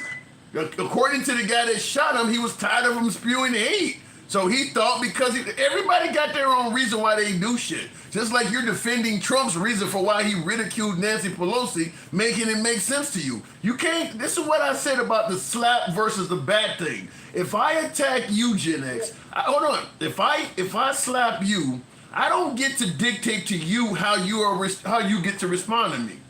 I forfeited that right of how you respond the minute I chose to slap you. I don't get to tell you, well, I slapped you so you can only slap me. If I don't want to have violence bestowed upon me, don't put my hands on you. If you don't want people to ridicule your folk, if you don't want people to ridicule you. By your logic, if you bitch slap me, I have a right to pull out a piece and plug you 4 times. And no, I don't. If you bitch slap me with an open hand, I gotta bitch slap you right back. Probably multiple times. Do I have a right to take your life? No, I do not. I'm just going to. You did not pose mortal danger to me. I'm just going to say what I'm just going to. I might have that coming. I might not. I'm reciprocal. I'm just going to say what I just said. If I smack you and you pull out a piece as you're talking about, even though you don't have the right to do it, if you do it, it's because I brought it on myself. I would never have had this happen if I didn't put my hands on you. Yeah, you overdid it, but the reason you're responding that way is because I fucked with you first. That's what's happening here. That's on you. But that's not on you, Tim. That's on me. If you bitch slap I'm me, shot. and I pull out a it is on me. I've been shot. No, I made a bad decision. You didn't make a bad decision. I might have said something like, "Oh yeah, you can't cook chicken, motherfucker." Bam, and you slap me. You know what I'm saying? Give me a right to fucking shoot you dead?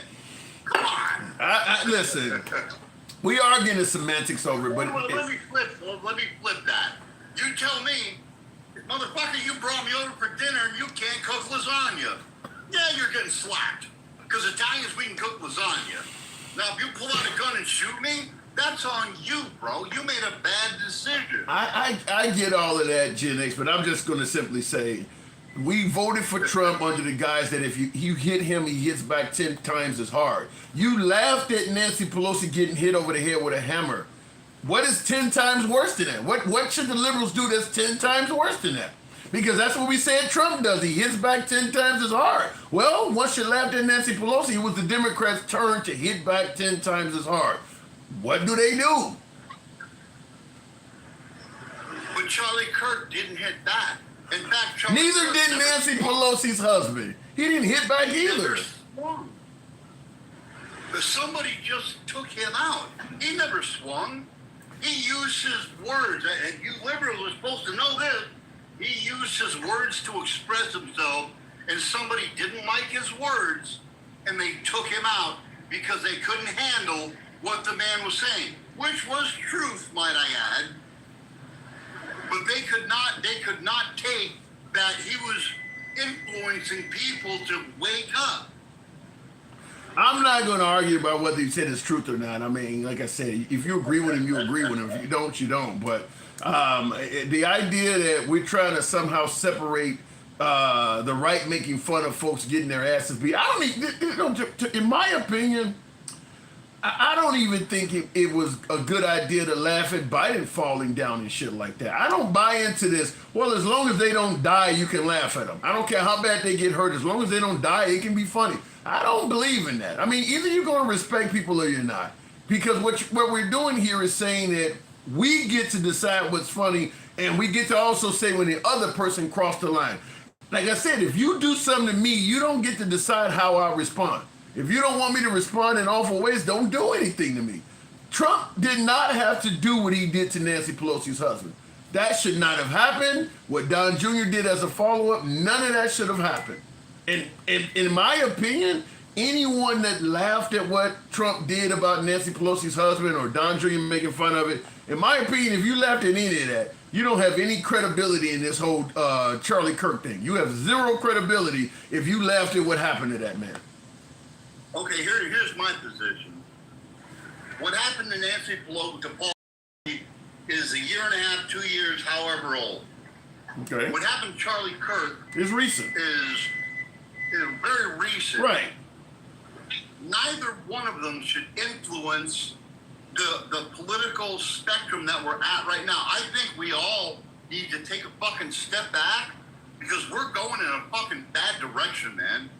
We're not gonna step back because other Americans killing me.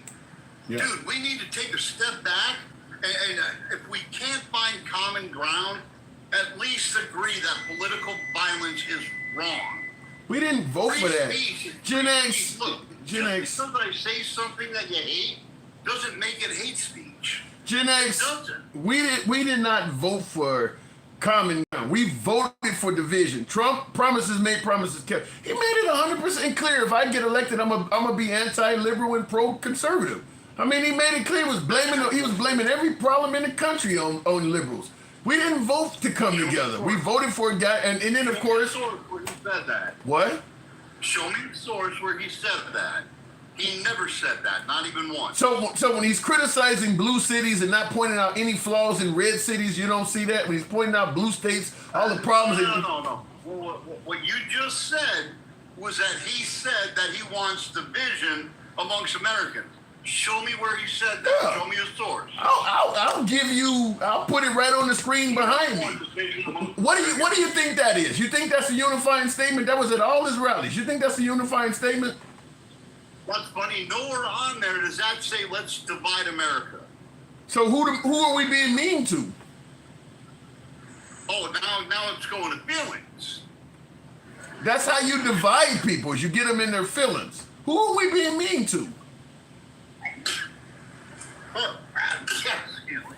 Let me give you another one. What about that one? Is that unity? Liberal tears make Democrats cry again, and let's divide the country. Oh wait, let's divide the country is nowhere on there. I gotta move on. If you see that and that doesn't, if this statement behind me doesn't mean division to you, I don't have any. I'll leave it at that. I gotta move it on. I'll take it that you mean this liberal tears thing is about unity. I'll leave it alone. But Gen X, appreciate you coming through. Brother, love you, man. You be safe. I'll talk to you again soon. Anytime. Thank you. By the way, folks, thank you for tapping the screen. I'm going to ask again. 180. Wow. It's a little bit of an extended live. I need to get my ass off here because I do gotta get up for the morning with my day job. Mr. Eclipse says. Different is Trump made a wall joke. He did not make fun of assault. I don't know about his kid. Whereas with the kid, they leftists are laughing at him and jumping for the sky. Mythic Eclipse. Same thing I was telling my viewer. I don't like the notion of what I did is less horrible than what you did. What fact is, when it comes to what happened to Nancy Pelosi's husband, there shouldn't be anything in it that Trump did. We shouldn't be trying to say, yeah, what he did was bad, but it ain't as bad as what they're doing to Charlie. It shouldn't be there. It shouldn't be something you can bring up at all. The fact that it's there is problematic. And to me, it's pretty fucking bad. It just shouldn't, he shouldn't have done nothing like that. And because he did do that, chances are when Trump finally passes away, this is going to be brought up that he did it. How's her husband doing, by the way? Anybody know?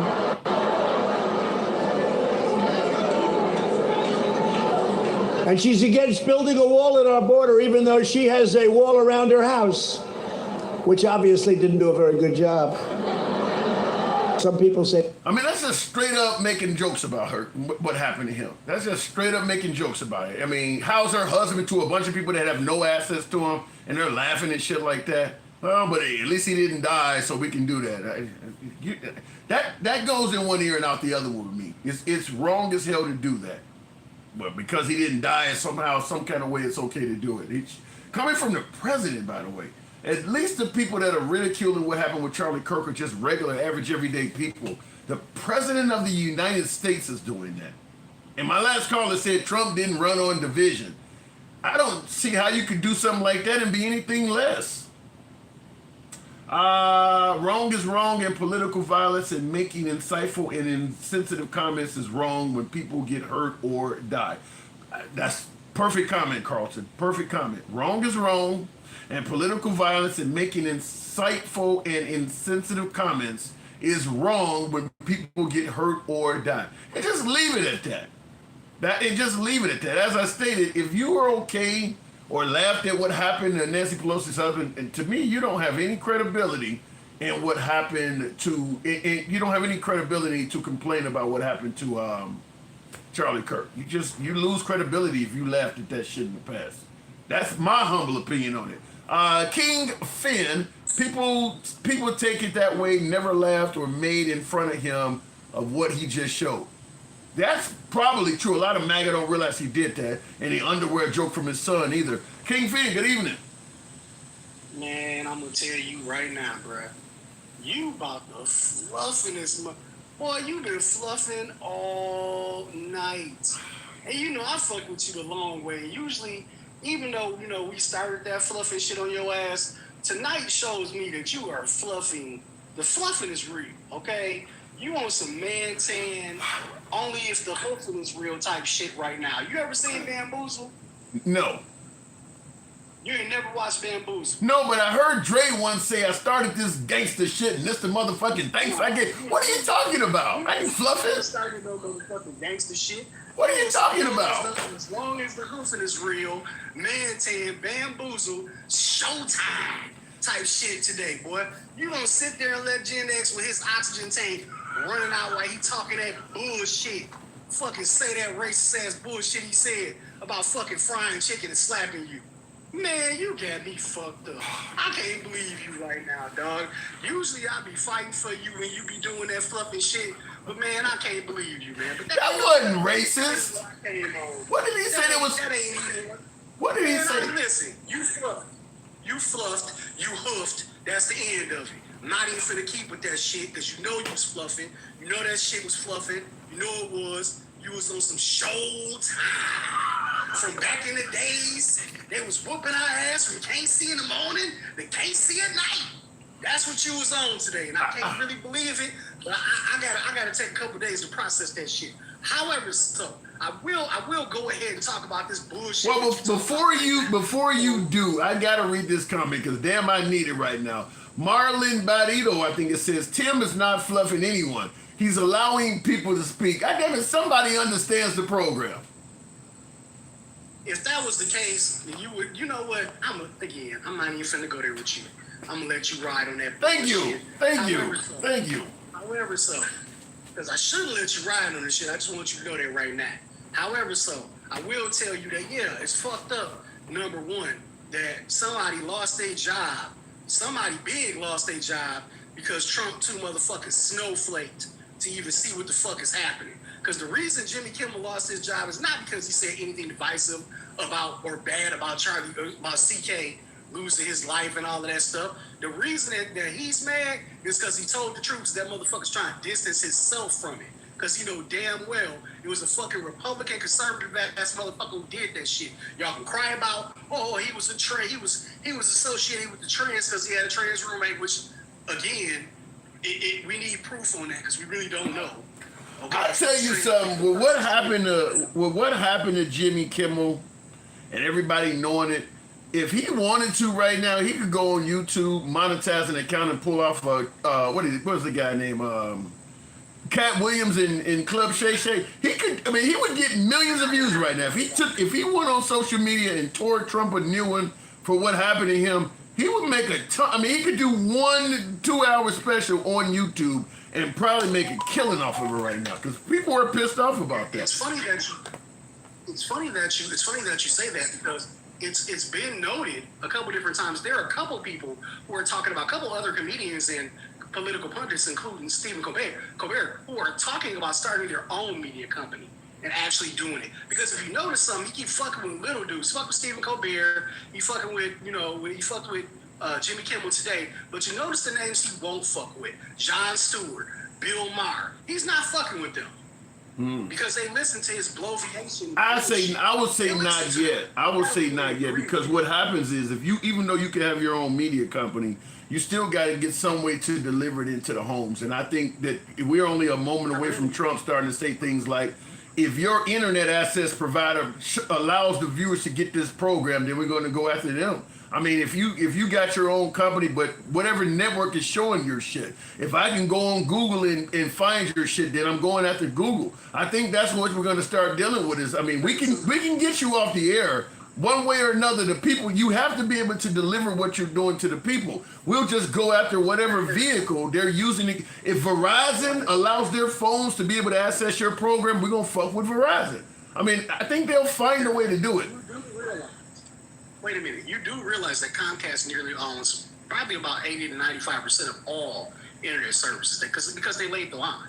You get that, right? Okay. So what the fuck do you think Comcast give a fuck about giving their Xfinity internet, which you really ain't gonna be able to fuck with because the Xfinity internet is damn near close to fastest in most motherfucking areas, the most in most areas, and they pretty much ran 95% of the line across America. I think everybody so can. You think they're gonna give a shit about that? I think when you're talking they're about not gonna give a fuck about that. I think when you're talking about the president of the United States going rogue, ain't nobody outside of being able to be fucked with. I think they even Comcast. Let me give it to you this way.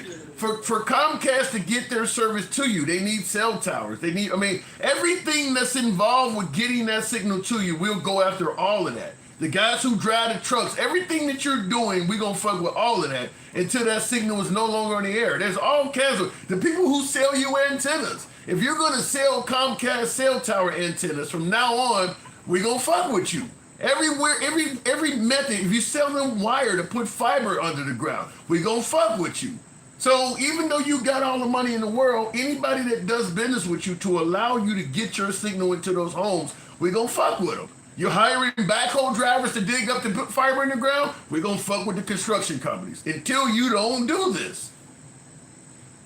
Okay, well, however so. That's not my only. I'm just telling you how it works. I stole it. I stole this off of one of the people's, you know, the people I listen to other than you that don't be fluffing like that. Oh my God. I just want to know why does CK plus white, you know, pew equal black people bad? I just want to know that. I want to know. I want to ask that question. Why does that? Can you ask MAGA that question when you bring them up? Why does that happen? Because there have been, you know, boom threats to the HBCUs. There have been a young boy who was found strange treated by his, you know, broken legs and broken arms down on DSU campus. There was 2 homeless encampments, or 1 homeless encampment, and about 8 homeless people who were pew down just a couple days ago here in Minneapolis. And that's not even counting the other instances. I'll tell you why it's happening. When Trump said the Democrats did it, kind of like the guy in the movie Warriors, the Warriors did it. So once he yelled the Democrats is responsible for what happened to Charlie Kirk, everything liberal had a target on his back. And there's no other group that is more liberal than African Americans. You know, overwhelming out of everybody, Hispanics, you know, probably the LGBTQ are probably more liberal than the African American community as well, but they're going to target everything liberal. And it was easy to make calls to LGBT or HBCUs or whatever, but they're just going to go after everything liberal. A liberal boogeyman. Trump said the liberals did it or the Democrats did it. So they just started targeting Democratic causes and shit. You know, it's funny because the outrage that they're seeing, or the outrage that they're feeling right now, is how we felt when Brother Malcolm got shot. How we felt when MLK got, you know, popped off. How we felt when all of our leaders, because most of the political violence that's been going on has been has been done on the left. So they're upset because one of their leaders, or one of their political pundits, because he really wasn't no fucking leader, a political pundit has gotten shot or gotten, you know, unalived. But it's funny that that's happening, and now they feel so enraged. They're enraged about this. You know what I'm saying? It's such a travesty. It's such a, again, I don't, you know, I'm not saying that it was a good thing, but again, I'm gonna say like Brother Malcolm said, I don't see my chickens coming home to roost is a bad thing. How is that? I mean, the chickens coming home to roost for them. After years and years and years, y'all finally feel the outrage that we've been feeling for the longest damn time. And y'all can't fucking handle it. That's so weird. Who's a fucking snowflake now? They don't like that language, King. They don't like that language. Man, fuck them. That's the damn problem. They soft as hell. Y'all motherfuckers so mad, but y'all do all of this shit to us every day. You got a president in office talking about, the leftists are they're lunatics, they're crazy, they're lunatics making jokes and shit. These motherfuckers was Trayvon and are you fucking serious? The Trayvon challenge, the George Floyd challenge, and that shit is brought up every fucking day. The George Floyd challenge? He wasn't doing shit but spreading division. He can get he was a Christian. Where was he a Christian? Well, the handsome conservative says the only thing you are playing is a victim. You are not a victim. Do better. Wow. Coming from some clown who's sitting behind his computer and calling himself the handsome conservative. You fucking, what's the word I'm looking for here? You fucking copycat. You fucking colonizer. You seen Tim come up here as a handsome liberal, and you had to call yourself the handsome conservative. You fucking copycat. Do better. Stop crying your fucking snowflake tears. Fucking fake ass motherfucking MAGA. Weak heart ass motherfuckers. Again, the outrage is simply because political violence was attributed, it happened to one of your fucking leaders by one of your fucking people. You do get that, right? They don't know. They don't get it. They really believe that Tyler Robinson was a liberal. Fuck out of here. You ain't no motherfucking liberal. Where? Everybody's saying that. Where's the proof? I don't see it. Listen, I would call it out if I did. I don't see anything in this guy's past that makes him look like a liberal. I don't see it. Like, it's sad. That's the disorder. MAGA is the disorder, and the virus is Trump. That's the fucking virus. Trump is the virus. MAGA is the fucking mental disorder because it's caused by Trump. They're the fucking symptom of what's eating this country alive. The 77 million motherfuckers voted for somebody to divide the country. You don't see that? Well, according to my last caller, Trump is not trying to divide the country at all. You're a Gen X. You know what? Again, I'm not even finna bring up Sandwich Eater. He need to go change his oxygen tank. You need to tell your roach to change his oxygen tank before he come on live. Okay? That beeping and shit, change your oxygen tank, dog. We all know what it was about. It's okay. You might not be able to move that well, but I'm pretty sure you can roll the oxygen tank over towards the motherfucking recliner you're sitting in that trailer park, okay? I'm not even gonna follow that up. Oh my God. King, I gotta move it on. Jesus Christ. I know. You gotta run now, because I done offended your little roach. No, listen, I enjoy talking to MAGA. I enjoy talking to Gen X. I mean, Gen X has been calling it, he's a Proud Boy. He's been calling it in the program for a few years. We don't agree on every damn thing. I think it's pretty clear of that. But I believe he should have the right to free speech. Next time you come in, make sure you ask him, what's up with the cannibalism? Why do his people eat our people? What the hell are you talking ask about? Him that. See how he scrambled. Yikes. For years. Yeah, ask him why. Ask him this. Why was the Europeans fighting over in England and fucking France for 116 years? Ask him why are the white people so bloodthirsty? Ask him that. Because, most white people go out and deer hunt, right? Okay. They can't stand the fact that the population of deers might blow up, and they use the excuse that, it's overpopulation and they might run out into the road. Well, the deers wasn't fucking with you, but you motherfuckers keep running out and buying long rifles to go pew-pew them, right? Why y'all gotta fuck with nature? Y'all fuck with everything. Even nature, you see that? There's a large correlation in between how the atrocities and horrors that white people do and what the fuck is happening now. And you wonder why the fuck Tyler did what he did. I wonder why. It's been taught to him. It's ingrained in him. He was learned that. That's what he learned growing up. Why wouldn't he? Damn. All right. Appreciate you coming through, King Finn. That's strong shit. Also, quick. Wait a minute. Where's Jimmy Kimmel's free speech? Free Jimmy. That's a good point. Thank you. Peace. Appreciate it. And that is a good point, is that we're saying over and over again what happened at Charlie Kirk should not have happened for simply exercising his free speech rights. And yet we're going around now doing that to others. Now, I think the pushback though is you have a right to free speech, but you don't have a right to freedom from consequences. So, Jimmy Kimmel's on TV. I don't think that you should take a comedian off the air. I could see if you're in a school, let's say you're a teacher and you're telling your kids how you're okay with this happening. I see in the comments, Buckeye, fuck around and find out or something like that. If you're a school teacher, a public school teacher, you shouldn't be talking about this. I could agree from that standpoint. But a comedian, no. I don't think a comedian should be taken off the air for it. And I don't know what he said.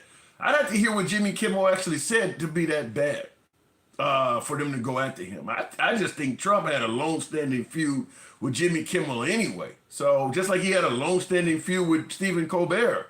I mean, Jimmy Fallon has never been too deep into politics like that. So Jimmy Fallon might be safe from that reason, from that aspect. But it wouldn't surprise me if The View, what other liberal programs? Obviously, MSNBC, that network is full of people that Trump don't like. It wouldn't surprise me. The View is probably the next one that I could see the Trump administration going after, where if they say anything out of pocket, because if ABC will take down Jimmy Kimmel, then they would take down The View as well. So I could see him trying to go after The View. Jimmy Kimmel has an employer. Yeah, Buckeye, and so does The View, and so does most of those shows. So I could see that happening.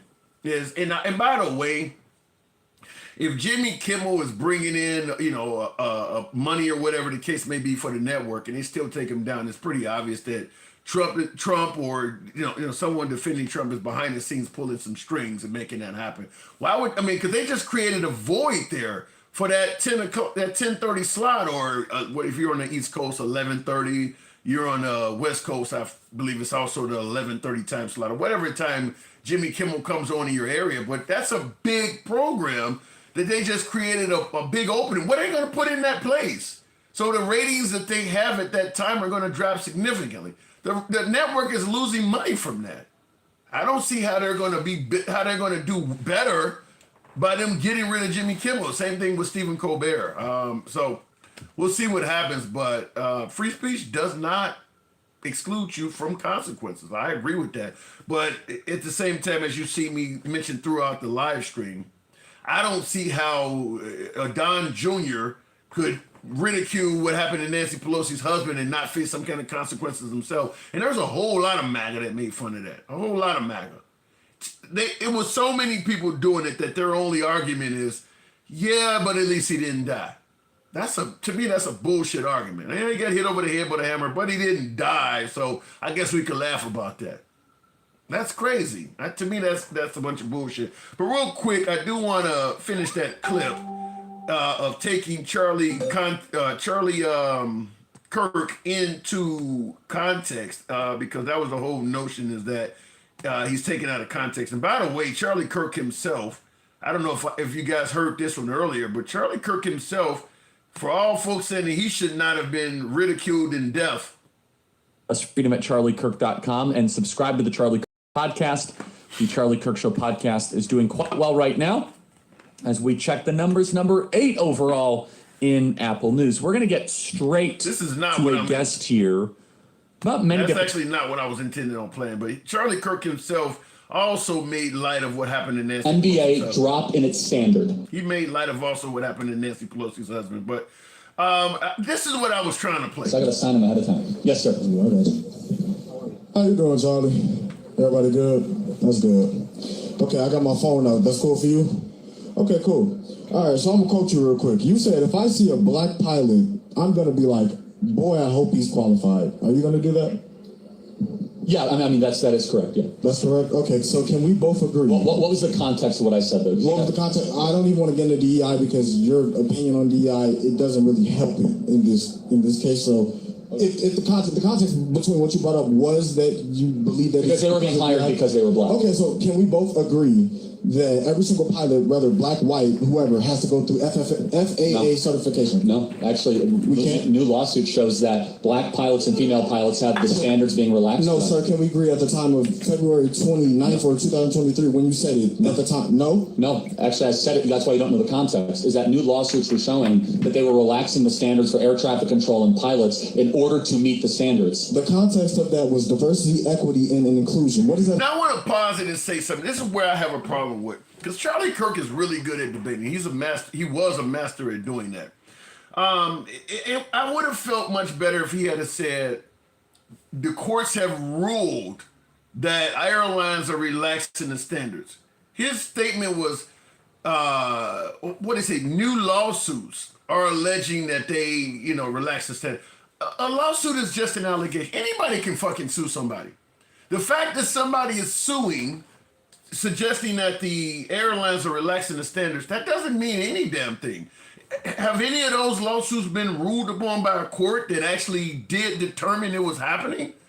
A lawsuit is nothing more than an allegation. How many people sued Trump claiming that he raped them or robbed them or something? If you don't get a judgment, that's nothing more than an allegation.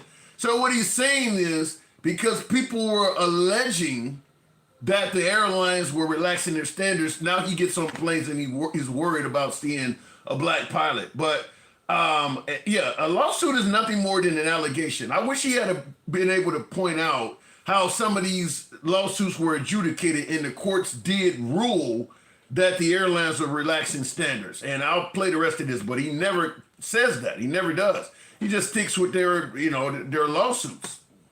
What was the context of what I said? What was the context? I don't even want to get into DEI because your opinion on DEI, it doesn't really help me in this case. So if the context between what you brought up was that you believe that because they were being hired because they were black. Okay, so can we both agree that every single pilot, whether black, white, whoever, has to go through FAA certification? No, actually, new lawsuit shows that black pilots and female pilots have the standards being relaxed. No, sir, can we agree at the time of February 29th or 2023 when you said it at the time? No? No, actually, I said it, that's why you don't know the context, is that new lawsuits were showing that they were relaxing the standards for air traffic control and pilots in order to meet the standards. The context of that was diversity, equity, and inclusion. What does that have to do with hiring? Everything. DEI definitionally is that we will hire more of a race versus a different race. So, for example, United Airlines said that they want 50% of their new pilots to either be women or black.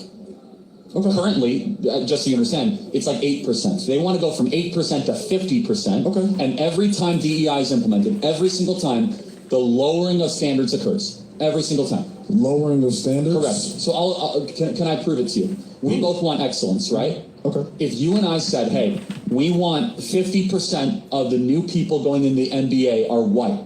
Okay. Would the NBA drop in its standard? No.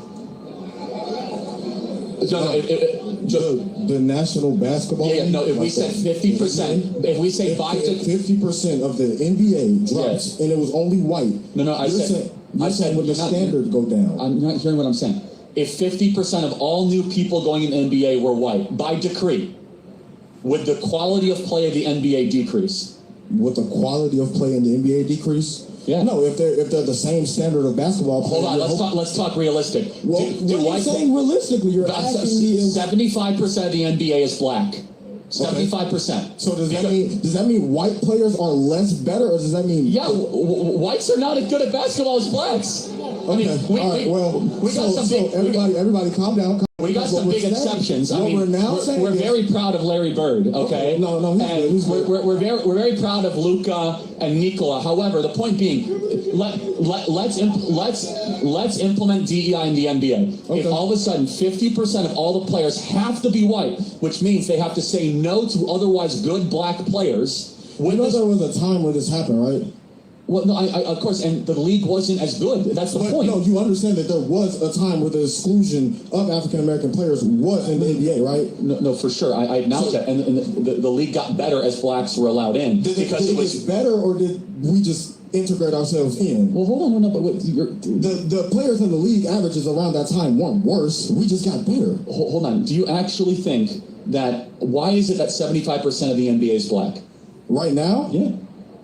I mean, well, it was a certain point around 1965 why where is a law answer passed question. where we can actually... Why is it that 75% of the NBA is black? Because we integrated into the league. No, because the best players are allowed to play in the NBA. Well, actually, the best players in the NBA are European born. Well, they're not even African American. I mean, a couple of them are. As I said, we're very proud. No, we're very integrated within sports, but what does that prove? That proves that the NBA is not built on DEI, it's built on No, excellence. the NBA isn't proof. So when you mention DEI, you're now saying that it's... You obviously don't know what DEI is. DEI... I know what DEI is. You're not giving me a proper explanation. DEI is racial quotas. Racial quotas? Yes. You've never heard of DEI before. So, do you know what a racial quota is?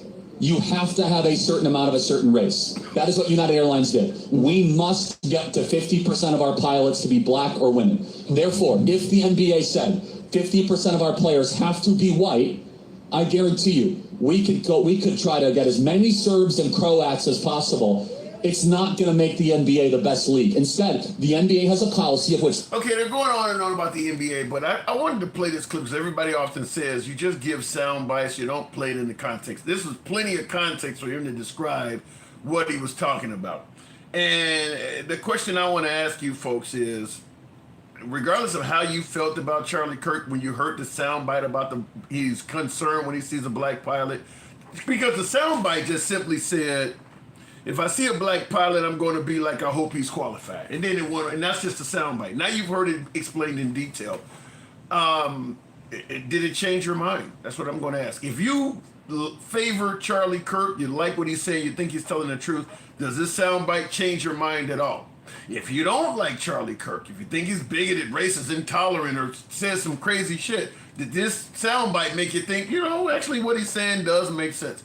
I'm asking, does hearing this in full context, does it change your mind at all?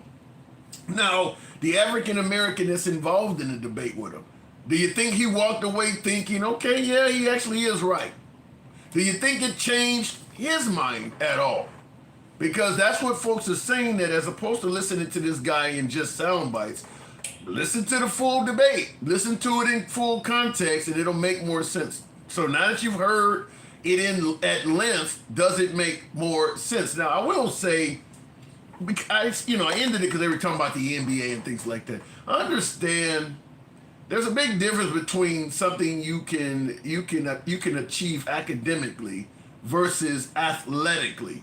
Comparing being a pilot to the NBA, it's kind of an apples to orange comparison, if you ask me, because as long as you put in the right amount of study time, anybody can become an airline pilot.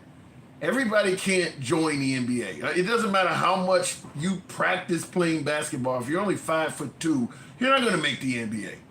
You start practicing from the moment you leave high school to be an airline pilot. That is an achievable goal for most of us, barring maybe some really bad eyesight or something like that. Anybody can become an airline pilot. So I don't know why he's comparing the NBA in a job where anybody can achieve, but. A couple of things I wanted to actually point out. When you're talking about the United Airlines wanted 50% of their pilots to be women or black, in reality it was people of color, so Hispanic, anybody. But I want to point this out. When they said that, when United Airlines decided to do that, it was in the year 2021. They wanted this to be completed by 2030. So we're talking about a 9-year span. You can take someone with no aeronautic knowledge whatsoever and make them a fully trained, merit-qualified airline pilot in 9 years. From 2021 is when they said they wanted to do this. And they wanted 50% by 2030. So I don't understand why. Look, let me just say it this way. DEI and lack of merit are not synonyms. I always use the example, let's say I live I used this example earlier, but some of you folks weren't here, I'll use it again. Let's say I live in an all-white neighborhood, and while I'm at work, I need somebody to come to my house and move some furniture. Or maybe I need some plumbers to come by my house. But I live in a white neighborhood, so I call the company, I need you to send me out some white guys, because if you send out somebody else, some of my neighbors may call the police or some shit. Send me out some white guys to do this. Does that mean the guys they send out are going to be unqualified just because I wanted them all to be white? So the point I'm making is DEI does not automatically equate to unqualified. I can have you find white people, but all of them may actually know what the hell they're doing. If you listen to Charlie Kirk, he's suggesting that if you specifically hire African Americans, they're not going to know what the hell they're doing. I don't buy that. I don't even buy the claim that if you made the NBA 50% white, it would be less entertaining. If you had 9 years to do it, where the white community knew there was going to be emphasis on making or putting in more NBA players, you might have a whole lot more white kids trying their best to become an NBA player. I mean, that's the reason why you had so many successful NBA players that were black, because for quite a while, all of our hope was either in athletics or music. During a time when academics was kind of off limits to us. A lot of schools wouldn't let you join, a lot of jobs would discriminate. But as an African American, you could always have a chance in athletics or music. So you had a whole lot of people wanting to get in those two careers. If all of a sudden they knew 50% of the NBA is going to be white, you might have a whole lot more white people stepping up. And if you got 9 years to find the proper talent, as you heard the questioner mention, a lot of these folks are coming from overseas. They're coming from Europe. You're going to tell me that if you went and made the NBA 50% white, it would be that fucking boring? When you got the whole world, all of Europe, all of Australia to find talent from, it would really be that bad? I don't buy that. I believe that if you had 9 years to do it, you could make the NBA with 50% white players just as entertaining as it is now. So I don't buy that from him saying that. But yeah, absolutely. To me, comparing the NBA to an academic-based job, I just don't get it. And I certainly don't buy into the notion that DEI automatically equates to unqualified. And he mentions DEI in a lot of his sound bites, affirmative action in a lot of his sound bites. Another one he mentioned, now this is just a sound bite. I'm not going to play the whole clip because I don't have it queued up. But he said, if I'm dealing with someone in customer service who is a moronic black woman, I wonder, is she there because of her excellence or because of affirmative action? Why is it that the first thing you think of when you see a black person that is not doing their job well is affirmative action? I mean, what would you say if you saw a moronic white woman? Sometimes employers just hire the wrong fucking people. Got nothing to do with affirmative action. In fact, very few people in a customer service position are there due to affirmative action. Small business does not have to adhere to affirmative action. The companies that adhere to affirmative action are generally, if you got a job with the state, the city, the federal government, or maybe the big companies like the Walmarts. And for the most part, small business is not doing that shit. If I moved to some small Alabama town in the 1970s or 80s, and they're hiring people, they're not going to hire me because I'm black with affirmative action back then. It didn't apply. It didn't even apply to most of the small businesses. So I don't know why he would see a moronic black woman in a customer service position and automatically relegate to affirmative action. Affirmative action don't get you customer service jobs. So that right there, just, I don't know. To me, this is my opinion on it. And I know my MAGA Saturday, I was going to disagree with me on this, but I just think that he has the mindset that without affirmative action and without DEI, black people would not be capable of achieving success in most fields. You wouldn't get this job, whether it's a pilot or, I mean, went all the way down to customer service, but I just think that, the only reason why you guys are getting jobs is because they had to give them to you. Otherwise, all of the qualified people would probably be white. But because of this DEI shit, you guys are getting all these jobs you shouldn't have. That's the way I see it. That's the way I'm interpreting him.